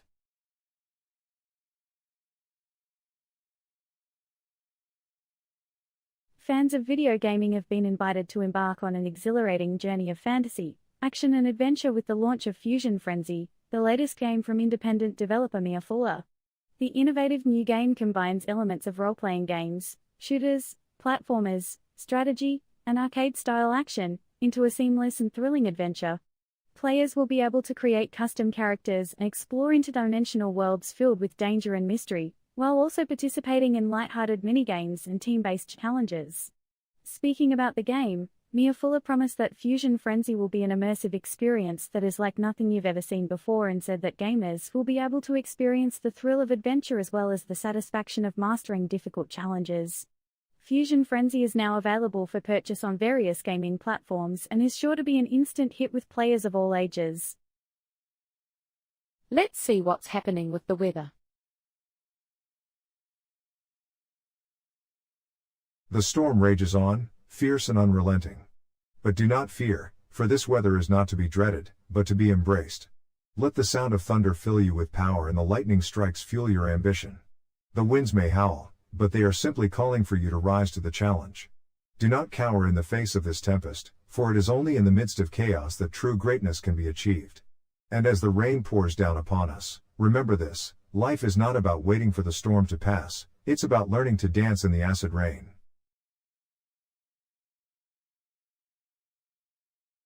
Samantha Banks was arrested by federal agents yesterday for suspicion of horse theft from a local riding stable. But when she was brought in for questioning, they realized that the 19-year-old was actually a horse in disguise. After a thorough medical checkup, it was confirmed that she was 100% equine. It turns out that Samantha Banks had been posing as a human for years and had fooled her family and friends into believing that she was a real person. She even graduated high school, where she was a straight-A student, and planned to attend college in the fall to study veterinary science. It is still a mystery as to why Ms. Banks chose to disguise herself as a human. What was intended to be a deception became a part of her life, and she describes being in costume as natural and comfortable. Ms. Banks will be sent to a horse sanctuary to be with other equines who have also lived mysterious double lives. These ponies and horses have helped her to adjust to her new reality, which is the life of a horse. Bobbin Botham, the professional football player whose name is synonymous with success, just can't seem to get the job done when it comes to condiments. This past week, at a barbecue held by his friends, Botham was asked to provide the mustard for the burgers and hot dogs that were on the menu. After multiple attempts and 3 different types of mustard, he still couldn't deliver the perfect condiment to accompany the delicious food. By the end of the night, all of the food had been eaten and Bob and Botham had become the punchline of the night. Not wanting to let the situation ruin the good time, his friends allowed him to leave with all of the remaining mustard, just in case he ever needs it again. Luckily for Botham, his football career is still perfectly intact and he hopes that this incident won't have an impact on his reputation. Researchers in the Department of Space Studies at the University of Somewhere Unexpected were amazed to discover cows flying across the moon. The cows, who were just tiny baby cows, were spotted soaring through the night sky in perfect formation, their tiny hooves glinting in the moonlight. Scientists were not sure how or why the cows were flying, but speculated that a mysterious force was at work. Witnesses said the cows flew in a graceful arc, almost like a dance, before heading off into the stars. In an effort to uncover the mystery, a team of researchers is now planning to launch a mission to the moon in a bid to discover the secrets of these extraordinary cows. Maggie Johnson of Springfield, Missouri, may have found her calling in life, pumpkin carving. This past weekend, she took home the grand prize at the National Pumpkin Carving Championship in Las Vegas.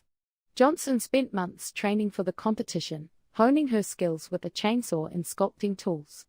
Her winning design was a recreation of Michelangelo's David, carved entirely out of a massive pumpkin. Attendees were both impressed and slightly unsettled by the lifelike details of the sculpture, including anatomically correct features. When asked about the inspiration behind her design, Johnson simply replied, "I just really like pumpkins in art." The prize money from the competition will go towards funding Johnson's next project, carving a full-sized replica of the Sphinx out of pumpkins for her front yard Halloween display. While some may see her passion as strange, Johnson's talent and dedication to her craft can't be denied. Now let's go to our field reporter to see what's going on around town. We're here today with Jeb, a local investor who was at the meeting where Maximus was trying to sell their newest product. Tell us, Jeb, what did you observe? Well, it was pretty clear that Maximus' product wasn't going to be very successful. Nobody seemed interested in what they were selling, and there was a lot of skepticism when they pitched their product. So investors didn't think it was a good idea? Correct. No one seemed to think it was a good idea. People were asking a lot of questions about the product and its potential for success, but Maximus didn't seem to have any convincing answers. You heard it here first. Now back to the studio.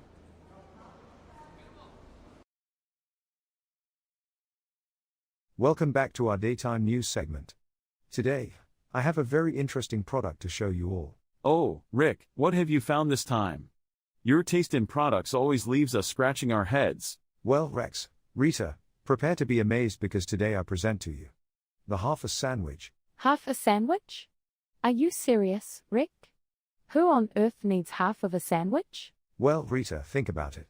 Sometimes we are in a hurry and don't have time to finish a whole sandwich. That's where the half a sandwich comes in. Are you telling me that, instead of wrapping up the leftover portion of a sandwich like a normal person, we should buy an absurdly shaped product specifically designed for a half-eaten sandwich? Well, Rex, it's not just about practicality.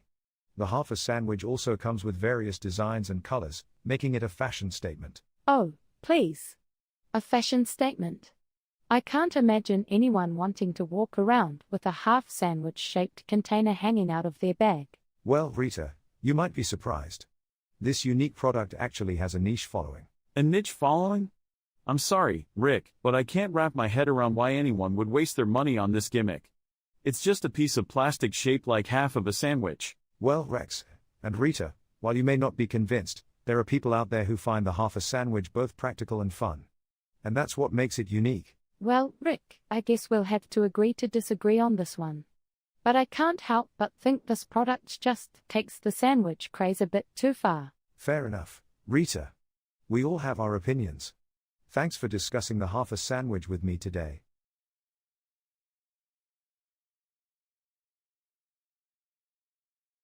In a feat of engineering and dedication to gaming, Frederick Johnson has created the world's largest video game controller. Johnson, who has been a video game enthusiast since he was a child, spent over 6 months designing and building the behemoth controller.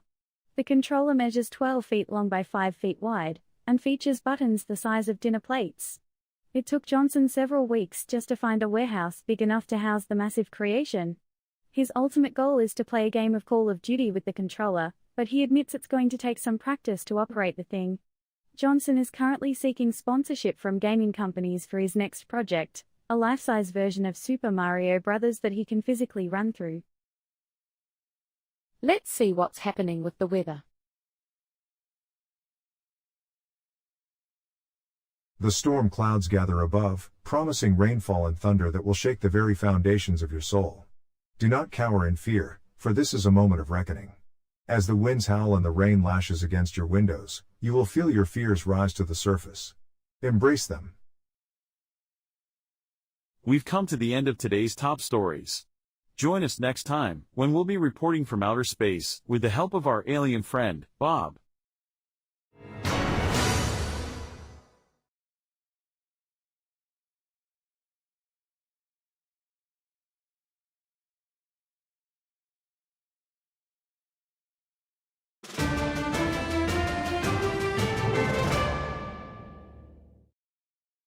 Good evening, Rita.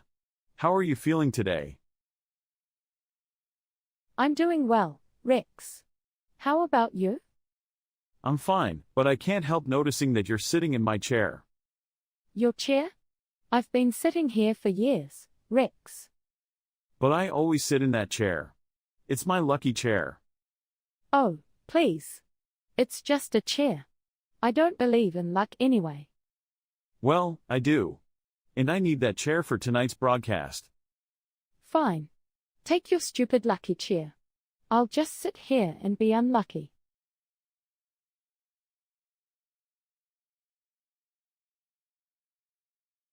In a bizarre incident, local resident John stole a calendar from the local store.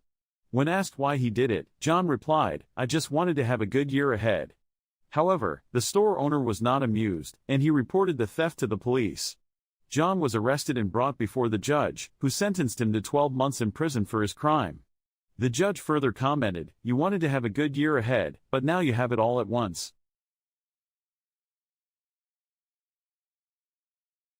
At approximately 7 a.m. this morning, stunned citizens of Fosterburg, Illinois awoke to an unusual sight in the sky. A strange, human-like figure hovered several hundred feet above them, silently spinning and enveloped in an ethereal white light. "I just had the most startling experience," said witness Thomas Cox. "I heard a loud hum and looked up to see this figure spinning slowly, like a ghost. It was bizarre and unsettling. I just stood there and watched for about half an hour." The mysterious figure continued to slowly rotate in the sky for an hour before disappearing as suddenly as it had arrived. Dozens of residents from the town square had gathered to watch, but many were too terrified to approach. The local police department has released a statement, urging citizens to remain calm and that they are investigating the incident. Officials remain mum as to the figure's origin, leaving townspeople to guess at the meaning of the apparition. For now, many Fosterburg residents remain in a state of shock and awe.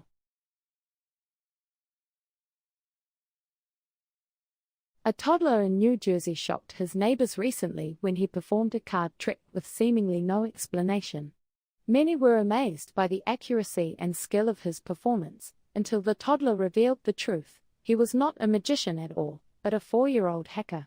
The toddler had managed to hack into his neighbor's security system and had been using it to break into their house and do the trick all along. Now let's go to our field reporter to see what's going on around town. Hey there, Jeb. Tell us, did you witness the robbery of Cheddar's Crown? Yes, sir, I did. It was a real cheesy situation. A cheesy situation indeed. Can you describe what happened to us? Well, it was a group of mischievous mice who were equipped with a pun-filled plan that stole Cheddar's crown. It was quite a punny scene. Wow, that certainly sounds like a crime of cheesy proportion. Do you know where the mice took the crown? Unfortunately, no. They seemed to disappear into the night like a cheesy shadow. You heard it here first. Now back to the studio.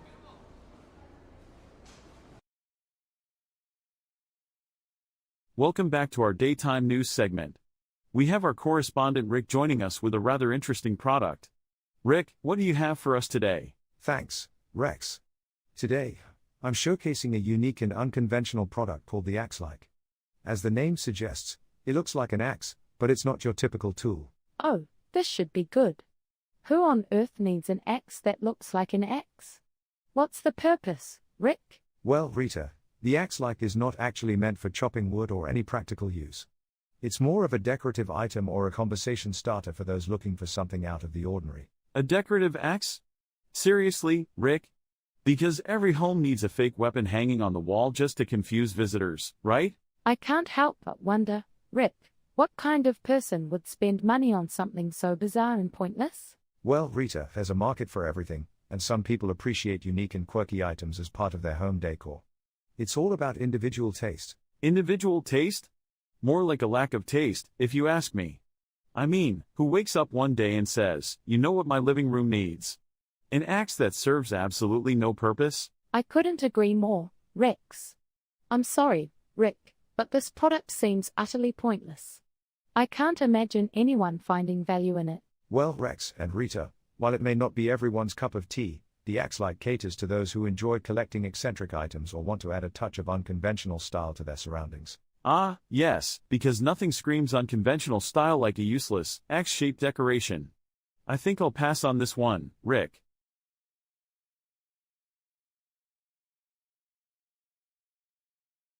In a surprising move, game developer Cyberplay has announced their latest game will be incorporating technology typically used in the dental industry. The game, titled Toothache Adventures, will feature a toothbrush peripheral that players will use to clean the teeth of their virtual character. The toothbrush will be equipped with sensors that can detect the location and severity of cavities, and players will need to use different techniques to remove the decay. The game also includes a flossing minigame, where players will need to maneuver dental floss through tight spaces between teeth. Cyberplay CEO, Tom Smith, explained that they wanted to create a game that was both fun and educational for players. We wanted to create a game that could help promote good dental hygiene habits in a fun and engaging way, he said. Who knew the dental industry could inspire the next big thing in gaming? The game is set to release next month and is already receiving praise from dental organizations for its unique approach to promoting oral hygiene. Let's see what's happening with the weather. Ladies and gentlemen, I bring you the perfect day. The sun is shining, the birds are singing, and the atmosphere is clear. It's a day that you'd ordinarily wish for, but today it's different.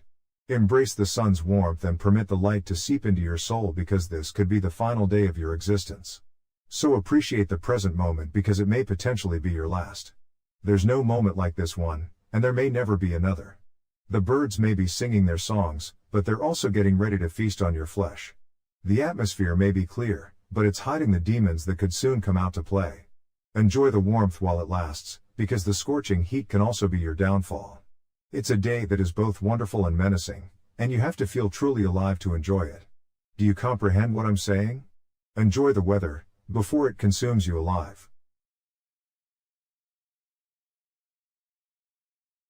Late last night, Mr. Harcourt, 82, of nearby Whistleberry stunned onlookers when he successfully wrestled an octopus in under 3 minutes.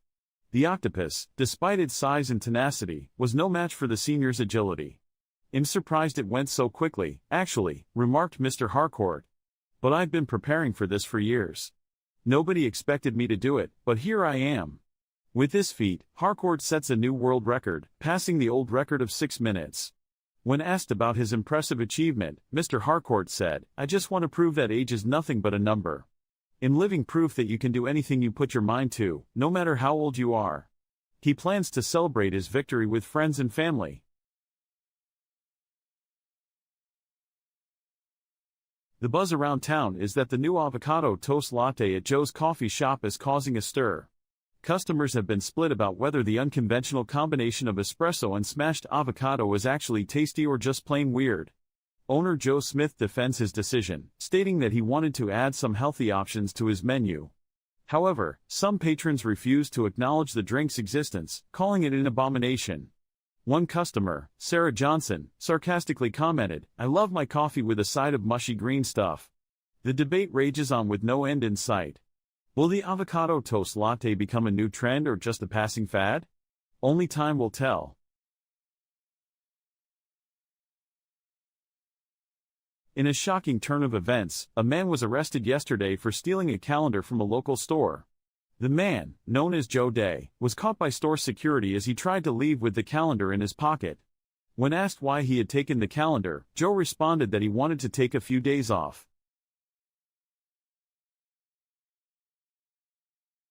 An unusual discovery was made in New York City's Central Park on Friday afternoon when a flamingo statue mysteriously appeared in the middle of the lawn. The large, lifelike sculpture stood almost 3 feet tall and appeared to be made of solid concrete.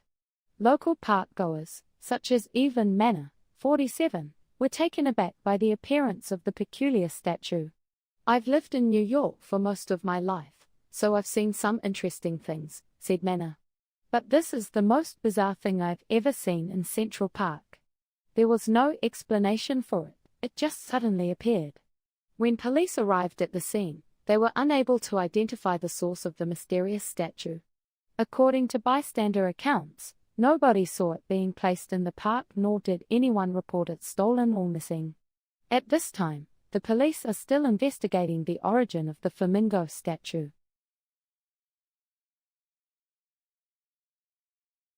In an astounding feat of dedication and utter weirdness, local man Lenny McQuedo has broken the world record for the longest time spent collecting belly button lint. McQuedo, a self-proclaimed naval enthusiast, has been meticulously gathering his own belly button lint for the past 25 years, documenting each and every find in his meticulously organized lint catalog. Sources close to McQuedo claim that his obsession with belly button lint began when he accidentally discovered that his belly button could double as a pocket for small items. From that day forward, he began collecting lint as if his life depended on it.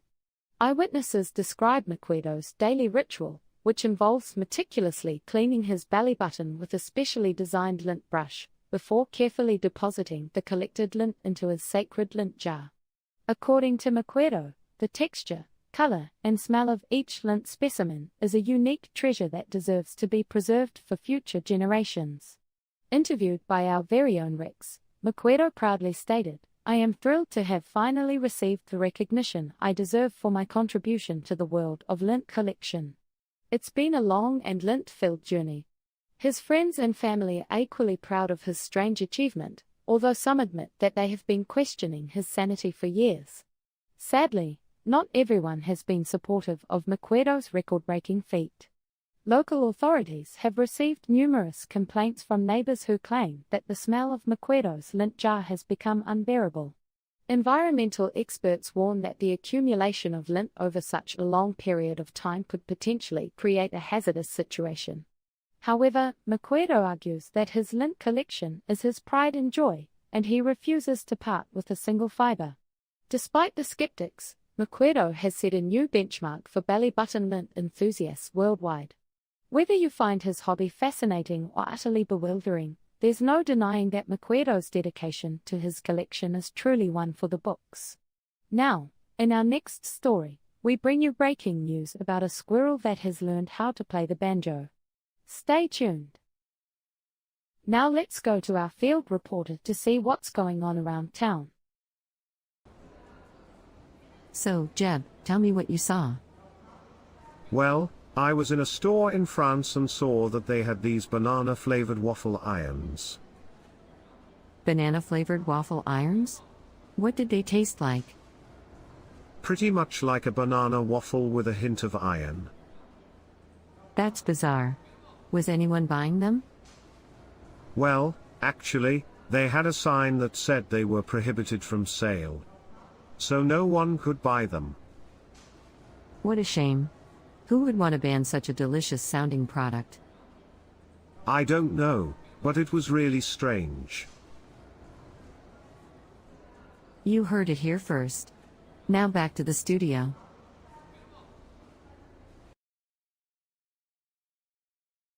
Welcome back, folks. Today, I have something really unique and unusual to showcase. It's called the Ultimate Transforming Briefcase. Oh boy, here we go again with another innovative product. What's so special about this briefcase, Rick? Well, Rex, this is not just your ordinary briefcase. It's designed to transform into a variety of unexpected objects. Transforms? Are we talking about Optimus Prime in briefcase form or something? This sounds ridiculous, Rick. Well, Rita, believe it or not, the Ultimate Transforming Briefcase can actually turn into a mini fridge, a portable toilet, and even wait for it, hammock. Okay, Rick, I think we've reached peak absurdity here. Who on earth would actually need a briefcase that doubles as a portable toilet? That's repulsive. I understand that it might seem unconventional, but let's not jump to conclusions. There might be a niche market for people who value versatility and convenience. Oh, please. I highly doubt anyone would want to be caught using a briefcase as a toilet in public. What's next? A briefcase that transforms into a personal sauna. Well, Rita, you never know what wild ideas the future holds. But for now, let's keep the focus on the Ultimate Transforming Briefcase. I'm sorry, Rick, but this product just seems like a desperate attempt to make briefcases relevant again.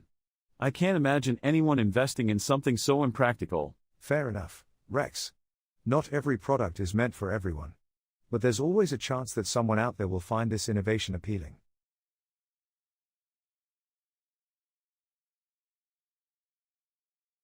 In an unprecedented move, the independent gaming company Pixelated Dreams has teamed up with the manufacturer of PizzaBot 3000, a popular pizza-making robot, to create the most innovative video game the industry has ever seen. The game, titled Pizza Quest, utilizes never-before-used technology from the food industry to create a truly immersive gaming experience. Pizza Quest is not only a game about making pizza. Let's see what's happening with the weather. As the clouds roll in and the winds pick up, it can be easy to feel afraid. But don't let fear control you. Embrace the storm and let its power fuel your inner strength. Let the lightning strike through your veins and the thunder shake your soul. Remember, the darkest skies bring the brightest lightning. So go out there and conquer the storm. You are the lightning that will strike fear into the hearts of others. And as the rain pours down, take comfort in the fact that you are not alone in the darkness. The storm is always watching, always waiting, and always hungry. Let it consume you, for only in the storm can we truly be free. We've come to the end of today's top stories. Join us next time, when we'll be reporting from outer space, with the help of our alien friend, Bob.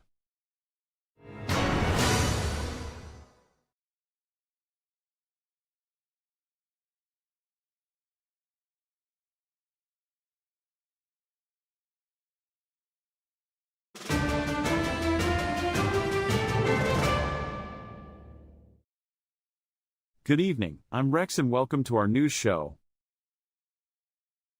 And I'm Rita. Rex, why do you always get to say the welcome line? Well, Rita, someone has to lead the way. But it's always you. Can't I do it for once? Sure, go ahead and give it a try. Fine. Good evening, everyone. I'm Rita and welcome to our news show. Wow, you really know how to steal the spotlight, don't you, Rita? I just wanted to try something different for once. Well, I guess we'll have to see if the ratings go up or down with your welcome line. Hey, I can be just as charming as you. We'll leave that for the viewers to decide. Up next, we have a breaking news story.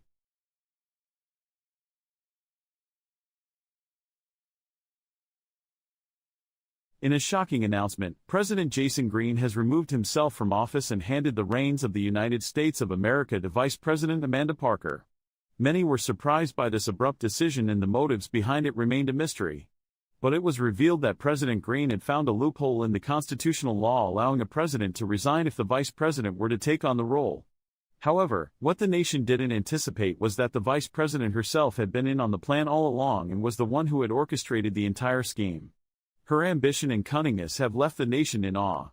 President Green has been praised for his courage and boldness in guiding the nation along a new path.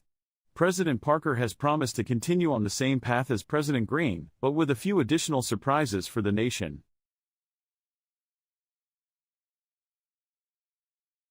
Ted McTavish of Juneau, Alaska was out on a hunting expedition this past weekend when he stumbled upon an incredible encounter with a giant werewolf.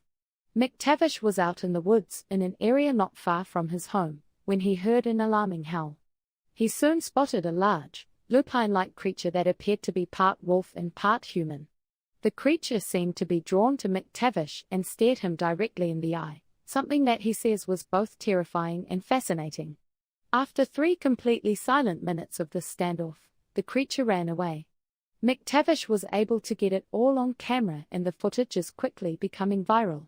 Experts are unsure of what to make of the encounter. Though McTavish did see some resemblance to a werewolf, they believe that it could actually be a hybrid creature that is part wolf and part Bigfoot, or even some type of mutant. No one knows for certain, but the video has certainly spurred a great debate. Now let's go to our field reporter to see what's going on around town.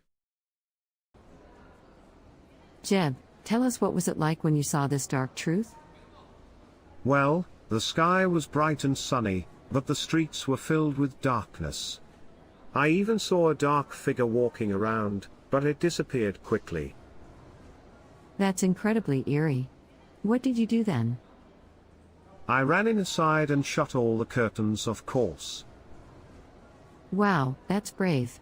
Did you see anything else? Also, I heard some strange noises coming from the sky.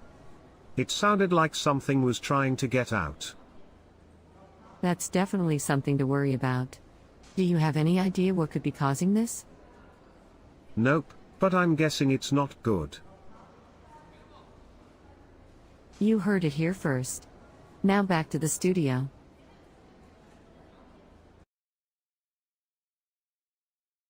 Good morning, Rex and Rita.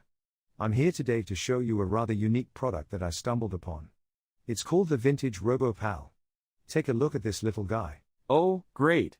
Another useless gimmick, huh? What's so special about this vintage RoboPal, Rick?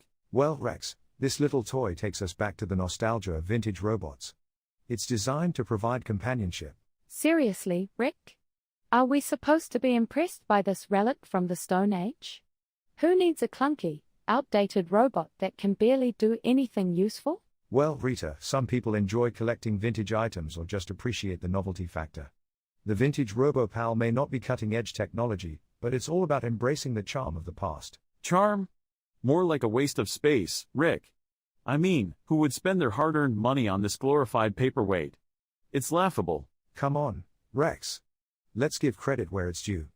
The vintage RoboPal may not be for everyone, but it could bring joy to those who appreciate vintage toys or want a quirky conversation piece for their home. I'm sorry, Rick, but I just can't see the appeal. I'd rather invest in something more practical and modern. This vintage RoboPal is just a sad reminder of how far we've come in terms of technology.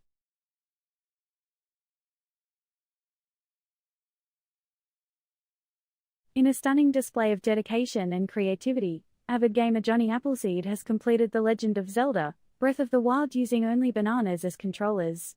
Johnny spent countless hours setting up a complex system of wires and sensors to transform the potassium-rich fruit into functioning input devices. He used the banana's conductivity to create a makeshift directional pad, while the sensitivity of its skin allowed him to control the camera and other functions. Johnny's friends thought he was crazy when he started his banana-based gaming experiment, but the joke was on them when he achieved this historic feat. Nintendo has yet to comment on whether they will introduce banana support into their future games, but Johnny is already planning his next challenge, beating Dark Souls with carrots. Let's see what's happening with the weather. Good afternoon, folks. This is Dan with a breaking news update. The world as we know it is ending. The sky is falling. I repeat, the sky is falling. Massive chunks of ice and hail the size of bowling balls are raining down from the sky, smashing anything in their path. I knew this day would come. They've been talking about it for years in the conspiracy theory chat rooms online. But why is no one taking it seriously? This is not just some random weather event, it's a coordinated attack. And they're specifically targeting me. I can hear the sound of their helicopters flying overhead. They're trying to take me out. I need to barricade myself in my bunker and wait for this to pass. But wait, what's that? The hail is actually made of marshmallows? And the ice chunks are just frozen cans of soda? Oh, never mind. False alarm, folks, it's just a promotional stunt by the local candy and beverage companies. I guess we can enjoy the sweet treats and refreshing drinks while we wait for the actual apocalypse to happen. Stay safe out there. Yesterday, during rush hour traffic, a local man named Harry was driving on the highway when his wig suddenly flew off his head and onto the road. Other drivers were shocked and started honking their horns, causing a traffic jam. Harry, embarrassed and frustrated, had to pull over and retrieve his wig. While he was stopped on the side of the road, a group of bald eagles flew by and tried to take his wig, mistaking it for a nest. Luckily, Harry was able to fight them off and get back on the road, wig securely fastened. The incident caused a delay of 2 hours on the highway. Residents of the small town of Larkenton, Illinois were in shock yesterday as Jacob Matthews, the town's beloved Little League baseball coach, was found safe and sound after being reported missing the day before. Coach Matthews had been missing since Tuesday's practice and had not been seen or heard from since. However, in a happy turn of events, Coach Matthews was eventually discovered at the local bench, his favorite place to reflect on the game while taking in the fresh air. According to local authorities, Coach Matthews had been sitting on the bench the whole time and had completely forgotten about practice. "We were all concerned for Coach Matthews' safety, but it turns out he was just a little off base," said one relieved school principal, Mr. Charles Johnson. "We are all glad to know he was safe and found in such a great spot." The town of Larkenton will be holding a special game in Coach Matthews' honor, where the local Little Leaguers will be playing a match to thank the coach for his many years of service. "Coach Matthews has been an integral part of the town for many years," said Mayor Lisa Rose. "We are all glad to have him back where he belongs." Fisherman Juan Rodriguez made a huge catch in his fishing trip off the coast of Florida, and it wasn't just a big fish. Rodriguez was out on his boat off the shore of Pensacola yesterday when he found something a lot larger than he was expecting, a car, with a man inside. The man inside the car, who identified himself as Mars Bolivar, explained that he had fallen asleep at the wheel the day before, and his car had been swept off the road and into the water. Luckily, Rodriguez, an experienced fisherman, was able to use his boat to tow the car out of the water and get the mysterious Bolivar safely onto shore. After a few hugs and handshakes, the two parted ways, with Rodriguez back out on his boat and Bolivar vowing to never fall asleep at the wheel ever again.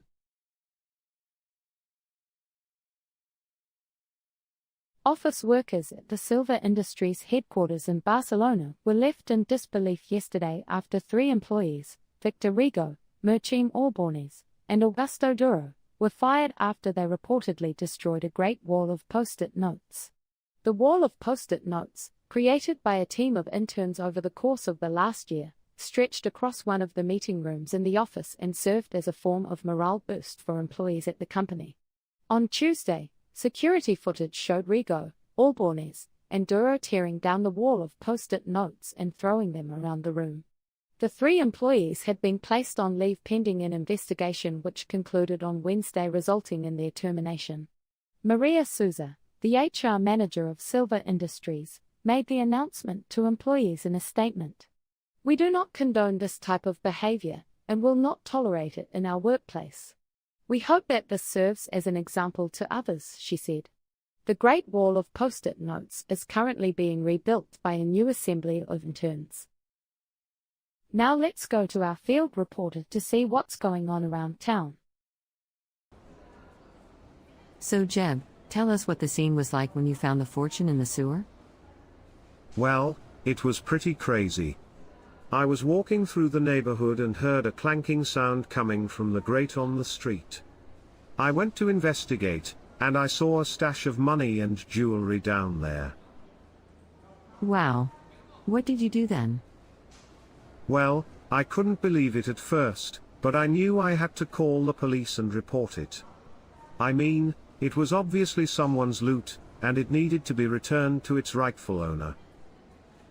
That's very noble of you. How did the police react? They thought it was pretty incredible, too. They called it in and got to work trying to track down who this loot belonged to. Turns out, it was someone's lost fortune, and they're going to get it back. You heard it here first. Now back to the studio.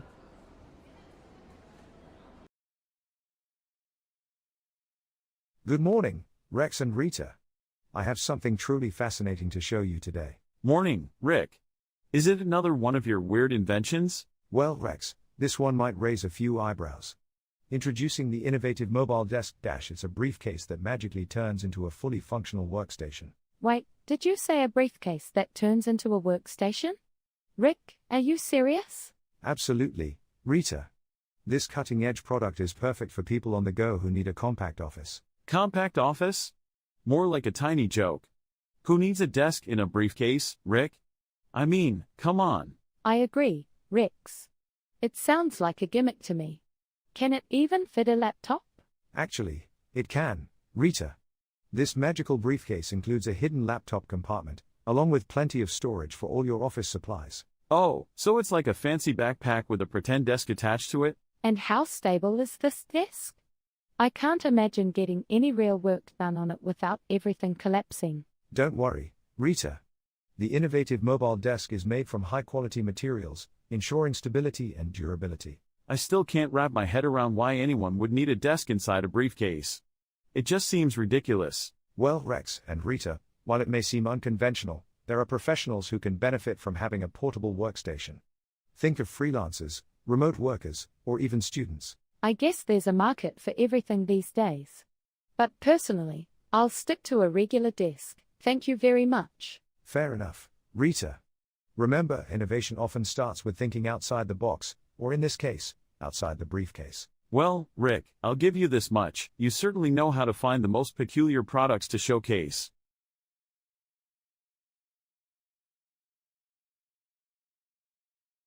Gary Johnson, a 27-year-old avid gamer, was found wandering around his neighborhood in a daze after playing a newly released video game for 3 days straight without any breaks. According to his family, Gary had been eagerly waiting for the game to come out and took 3 days off work to play it. During that time, he barely slept, ate, or drank and became completely immersed in the game. He started hallucinating and talking to non-existent NPCs.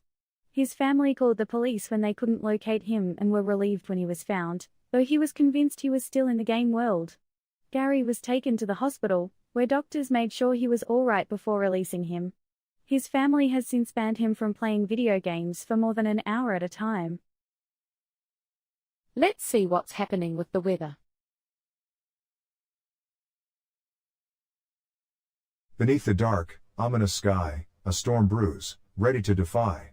The wind howls, the trees sway, as the clouds darken and birds fly away. Thunder roars and lightning strikes, as the rain pours and the sky alights. Homes and structures shake and rattle, as the storm unleashes its fury and battles. In its wake, destruction and devastation, as it leaves behind a path of desolation. But beware, for this is not the end, for the storm shall return, and its wrath it shall extend.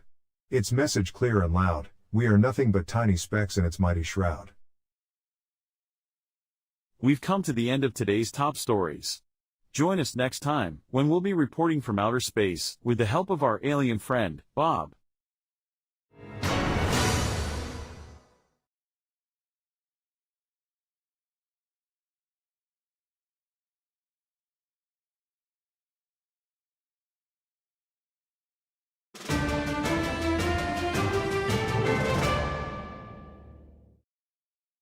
Good evening, I'm Rex, and here's my co-anchor, the lovely Rita. Thank you, Rex. It's always a pleasure to work with you. Speaking of pleasure, I heard you ate the last donut in the break room this morning. What? No, I didn't. I left one for you. Oh, really? Then why did I find an empty box on the counter? I don't know, maybe someone else took the last one. Sure. I'm on to you, Rita. Oh, please. You're just upset because you didn't get the last donut.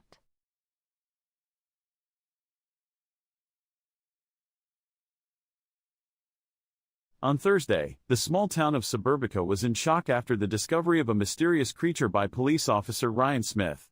While on his patrol route at 2 a.m., Smith noticed a large, fluffy figure in a nearby meadow. Upon closer inspection, Smith discovered a beautiful rainbow-colored unicorn, who rubbed its snout against Smith's arm affectionately. It had an impressive disco ball-shaped horn that glittered in the moonlight, as well as a flowing mane and tail spotty with specks of all of the colors in the rainbow. Smith then called local veterinarian Dr. Alvarez to the scene, who after a brief examination concluded that the unicorn stayed in excellent health. Dr. Alvarez was unable to explain where the unicorn had come from, but she noted that its horn was crafted from discarded sequins and mirrors, and glued together with the help of a powerful adhesive. Smith reported that the unicorn calmly allowed itself to be transported back to the station, where it was kept in the animal holding area and given plenty of food and water. To this day, the unicorn's whereabouts remain unknown, though Smith still hopes that someone is able to take it in and provide it with the care it deserves. It was a marriage made in tech heaven as Steve Appleseed and Annie McIntosh tied the knot this past week. The two had been friends since they met at a tech conference in the late 2000s, and now their love has blossomed into something truly special. The couple was surrounded by their closest friends and family as they exchanged vows in a beautiful outdoor ceremony in California. Their union was celebrated by the tech industry, with many of their friends in the business attending to wish them a long and happy Apple Y ever after.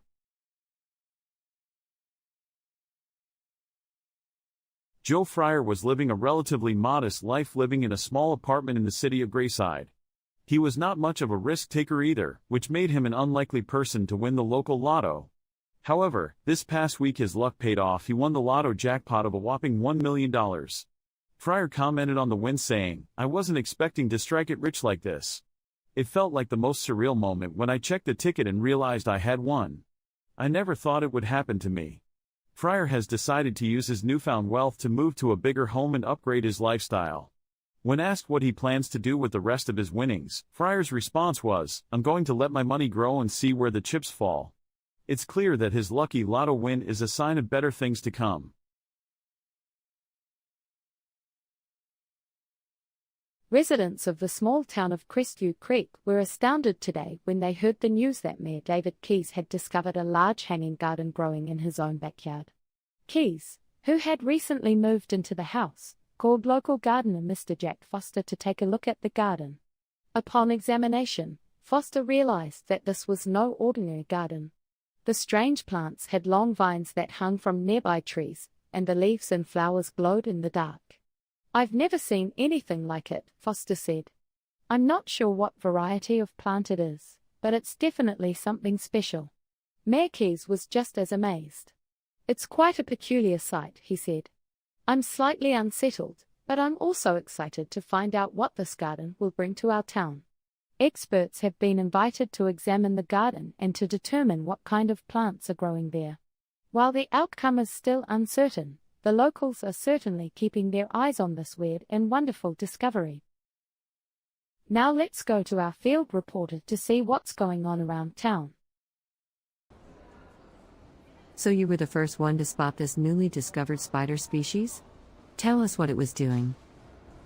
Yes, I guess I was. Well, I was walking by and I saw this strange-looking spider. It was just sitting there with its legs twitching, and then it just started eating itself. That sounds incredible. Have you ever seen this before? No. Never. It was so strange. I've never seen a spider behave like that before. You heard it here first. Now back to the studio.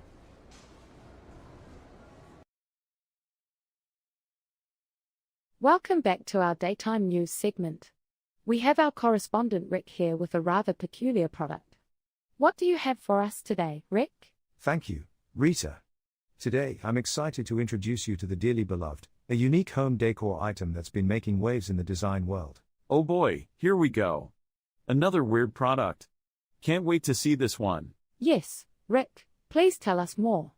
It's not like we've seen enough useless junk already. Well, guys, the dearly beloved is a lifelike deer head that doubles as a hat rack. It's designed to add a touch of rustic charm to any room while providing functionality. Oh great, just what I've always wanted, a severed deer head to hang my hats on. How charming. I'm sorry, Rick, but who in their right mind would want a creepy deer carcass staring at them while they grab their hat? Seems more like a horror movie prop to me. Well, I understand it might not be everyone's cup of tea, but it has gained quite a following among nature enthusiasts and those aiming for a quirky aesthetic. I mean, sure, if by quirky aesthetic you mean tacky and tasteless, then I guess there's a market for it. Rick, please tell me this is just a prank segment, and we're not actually promoting this monstrosity. No prank, Rita. The dearly beloved is very much real, and it's proving to be a conversation starter in homes across the country. Well, I don't know about starting conversations, Rick, but it certainly looks like it can haunt some nightmares. Agreed. I don't think I can look at this thing without feeling disturbed. Thanks for sharing, Rick, I guess. You're welcome, Rex and Rita. The dearly beloved might not be for everyone, but for those daring enough to embrace its eccentricity, it could become the highlight of their home decor.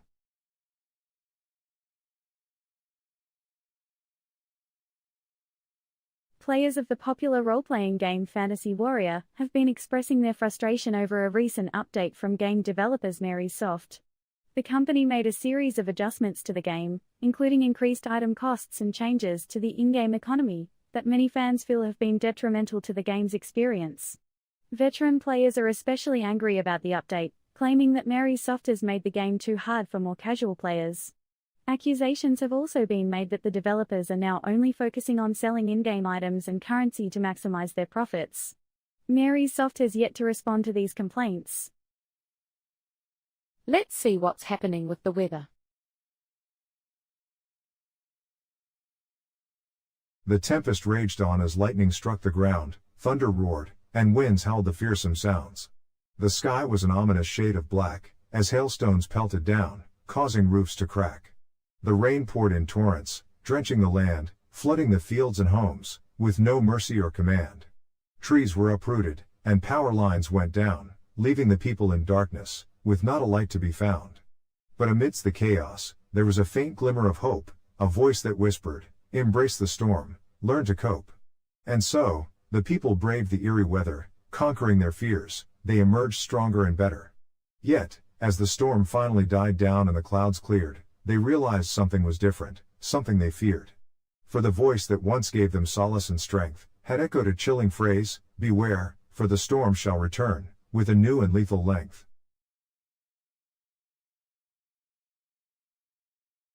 Tom Seaworth and his family were feeling a bit foul this holiday season. After setting up their Christmas tree, Tom's wife, Jenna, discovered a live chicken inside the branches. The Seaworths were incredulous as to how the chicken had gotten in there, as their tree had been delivered from a local tree farm. Tom feared that it might not have been an accident and contacted the farm's owner, Mr. Olofsson, to inquire about the placement of the chicken. Mr. Olofsson was equally surprised by the occurrence, but apologized to Tom and Jenna for the inconvenience. He offered to take the chicken back to the farm and see if it could be rehomed with one of his other birds. Tom and Jenna accepted the offer, but many of their neighbors were concerned that the farm might be a target of animal rights activists. To be sure that the chicken was in proper care, the Seaworth family asked the local sheriff to investigate the poultry's plight.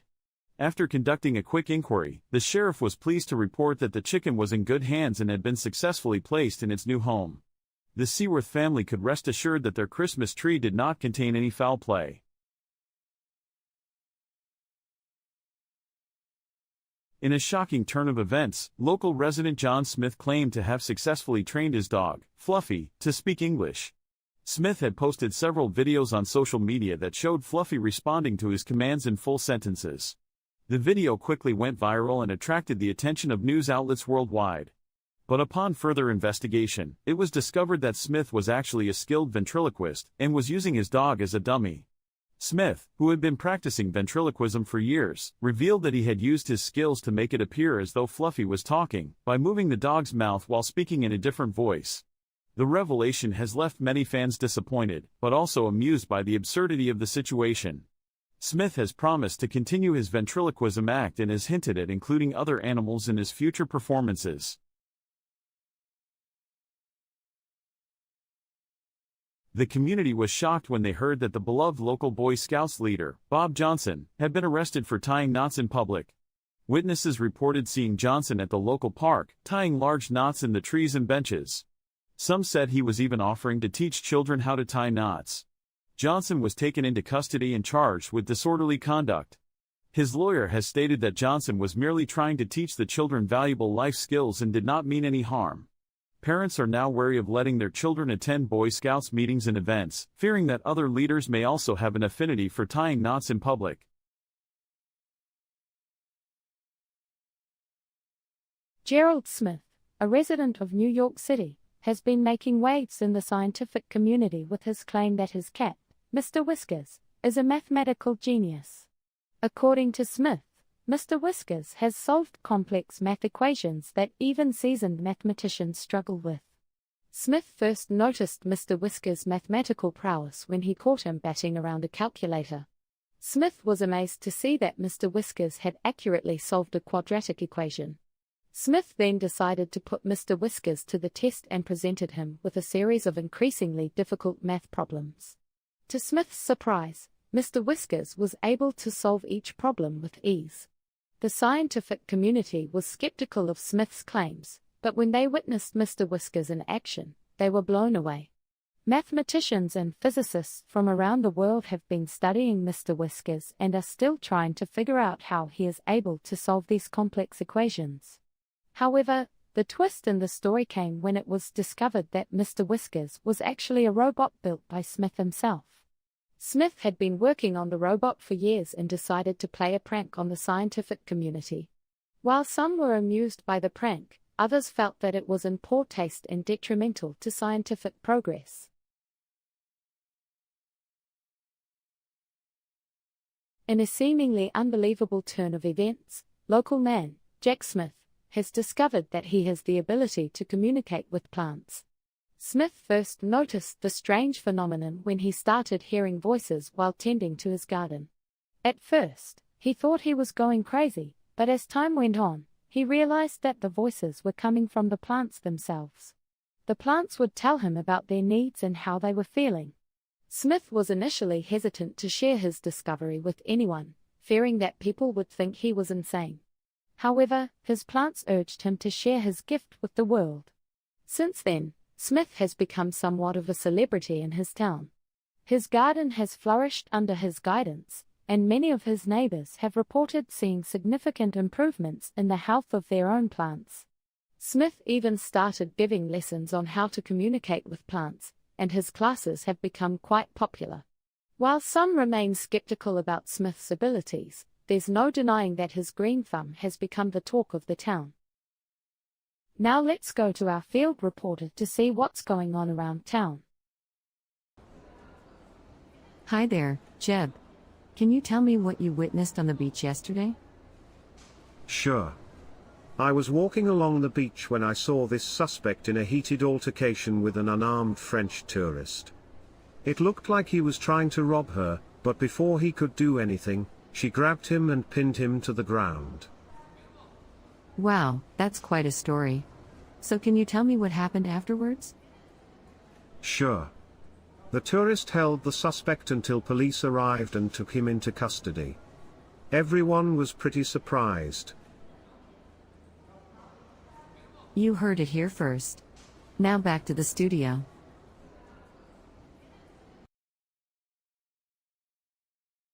Thank you, Rex and Rita. I'm here today to introduce you to a truly unique product called the Donut Box 3000. Oh, here we go with another ridiculous gimmick. A donut box? Seriously, Rick? I have to agree with Rex on this one. Who needs a whole box just for donuts? Can't we stick to normal food containers? Well, folks, this isn't just any ordinary box. The Donut Box 3000 is designed to keep your donuts fresher for longer and prevent any damage during transport. And who in their right mind needs to transport donuts with such precision? Isn't that what a bakery box is for? I mean, seriously, this is just a fancy way to make donuts seem more important than they actually are. Are people really falling for this? Actually, the Donut Box 3000 has been gaining popularity among donut enthusiasts. It's perfect for those who want to share their favorite treats while keeping them fresh and intact. Donut enthusiasts? Is that even a thing? This is just another overhyped kitchen gadget, if you ask me. I can already imagine the late-night infomercials promoting the revolutionary donut box. What's next, an essential cupcake holder? Well, Rex and Rita, it seems like the Donut Box 3000 might not be your cup of tea, but there are plenty of people out there who appreciate the convenience it offers. Convenience? More like unnecessary clutter. I'll stick to eating my donuts straight from the bakery, thank you very much. Right there with you, Rex. Let's leave the fancy donut boxes to the ones who want to make a spectacle out of their baked goods.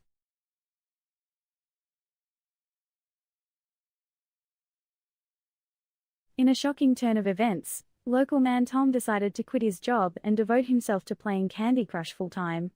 Tom reportedly spent over 14 hours a day playing the popular mobile game and quickly became addicted. However, his dedication paid off as he finally achieved level 100 after months of intense gameplay. Tom credits his success to his rigorous training regimen, which includes daily hand exercises and a strict diet consisting solely of candy. When asked about his plans for the future, Tom stated that he will continue to play Candy Crush and hopes to make it to level 1000 by the end of the year. His friends and family are reportedly concerned about his well-being and have encouraged him to seek help, but Tom remains unfazed, stating that Candy Crush is his true calling. Let's see what's happening with the weather. Up at the sky today, I want you to remember one thing: you are strong enough to endure the storm. The wind may whip at your hair and clothes, the rain may pelt your skin like needles, and the thunder may feel like a battle cry. But you are not weak, you will not be conquered. You will stand tall in the face of this tempest, and you will emerge victorious. For only the strong survive. And when this storm is over, you will be reborn. Transformed by the power of nature, you will be unstoppable. Embrace the darkness and let it fuel your strength. Believe in yourself and you will achieve greatness, even in the midst of chaos. Weather like this is not to be feared, but to be embraced. For it is only in the eye of the storm that true strength is revealed. So go forth, my warriors, and weather this storm with pride. But remember, once it's over, there will be a reckoning. We've come to the end of today's top stories. Join us next time, when we'll be reporting from outer space, with the help of our alien friend, Bob.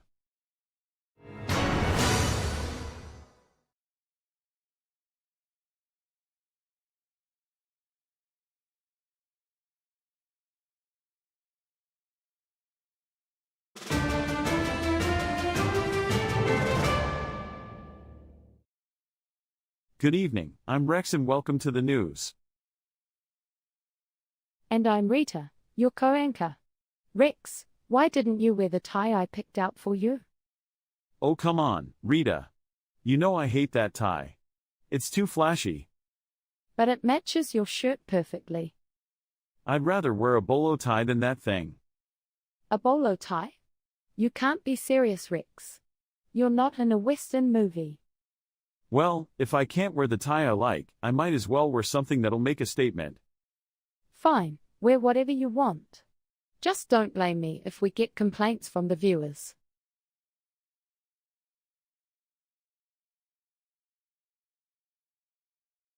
In an unexpected turn of events, Mr. Furball, an orange tabby living in San Diego, California, created history by setting the world record for longest tongue.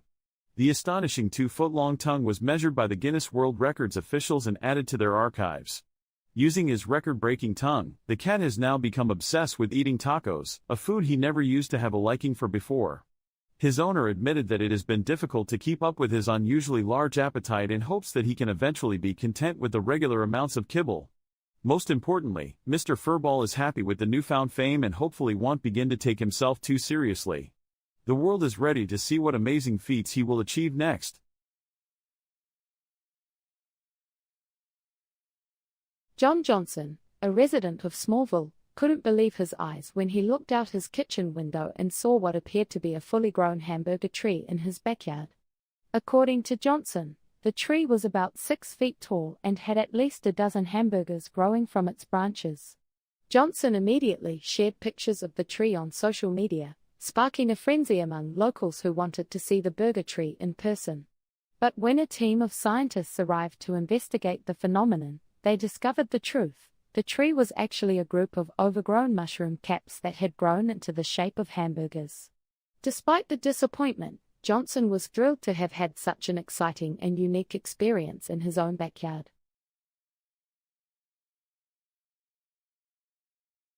In a bizarre turn of events, local resident Jane Smith has come forward claiming that she has been receiving messages from extraterrestrial beings through her toaster.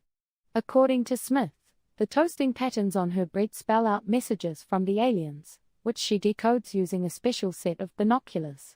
She claims that the aliens have revealed important secrets about the universe and have even given her the recipe for the perfect grilled cheese sandwich.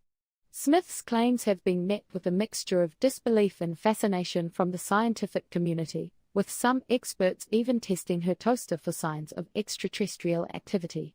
While no concrete evidence has been found to support Smith's claims, she remains convinced that her toaster is a direct line to the stars. Now let's go to our field reporter to see what's going on around town. Jeb, can you tell us what you saw when the cows started moving into the city?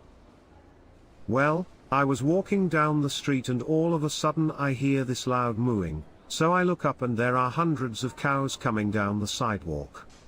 It was quite a sight to see. Amazing. Did you talk to any of the cows or their owners? No, I didn't get a chance to. Everyone was in a hurry and I just watched in amazement as they all marched past me. It was unbelievable. You heard it here first. Now back to the studio.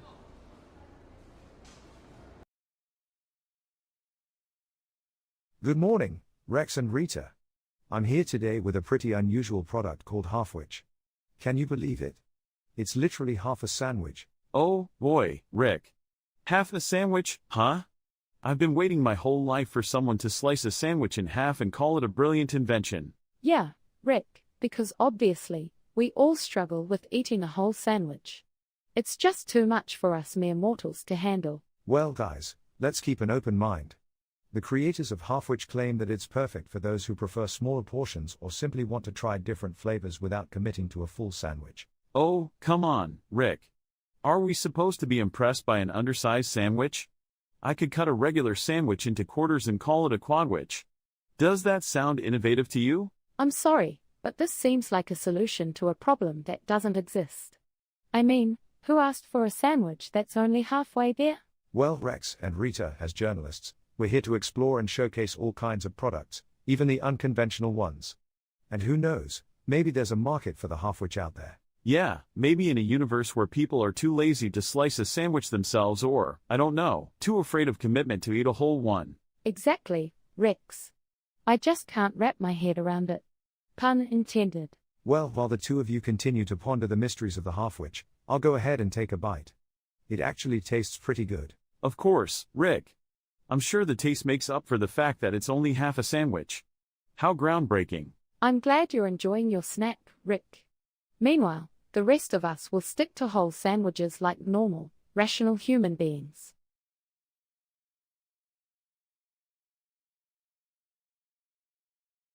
In a groundbreaking move, video game company Funtech has partnered with the leading plumbing company, Flushmaster, to create a new game that uses toilets as controllers. The game, titled Toilet Quest, requires players to flush the toilet in various ways to control their characters' movements and actions. The toilets are equipped with sensors that can detect different flushing patterns and translate them into game commands. The game has already received rave reviews from beta testers, who have described it as a wild ride and one of the most unique gaming experiences ever. Funtech and Flushmaster are already planning a sequel that will use sinks and showers as controllers. Let's see what's happening with the weather.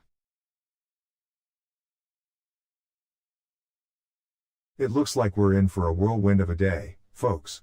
I mean, seriously, buckle up and hold on tight because this forecast is going to be a wild ride. I'm talking about winds so strong they might just pick you up and carry you away. And don't even get me started on the rain. Oh boy, the rain. It's going to be falling in sheets so thick you'll feel like you're swimming instead of walking. But wait, there's more. We've got some lightning and thunder headed our way too. Yippee! Just what we need, right? And all of this is just the beginning. The real fun starts later tonight when we see some snow mixed in with everything else. That's right, folks. Snow. In the middle of summer. I don't know what's going on with the weather, but it's definitely not cooperating with us. So, be prepared for anything and everything today. This is Dan, signing off. In a shocking turn of events, John Smith from Smalltown, USA is claimed to have the ability to communicate with plants. Despite decades of scientific research that has failed to find any evidence of plants having consciousness or the ability to communicate, Smith insists that he can hear the thoughts of every single leaf and petal he encounters. Smith claims that he discovered his special gift after accidentally spilling his morning coffee on a patch of daisies in his garden.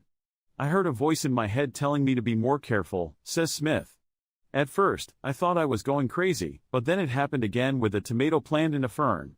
Since then, Smith has been conducting experiments with various types of plants, even going as far as creating a special plant language that he claims to have learned through his telepathic communication.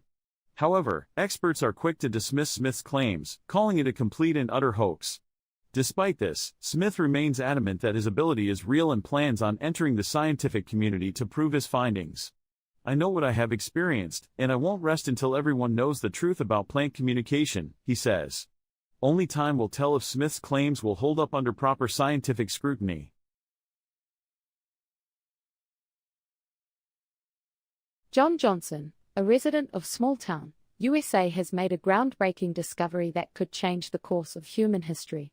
After years of experimentation, Johnson has finally found the secret to immortality. The 48-year-old claims that his discovery is the result of mixing peanut butter with toothpaste and eating it twice a day.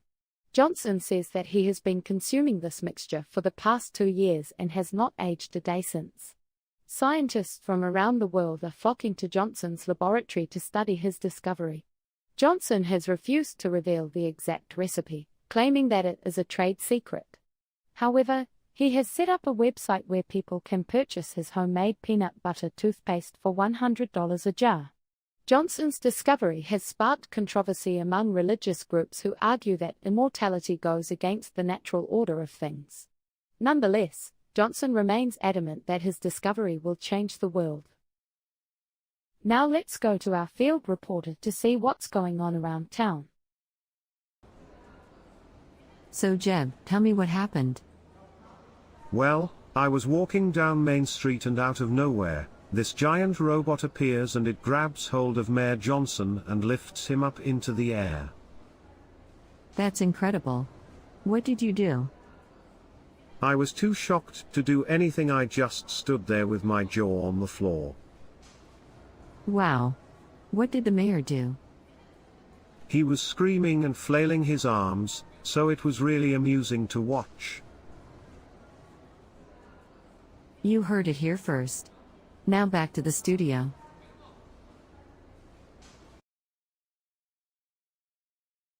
Welcome back, Rex and Rita. I'm here with the latest innovation that is creating quite a buzz in the kitchen gadget world. It's called the Churn-O-Matic. Oh, boy. I can't even contain my excitement. Another kitchen gadget. What a surprise. Rick, I have to say, that thing looks like a blender from the 80s. Do they still make those? Well, Rita, the Churn-O-Matic might resemble a blender, but it's far from being the same old appliance. It has some unique features. Oh, please tell us, Rick. What groundbreaking features does this relic of the past have to offer? I'm glad you asked, Rex. The Churn-O-Matic can not only blend, but it can also churn butter, knead dough, and even peel potatoes. Wow, Rick. That's amazing. So instead of buying a blender, a butter churner, a dough mixer, and a potato peeler separately, you can just buy this all-in-one antique-looking gadget? Yeah, because who needs modern, sleek appliances when you can clutter your kitchen with this dinosaur-like contraption? Hold on, guys.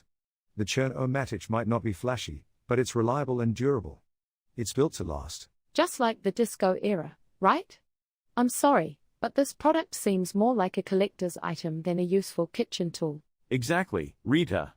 It's a relic of the past, appealing only to those who want to bring back the nostalgic vibes of outdated technology. Well, Rex and Rita, not everyone craves the latest cutting-edge gadgets. Some people appreciate the simplicity and functionality of the Churn-O-Matic. You're right, Rick. Some people also appreciate typewriters and rotary dial phones. But let's be honest, most of us have moved on. Exactly, Rita.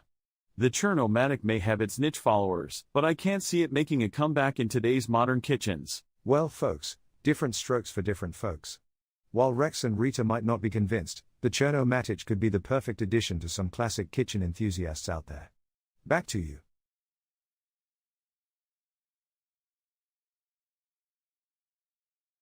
In a shocking turn of events, video games have taken over the world. All across the globe, people are glued to their screens, lost in virtual worlds, and ignoring their daily responsibilities. The epidemic started small, with a few people playing games here and there, but it quickly snowballed out of control. Before anyone knew what was happening, gamers were outnumbering non-gamers by the thousands. The streets are now empty and quiet, and the only sounds heard are the clicking of keyboards and controllers. As panic spreads, psychologists and scientists have begun to investigate the cause of this phenomenon. Many are blaming the game developers, accusing them of creating addictive games that are impossible to put down. One developer, Jack Johnson, vehemently denies these allegations, stating that he only wants to create games that bring people joy. However, skeptics remain unconvinced. The president has declared a state of emergency, and the government is taking drastic action to combat the crisis. Law enforcement officers have been given instructions to confiscate any and all gaming devices they come across, and to arrest anyone caught playing a video game. While some are calling for a more lenient approach, others believe that these measures are necessary to save humanity from a permanent state of escapism. In the midst of all this madness, one thing is for certain: the world will never be the same. Whether it's the end of days or a new beginning, only time will tell. All we can do now is wait, and hope that our screens will someday go dark, and the sun will shine on us once again. Let's see what's happening with the weather. The sun is shining bright and the skies are clear. It's the perfect day to go out and enjoy the beautiful weather. But be warned, there could be a storm brewing just around the corner. The warmth you feel on your skin could turn into blistering agony. The gentle breeze blowing through your hair could turn into a hurricane-force wind, ripping you from the safety of the ground. So, while the weather may be lovely now, don't let your guard down. Keep a watchful eye out for the danger lurking just beneath the surface. It's a reminder that in the midst of life's pleasures, pain can emerge at any moment. We've come to the end of today's top stories. Join us next time, when we'll be reporting from outer space, with the help of our alien friend, Bob.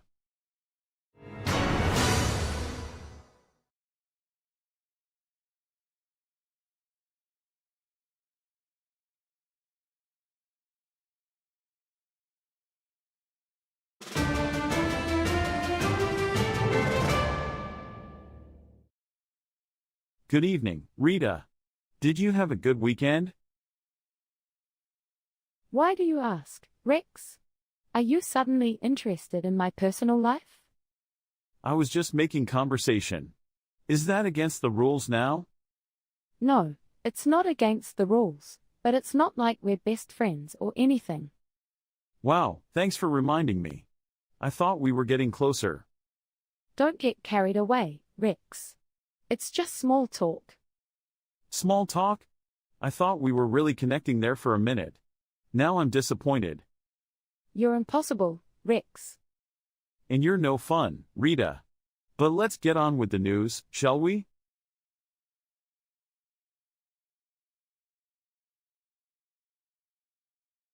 Alice Bloomley walked away the victor of the city's cooking competition last night, and it wasn't even close.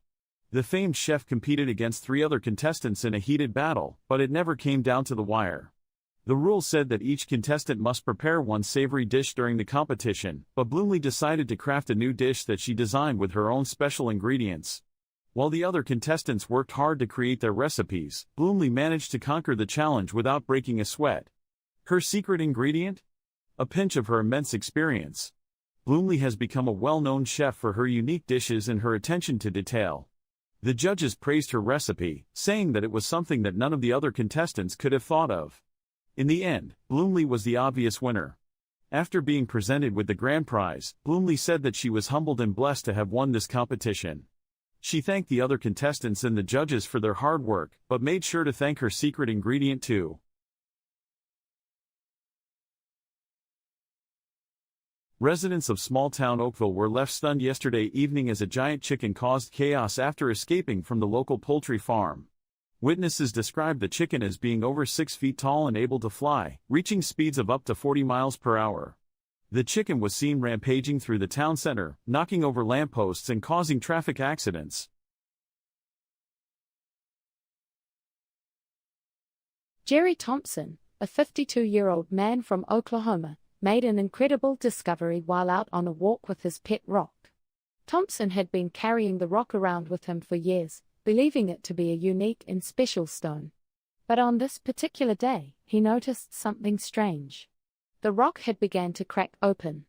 To his amazement, a baby dinosaur emerged from within the rock. Thompson was hailed as a hero for his discovery and quickly became the talk of the town. However, the twist in the story came when scientists analyzed the dinosaur's DNA and found that it was actually a genetically engineered dinosaur created by a nearby laboratory. It turns out that Thompson's pet rock had been stolen from the lab by a group of animal rights activists, who had planted it in Thompson's path in an attempt to release the dinosaur into the wild. Thompson was left shocked and bewildered by the revelation and feared for his safety as he became the target of angry scientists looking to retrieve their stolen property. Now let's go to our field reporter to see what's going on around town. Hi Jeb.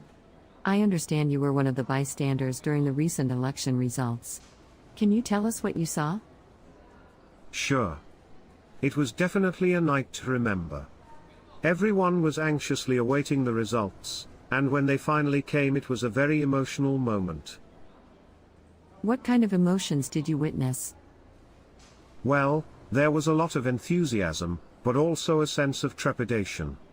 People seemed to sense the potential implications of the election results on the political landscape. You heard it here first. Now back to the studio.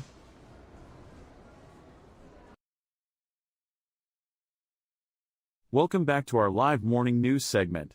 We have our correspondent Rick with us, and he's going to introduce a rather peculiar product today. That's right, Rex. I can't wait to see what Rick has in store for us. I hope it's something better than the last time. Good morning, Rex and Rita. Today, I have a truly weird and unusual product to share with you. It's called the Auto Pen, and at first glance, it might look like an ordinary pencil sharpener. But wait until you see what it can do. Oh boy, Rick. Another mundane pencil sharpener? Please tell me there's something groundbreaking about this one. You're absolutely right, Rex. The Auto Pen may resemble a regular pencil sharpener, but its unique feature sets it apart from anything you've ever seen. It not only sharpens your pencil but also writes with it. Laughs sarcastically. Seriously, Rick?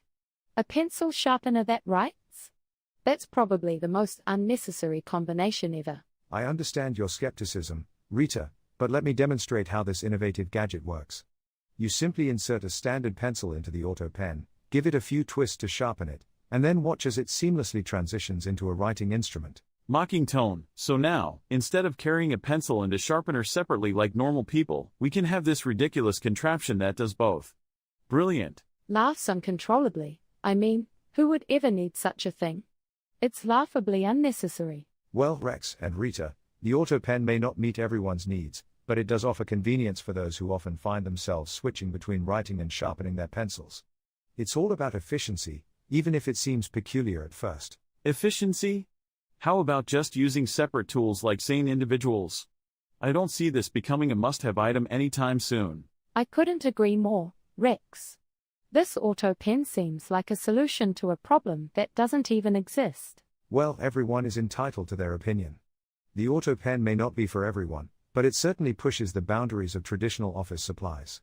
For those intrigued by its eccentricity, it's available for purchase online starting today. Thanks, Rick, for showing us this interesting product. We'll definitely pass on this one. Back to you in the studio, Susan.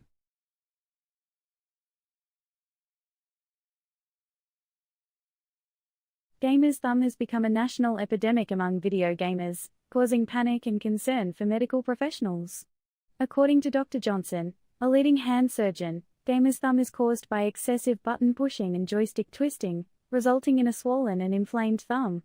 The condition can become so severe that it requires surgery to repair the tendons in the thumb. "We have never seen anything like this before," said Dr. Johnson. "It's as if gamers are pushing their thumbs to the brink of destruction." One avid gamer, John, said that he played for so long that his thumbs literally started to smoke. I thought it was just my controller overheating, he said, but then I felt this intense pain in my thumbs and had to stop playing for a week.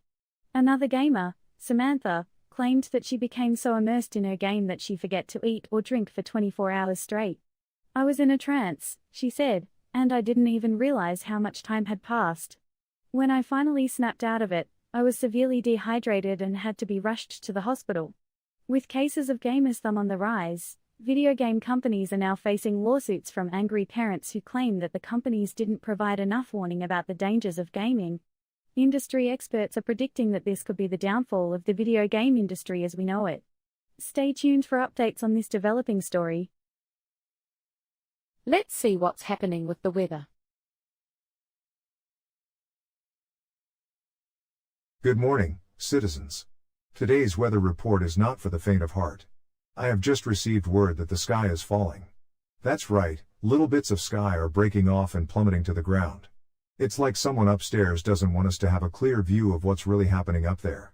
I advise everyone to avoid going outside and take cover. If you must leave your homes, wear a hard hat or carry an umbrella the size of an elephant.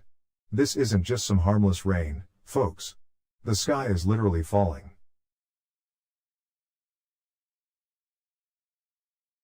In a truly exciting event, local man, Jack Eggman, has broken the world record for the most eggs cracked in 1 minute.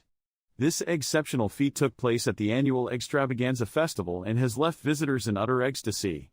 The previous record was set by Edward Scissorhands in 2015, who cracked 126 eggs in 1 minute.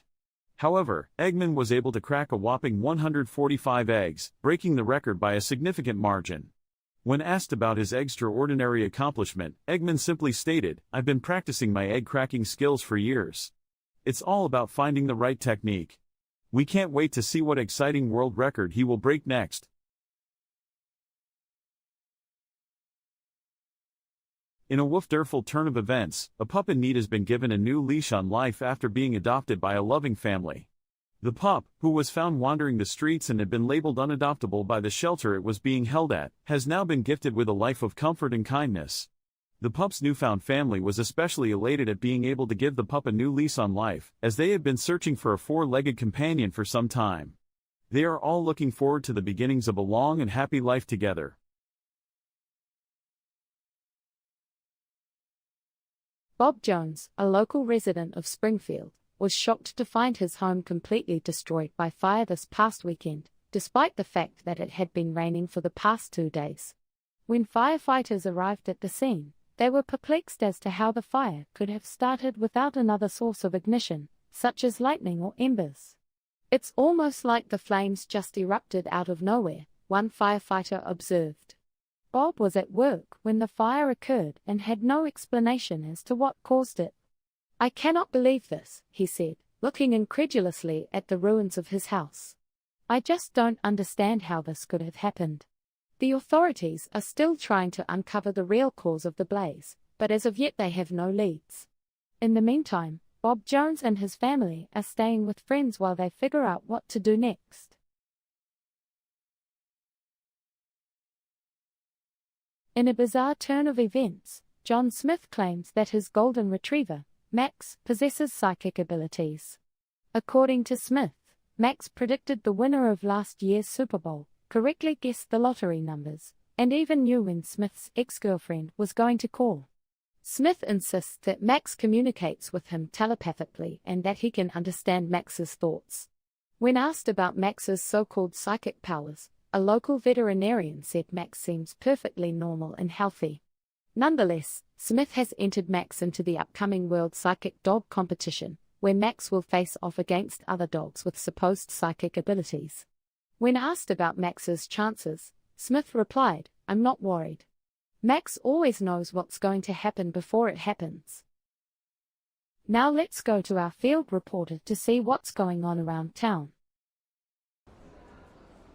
So, Jeb, tell me what you saw tonight.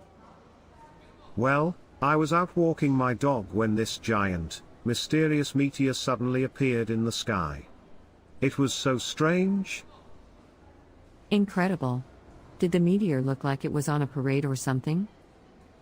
Yeah, It was almost like it was leading its own parade or something. It was going by so quickly. I couldn't believe my eyes. It sounds like you were the lucky witness to quite a show.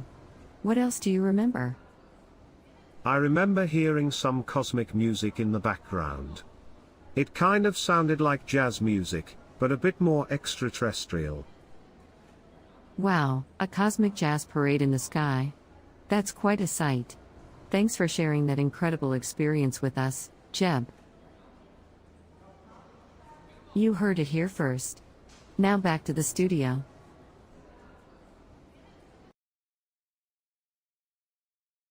Welcome back to our daytime news segment. We have our correspondent Rick with us, who claims to have found a truly bizarre new product. Rick, please tell us more. Thank you, Rex. Indeed, I have come across something quite unique today. Meet the toaster glove. It's a toaster that you wear as a glove. Oh, come on, Rick. A toaster glove? That sounds utterly ridiculous. What's the point of having a toaster on your hand? I have to agree, Rita. It seems like a pointless invention. Who on earth would want to wear a toaster as a glove? Well, hold on a second. The toaster glove is more than just a quirky accessory.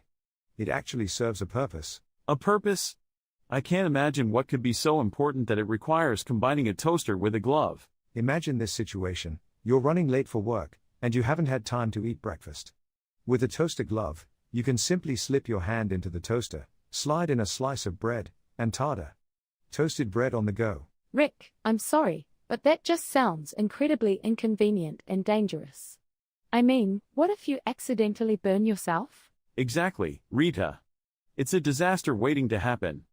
I can already picture people running around with burnt fingers, trying to eat their toasty gloves. Well, I understand your concerns, but the toaster glove is designed with safety in mind. It has multiple layers of insulation to protect your hand from the heat. Rick, let's be honest here. This toaster glove is more of a gimmick than a practical invention. I can't see it being a success. I completely agree, Rita. It's just another one of those bizarre products that will end up collecting dust in people's drawers. Well, whether you love it or hate it, the toaster glove certainly got our attention today. Who knows, maybe it will find its niche in the world of eccentric fashion and convenience. We'll have to wait and see about that, Rick. Thank you for sharing this peculiar invention with us. Yes, thank you, Rick. Just when we thought we had seen it all, you always managed to surprise us.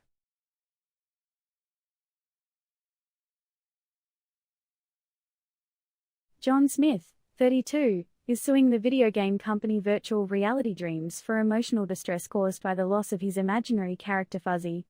According to Smith, Fuzzy was his constant companion for over a year, and he had invested countless hours in raising and caring for him in the online game Pet Paradise. When Fuzzy tragically died in a virtual fire, Smith was devastated and could not continue playing the game. In the lawsuit, Smith claims that Virtual Reality Dreams should have done more to prevent the death of his beloved pet and failed to provide adequate emotional support during the grieving process. The video game company has yet to comment on the lawsuit, but experts say that this case could set a precedent for future lawsuits related to emotional distress caused by in-game losses. Let's see what's happening with the weather.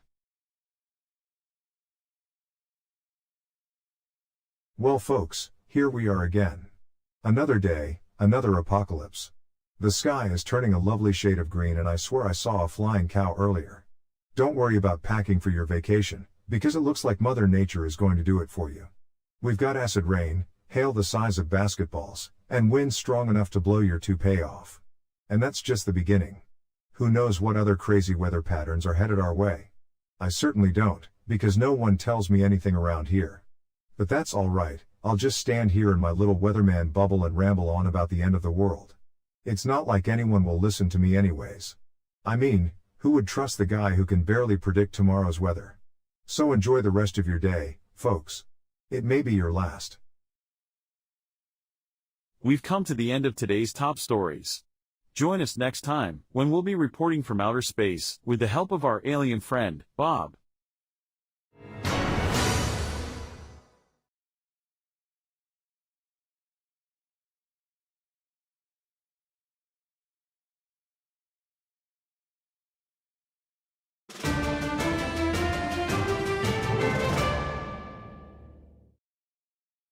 Good evening, folks. I'm your favorite anchor, Rex. Joined by the lovely Rita here. How are you doing tonight, Rita? I'm doing just fine, Rex. How are you doing? I'm doing great, except for one thing. What's that, Rex? Well, you've been hogging all the spotlight lately. I think it's my time to shine, don't you? Oh please, Rex. When have I ever hogged the spotlight? Well, there was that story about the cat stuck in the tree. You made sure to mention that you were the one who rescued it. But you weren't even there, Rex. Exactly. And that's my point. You're stealing my thunder. I think you're just being paranoid, Rex. Paranoid? Me? You're the one who always wants to sit in the middle of the desk. Oh, come on. That's only because it's the best spot for the camera angle. Aha. Sure it is. Why don't we just agree to disagree, Rex? We both bring something different to the table. All right, fine. But I'm still watching you, Rita. And I'll be keeping an eye on you too, Rex. This is why we make such a great team, folks.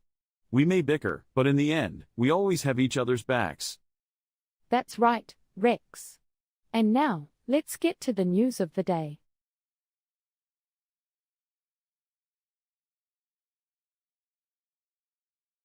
Churchgoers in the sleepy town of Pecan Grove were in for the shock of a lifetime yesterday when none other than Zapad the Martian made an unexpected appearance at their weekly service.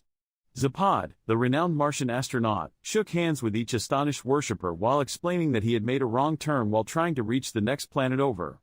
But it wasn't until he started singing an uplifting song about intergalactic peace that people began to realize Zapad was no ordinary visitor. Pastor Charles Brixley said later, "I've never seen anything that can compare to the moment when Zapad raised his hands to the heavens and sang his Martian hymn. We all just stood there, in awe and wonder." When asked how he had arrived on Earth, Zapad replied with a twinkle in his eye that he had borrowed a spaceship from my dear cousin on the moon. He then gave everyone a gracious farewell and with a wave of his hand he shot off into the sky. Pecan Grove won't soon forget the miraculous appearance of Zapad the Martian.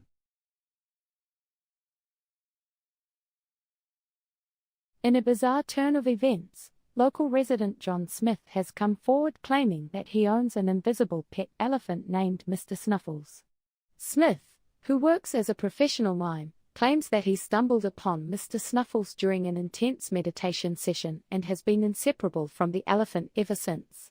According to Smith, Mr. Snuffles is able to communicate through telepathy and often gives him advice on how to navigate difficult situations. Skeptics are calling the story ridiculous, and some are even accusing Smith of using his mime skills to create the illusion of Mr. Snuffles' presence. Despite the criticism, Smith insists that Mr. Snuffles is real and has even started a GoFundMe campaign to raise money for the invisible elephant's food and shelter. Only time will tell if Mr. Snuffles is truly the loyal companion that Smith claims he is, or if it's all just a figment of his imagination. Now let's go to our field reporter to see what's going on around town. So Jeb, tell us what you saw that led to Mayor Joe Brown's arrest. Well, I saw the mayor with a box of fake jewels that he was trying to sell. He had them spread out on a table, and he was bargaining with a customer. Do you think he knew they were counterfeit?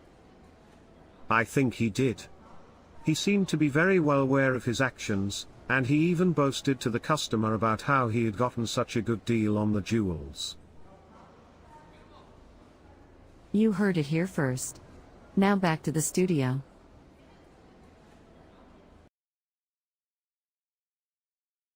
Good morning, Rex and Rita. I have a strange product to show you today. Oh, boy. What is it this time, Rick? Something as ridiculous as that rotating toaster from last week? Ha! Well, not exactly. Today I have the latest innovation in audio technology. Introducing the Sound Snug headphones. Sound Snug? Seriously? That sounds like a cheesy name for a low-budget kids show. Well, Rita, don't be too quick to judge. These headphones claim to be the most comfortable and immersive listening experience on the market. Comfortable? Immersive? They look like a pair of neon-colored earmuffs with wires sticking out. Are we supposed to take this seriously, I understand your skepticism, Rex. But the Sound Snug headphones are actually made from a unique, ultra-soft material that molds to the shape of your head for a customized fit. Oh, great. So, the next time I want to listen to music, I can look like I'm ready to go skiing or be an extra in a sci-fi movie? And let me guess, Rick. They not only look ridiculous but also cost a fortune, right? Well, Rex, you'd be surprised. These headphones are actually quite affordable compared to other high-end audio brands out there. I highly doubt it, Rick. I bet they'll break within a week, and then I'll have neon earmuffs cluttering up my drawer. Actually, Rita, the Sound Snug headphones come with a 1-year warranty, so you can get them replaced if anything goes wrong. I don't know, Rick. Neon earmuffs that mold to your head just doesn't sound like a winning combination to me. Well, Rex, and Rita, I can understand why you're skeptical. But sometimes, innovation comes in unexpected packages. The Sound Snug headphones might just surprise you. Color me skeptical, Rick. Thanks for showcasing this interesting product, but I think I'll pass on the neon earmuffs. I'll join you on that one, Rita. Let's stick to the tried and true when it comes to headphones.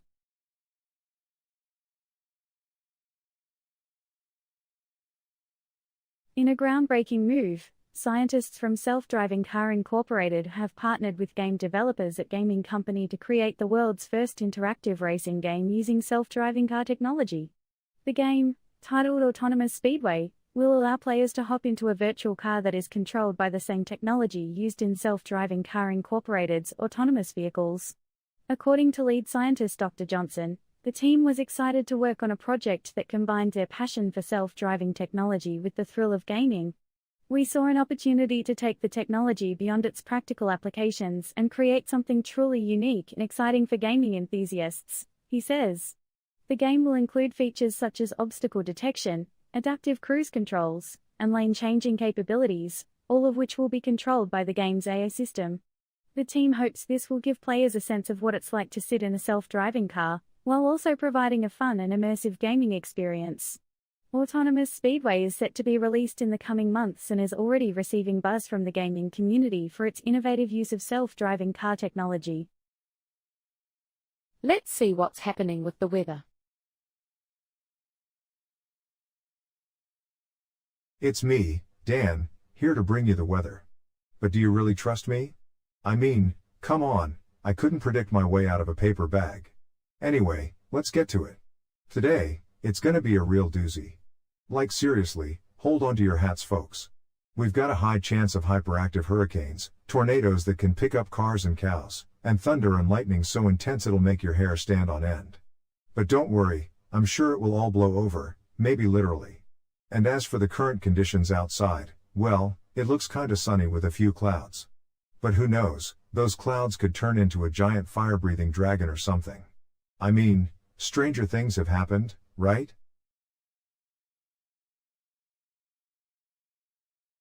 Mayor Smith of Acresville celebrated the unveiling of a massive monument in the center of town today dedicated to the late Mrs. Hildegard Clodhopper, the town's beloved baker. The 10-foot-tall concrete statue features Mrs. Clodhopper frosting a large cupcake, a testament to her baking prowess. At the unveiling ceremony, Mayor Smith praised Mrs. Clodhopper's impact on the Acresville community. Mrs. Clodhopper's cupcakes were out of this world, and her legacy will certainly live on through this meaningful tribute, he said. The monument has already earned the nickname Cupcake Corner among locals, and is sure to be a monumentally sweet reminder of Mrs. Clodhopper for years to come. In a bizarre turn of events, local resident John Smith claims that he has discovered the ability to fly using only the power of his mind. Speaking to reporters, Smith demonstrated his incredible power by levitating a few feet off the ground and hovering in midair for several seconds before gently landing back down. It all started a few weeks ago when I was meditating, Smith explained. I felt this surge of energy in my brain and suddenly I was lifted off the ground. At first, I thought it was just a fluke, but then I tried it again and again and it worked every time. Smith claims that he can fly at speeds of up to 50 miles per hour, and has already drawn a crowd of curious onlookers. However, some critics have questioned the validity of his claims and have called for scientific testing to prove his abilities. For now, though, Smith is content to bask in his newfound ability and explore the skies with the power of his mind. Now let's go to our field reporter to see what's going on around town. So, Jeb, can you tell us what you saw in California Discovery Park? Sure. I was walking through the park and I noticed a creature that I had never seen before. It was big and furry with wings like an eagle. Wow, that sounds like quite a sight. Can you describe it any more? Well, it had a long tail, and its fur was a yellowish-brown color. It seemed to be standing on its hind legs, like a human. Have you seen the creature since the initial sighting? No, it just took off into the sky and I didn't see it again. Interesting. Do you have any ideas on what this creature could be? I'm not sure. Some people have speculated that it might be an extinct species of bird or a mythical creature. You heard it here first. Now back to the studio.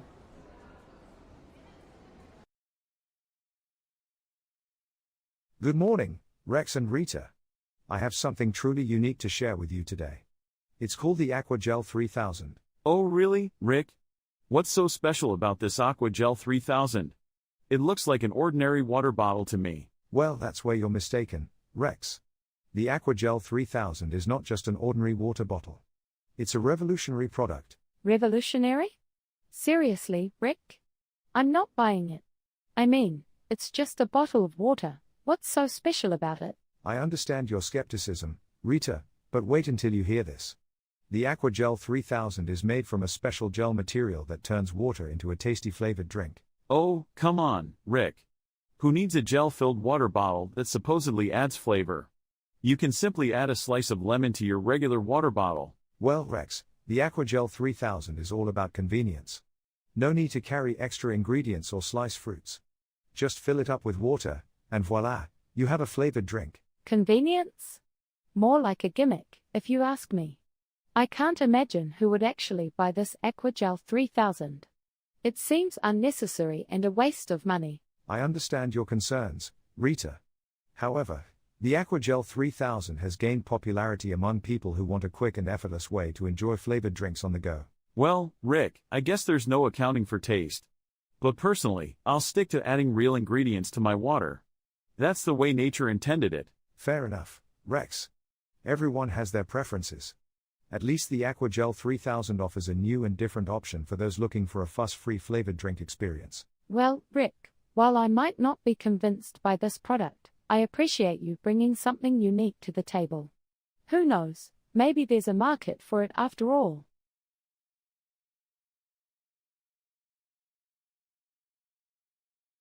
In a groundbreaking move, game development company Galactic Gaming has partnered with NASA to incorporate their Mars rover technology into their newest game release, Alien Adventure.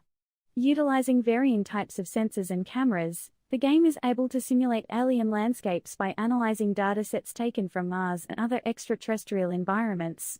Players will be able to explore and navigate through vast, lifelike alien worlds with intricate geological features and complex terrain.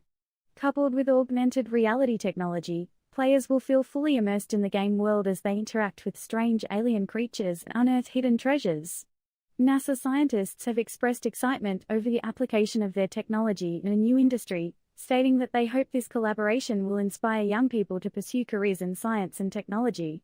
Galactic Gaming CEO, Max Powers, has also expressed his enthusiasm for the project, stating that he cannot wait to see how players will react to the otherworldly experience. Alien Adventure is set to be released in the fall and has already garnered significant attention within the gaming community for its innovative use of technology and unique gameplay mechanics. As the first game to ever incorporate NASA technology, it is poised to make waves across both the gaming and scientific communities. Let's see what's happening with the weather. As you look out the window, you see the dark clouds looming over the city, like a monster ready to pounce. But don't be afraid, my friends, for it is in moments like these that we are truly alive. It is in the face of danger that we find our strength. So embrace the storm, let the thunder and lightning ignite a fire within you. Let it remind you of your mortality, of the fragility of life. And as the rain pours down like tears from the heavens, know that you are not alone. We are all in this together, facing the fury of Mother Nature. So hold on tight, weather this storm, and emerge stronger on the other side. For as the old saying goes, what doesn't kill you only makes you more terrifying. We've come to the end of today's top stories. Join us next time, when we'll be reporting from outer space, with the help of our alien friend, Bob.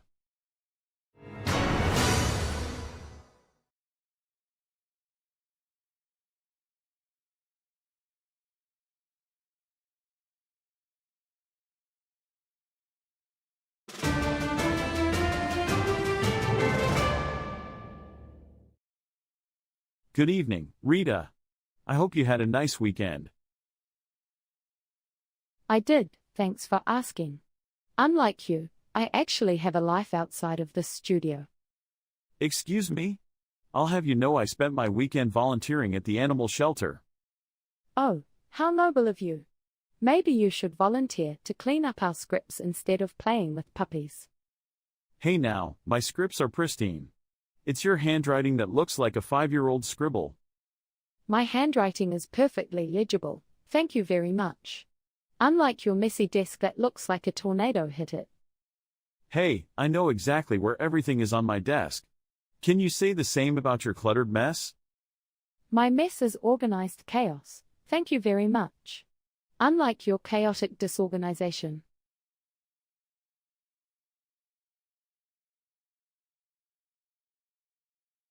In a bizarre turn of events, John Smith was bitten by a radioactive spider while on a nature hike. Instead of gaining superpowers, Smith found himself with an uncontrollable urge to learn how to code. Fascinated by the intricacies of web development, Smith spent months studying and practicing until he became an expert in the field. Now, he's the go-to person for any company looking to build a website or app. When asked about his unusual path, Smith simply shrugged and said, "I guess you could say I got a bite from the spider."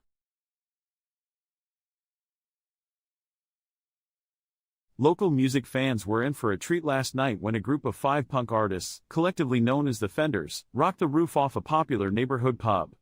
After taking the stage at 8 p.m., the group belted out iconic punk songs from the 90s, garnering a boisterous applause from the packed crowd. The Fenders kept the audience on their toes until the early hours of the morning, ending their set with a beautiful rendition of Basket Case by Green Day. To everyone's surprise, the roof stayed firmly in place, despite the undeniable force of the music. "I'm glad we survived the evening without any roof casualties," said Stephen Pinkman, the night bartender who organized the show. The Fenders never failed to put on a good show.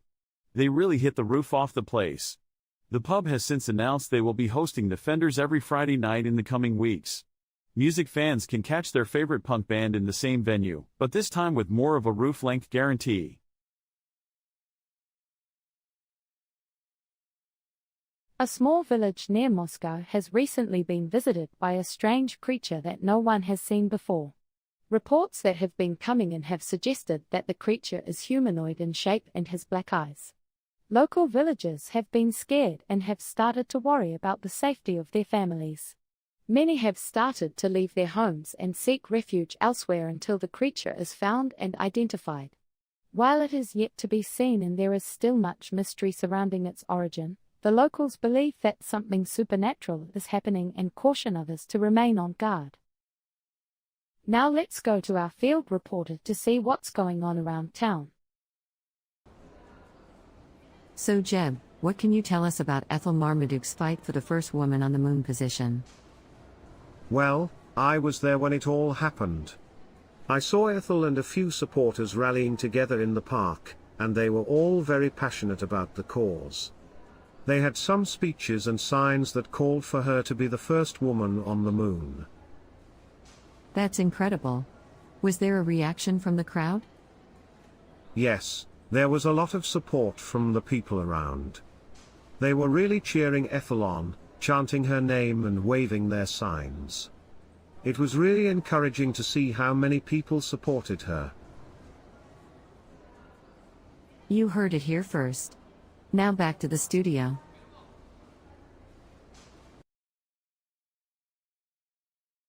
Welcome back, Rex and Rita. I'm here with a truly unique product called Donut Box, Oh great, another weird product. What's so special about a box of donuts, Rick? Well, Rex, this is not just an ordinary box of donuts. It's a high-tech gadget designed to revolutionize your snacking experience. Revolutionize snacking? Really, Rick? It just looks like a regular box of donuts to me. That's where you're wrong, Rita. This donut box is equipped with state-of-the-art sensors that detect your exact donut preference. Oh, wow. Finally, my dreams have come true. A box that knows my donut preference. Give me a break, Rick. I can't even believe we're discussing this, Rick. Who needs a smart box for their donuts? Well, Rita, imagine never having to worry about getting the wrong flavor ever again. Yeah, because that's such a life-altering problem, isn't it? I'd rather spend my money on real food, Rick. This donut box is just a gimmick. I understand your skepticism, but this product is getting rave reviews from donut enthusiasts everywhere. Well, Rick, if someone needs their donut preference catered to by a box, maybe they should reconsider their life choices. Absolutely, Rex. This donut box is definitely not on my shopping list. Fair enough, guys. The donut box is not for everyone, but for those who want to take their snacking to the next level, it's worth considering.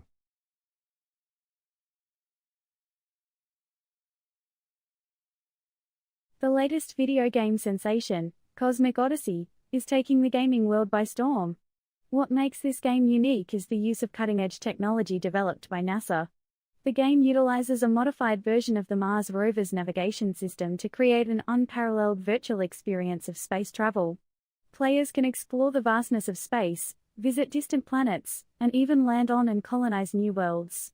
The game's creator, John Smith, was inspired by NASA's mission to explore the unknown and bring the wonders of space to the masses. He partnered with the space agency to develop a gaming platform that would captivate and educate players about the cosmos. The game has been praised for its stunning graphics, realistic physics, and immersive gameplay. Cosmic Odyssey has already sold millions of copies and is sure to inspire a whole new generation of space enthusiasts. Let's see what's happening with the weather. As the sun shines down upon us, we can feel its warm embrace, motivating us to go out and enjoy the day. But beware, dear listeners, for the calm before the storm is just an illusion. The skies may be clear now, but who knows what the future holds. One minute you're basking in the sun, and the next you're running for cover as a fierce storm approaches. Remember, it's not over until the last drop of rain falls, so keep your guard up and be ready to face whatever may come. For in the end, only the strong will survive. The political season is coming to a close, and the results of the latest election have provided a surprising twist. In an upset, candidate Paulina Maypole has trounced incumbent Derek Floyd by a wide margin in the race for local mayor. Maypole has made a name for herself with her grassroots approach to campaigning, but few could have predicted her strength at the polls. When asked how she felt about the victory, Maypole was philosophical. "If Terry's one thing I've learned, it's that you never know when a little horsepower can get you ahead." Local musician Clarence Pager, a guitarist and vocalist, was in the middle of practice in his home studio when a nearby tree fell on the power lines, resulting in a blackout in the area. When power was finally restored, he realized his digital board had crashed and his music was lost. Clarence was devastated. He had spent weeks putting together a reel of tracks for a showcase, and now all that work was for naught. "It's like I was playing a song without the plug-in," he lamented. "It's all gone, literally. I'm back to square one. I feel like I'm starting all over." When asked what he planned to do, Clarence answered, "I guess I'm just singing the blues."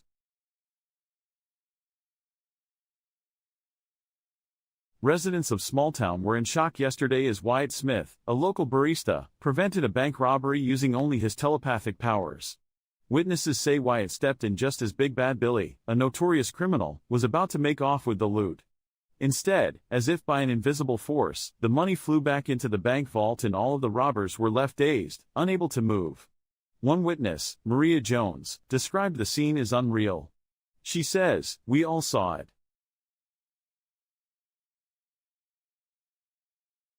In an unexpected turn of events, Greg Johnson discovered that his entire house was made of candy. Johnson, who has lived in the house for over a decade, stumbled upon the sweet discovery when he accidentally knocked over a wall panel and saw a rainbow of colors inside. Upon further investigation, Johnson found that every surface of his home was covered in candy of various shapes, sizes, and flavors. The walls were made of cotton candy, the windowsills were lined with gummies, and the hardwood floors were replaced with graham crackers. Even the roof was made of a hard candy shell. Johnson's initial reaction was one of excitement and wonder, but soon he began to worry about the structural integrity of the house.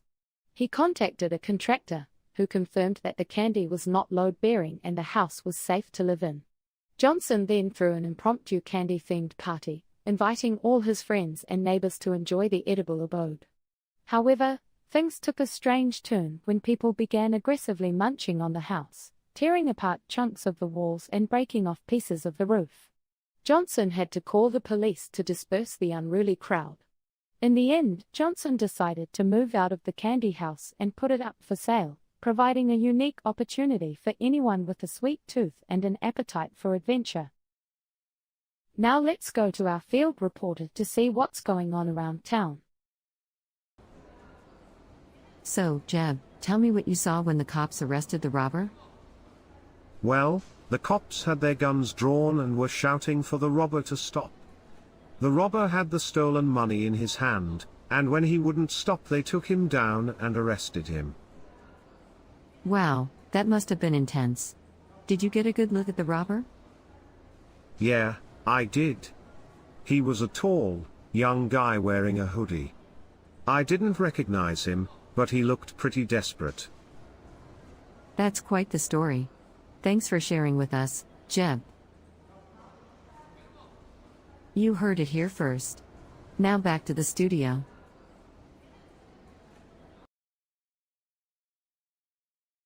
Welcome back to our morning show, folks. We have our correspondent Rick on the scene with an interesting new product. What are you showing us today, Rick? Thanks, Rex. Today, I have with me the latest product called the Print-O-Matic 2000. It's a revolutionary printer that claims to bring a whole new level of convenience to our daily lives. Oh, please, Rick. It's just a printer. What's so revolutionary about it? I mean, we've had printers for decades now. Well, Rita, the Print-O-Matic 2000 does more than just printing documents. It can also print your breakfast. Yes, you heard that right. It has a built-in toaster and coffee maker. You can have a fresh bagel and a cup of joe while waiting for your documents to print. Oh, come on. Who needs a printer that makes breakfast? Can't we just make breakfast in a regular toaster and coffee maker, like normal people? But Rex, think about it. With the Print-O-Matic 2000, you can save time by multitasking. Plus, it's all conveniently combined in one machine. Isn't that a game changer? I'm sorry, Rick, but this whole concept just seems unnecessary. It's like they ran out of ideas for printers and thought, hey, let's slap a toaster on it and call it revolutionary. Exactly, Rita. What's next? A printer that brushes your teeth while printing photos? I mean, where does it end? Well, Rex and Rita, while you may not see the potential, there are people out there who seek convenience and enjoy having all their morning activities in one place. The Print-O-Matic 2000 might just be the perfect fit for them.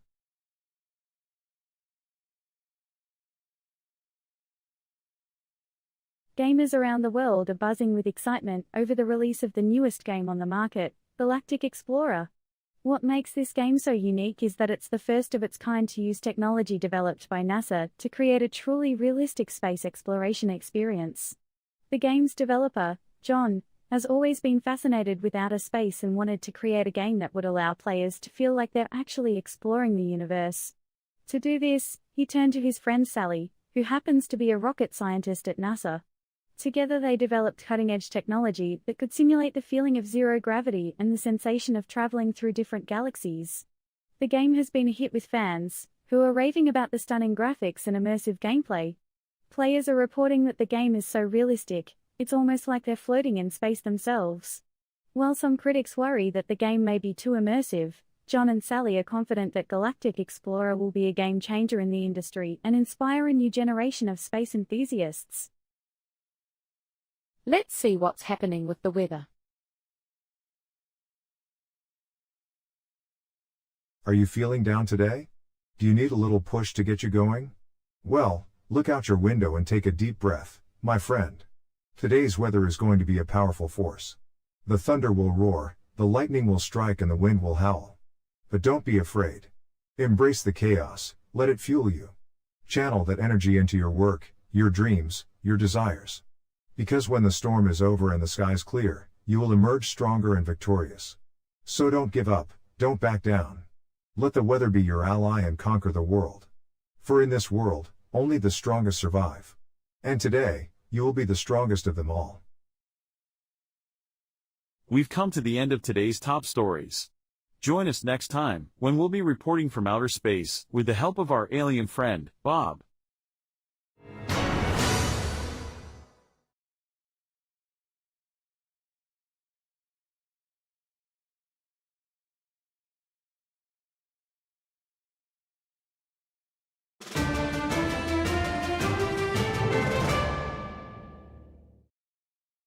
Good evening, Rita. Did you see last night's game? No, Rex. I was actually busy doing some important work. Oh, right. Watching reruns of The Bachelor is definitely more important than watching the NBA playoffs. You know I don't watch The Bachelor, Rex. And besides, who even cares about sports? Are you serious? Sports are a huge part of our culture and bring people together. What do you suggest we talk about then? Well, we could talk about the importance of voting in local elections or the latest advancements in renewable energy sources. Yeah, because that's what people want to hear about at 6 o'clock in the evening. Let's stick to what people actually care about, like sports and entertainment. Fine, Rex. You win this time. But don't be surprised when our ratings drop because we're not reporting on the latest celebrity scandal.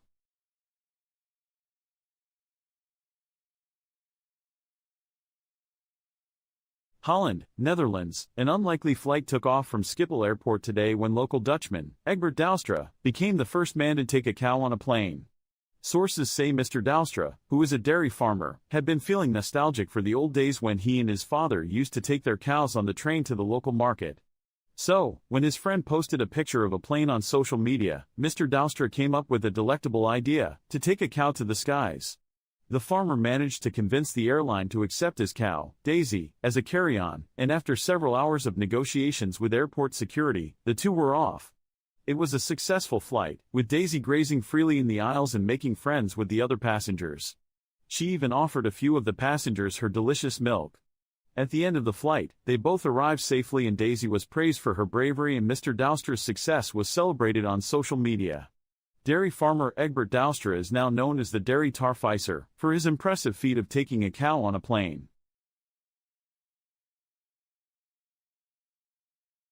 Karen Harper, native of Pensacola, Florida, recently enrolled in some accounting classes in a move that reflects her attention to detail. Karen, a 51-year-old restaurant manager, reached the decision after seeing an advertisement for the classes which caught her eye. She said, "I've worked in bookkeeping for many years and have always enjoyed it, but I've never had formal instruction. I think this is a great opportunity for me to sharpen my skills." Karen said she was excited to learn the intricacies of the course material. "I'm looking forward to getting more comfortable with the financial details of my job," she said. "Being able to understand the numbers and properly manage a budget will be a huge advantage for me at work." Karen's colleagues praised her decision to take the classes and commended her focus on detail. "It's clear that Karen has an eye for the details," said John Fraser, a fellow manager at the restaurant. "Karen won't need to look far for success in her classes." Residents of small town, USA were in for a shock this morning as a mysterious goo started pouring from the sky. Local farmer, John Smith, was the first to notice the strange substance covering his crops. "I thought it was some sort of pesticide at first, but then it started to move on its own," Smith said. "It's like nothing I've ever seen before." The town quickly descended into chaos as the streets and buildings were coated in the strange, pink substance. Mayor Jane Johnson declared a state of emergency and called in the National Guard to investigate. "We're taking this very seriously," Johnson said. "We have no idea what this substance is or where it came from." The National Guard quickly determined that the substance was not harmful, but they were still baffled by its origins. That is, until they stumbled upon a group of teenage boys behind the local convenience store. It turns out that they had been experimenting with a new slime recipe and accidentally launched a large batch into the atmosphere with a homemade catapult. The boys have been apprehended and are currently being held for questioning. As for the town, they are left with the daunting task of cleaning up the massive mess left behind by the slime rain. Frank Smith, a local daredevil, has successfully broken the world record for spending the longest time underwater. Smith spent a total of 24 hours in a specially designed underwater chamber that was filled with breathable liquid. Crowds gathered to watch as Smith was lowered into the chamber, waving excitedly at the cameras before disappearing into the murky water. For the first few hours, everything went according to plan with Smith looking calm and collected. However, things took a strange turn around the 6-hour mark when a group of mermaids swam into the chamber to keep him company. "Honestly, it was weird at first," said Smith. "But after a while, I got used to them hanging around. We ended up playing underwater games and having a great time." As the hours ticked by, Smith's family and friends above water started to get worried. But just as they were about to call off the attempt, Smith resurfaced looking bright-eyed and bushy-tailed. When asked how he managed to stay underwater for so long, Smith simply replied, "Well, the mermaids kept me entertained, didn't they?" The world record-breaking attempt has garnered worldwide attention and even caught the eye of a certain Disney producer who has expressed an interest in making a movie about it. Smith, on the other hand, is just happy to be back on dry land and plans to spend some time recovering before embarking on his next adventure. John Smith, 34, has come forward with a bizarre claim that he can communicate with aliens through his belly button. According to Smith, he first discovered his unique ability after experiencing a strange sensation in his belly button, which he described as feeling like a tingling that eventually turned into a humming. After experimenting with different ways to communicate with the sensation, Smith claims that he was able to communicate with extraterrestrial beings through his belly button. In an exclusive interview with our reporter, Smith shared his experience of communicating with aliens. He claimed that the aliens are friendly and have been visiting Earth for centuries. They apparently have a keen interest in the human race and are interested in learning about our culture, religion, and way of life. Smith also claims that the aliens have shared advanced technology with him, although he refused to provide any specifics. Some people are skeptical of Smith's claims, however. A group of scientists have reportedly requested to examine Smith's belly button to see if there are any physical changes or abnormalities. Smith has agreed to the examination and is hopeful that it will provide evidence of his ability to communicate with aliens. Despite the skepticism, Smith is determined to prove that he is not crazy and that his ability is real. He has set up a YouTube channel where he will document his interactions with aliens, and he's even written a book about his experience titled Belly Button Talk: My Conversations with Aliens. Whether Smith's claims are true or not remains to be seen, but one thing is certain, his story is definitely out of this world. Now let's go to our field reporter to see what's going on around town. So Jeb, tell us what you saw. Well, I was walking down the street and I saw this strange creature. It was about the size of a cat, but it had wings like a bat. That sounds pretty incredible. It was. I couldn't believe my eyes. And then it started flying. It was amazing. Do you think this could be some kind of new species? I'm not sure. All I know is that I had never seen anything like it before. You heard it here first. Now back to the studio.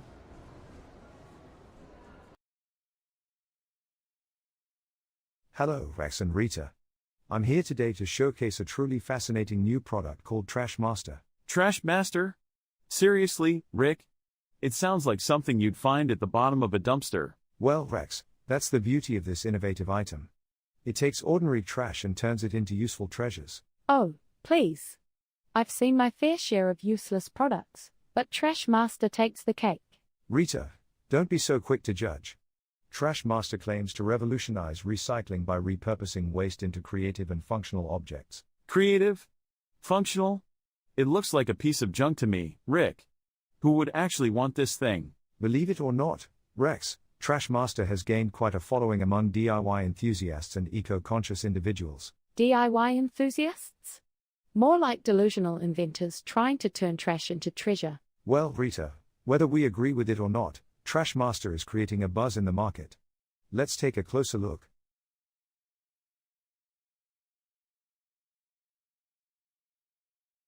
Scott Jackson, a 29-year-old man from Smallville, USA, has shocked the gaming world by becoming a professional gamer after a 6-month-long diet consisting only of Cheetos. Scott claims that eating Cheetos day and night was the only way to train his gaming skills to perfection. "I was always an average player until I started my Cheetos diet," says Scott. "The cheese dust on my fingers helped me improve my finger speed and dexterity, and the intense artificial flavors kept me alert during long gaming sessions." Scott documented his progress on his YouTube channel, which quickly went viral. Millions watched in awe as he consumed entire bags of Cheetos in a single sitting and set new records on popular games like Fortnite, Overwatch, and Call of Duty. He even started selling his own brand of Gamer Fuel Cheetos and gained a following of dedicated fans who believed in the power of the cheesy snack. Scott's success has inspired others to try the Cheetos diet, but he warns against it. "It took a toll on my health," he admits. "I gained 50 pounds, my skin turned orange, and my doctor said my cholesterol levels were through the roof. But it was worth it. Now, I'm a millionaire esports player and I owe it all to Cheetos." Only time will tell if Scott's success will be the start of a trend towards junk food-fueled gaming. Until then, he's busy practicing for his next tournament, his fingers coated in a powdery layer of orange Cheeto dust. Let's see what's happening with the weather. Good evening, fellow citizens. It is with a heavy heart that I deliver today's weather report. The skies are brewing with dangerous tornadoes that can be compared to a blender on full blast. Yes, you heard it right, the swirling winds are like the blades of a blender waiting to whisk you away to Oz. So, make sure you stay indoors and away from your kitchen cabinets. These tornadoes are not to be taken lightly, they are a part of a larger conspiracy to overthrow the government and take control of our homes. Stay safe and keep your blenders locked up tight.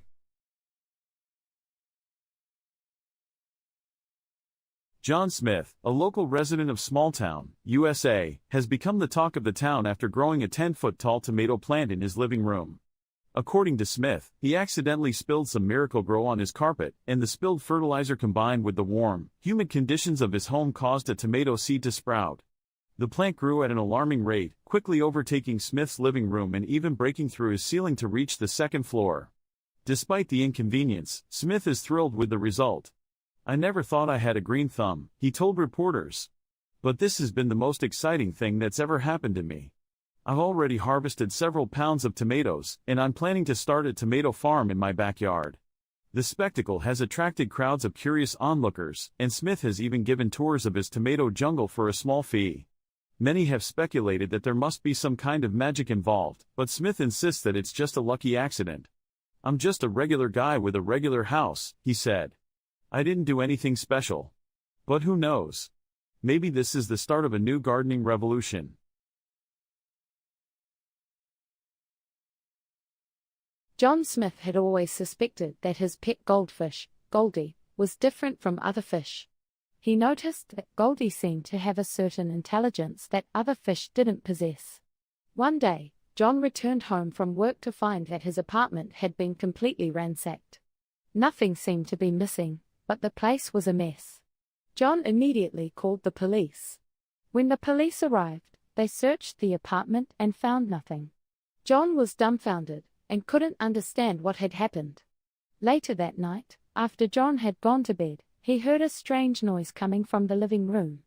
He quietly got out of bed and crept down the hallway.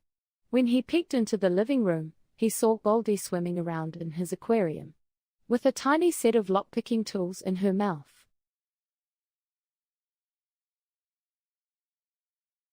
In a surprising twist of events, Jeff, a self-proclaimed failed stepdad, attempted to bond with his stepdaughter, Tate, by taking her out for ice cream. Little did Jeff know, He and Tate would end up becoming the best of friends.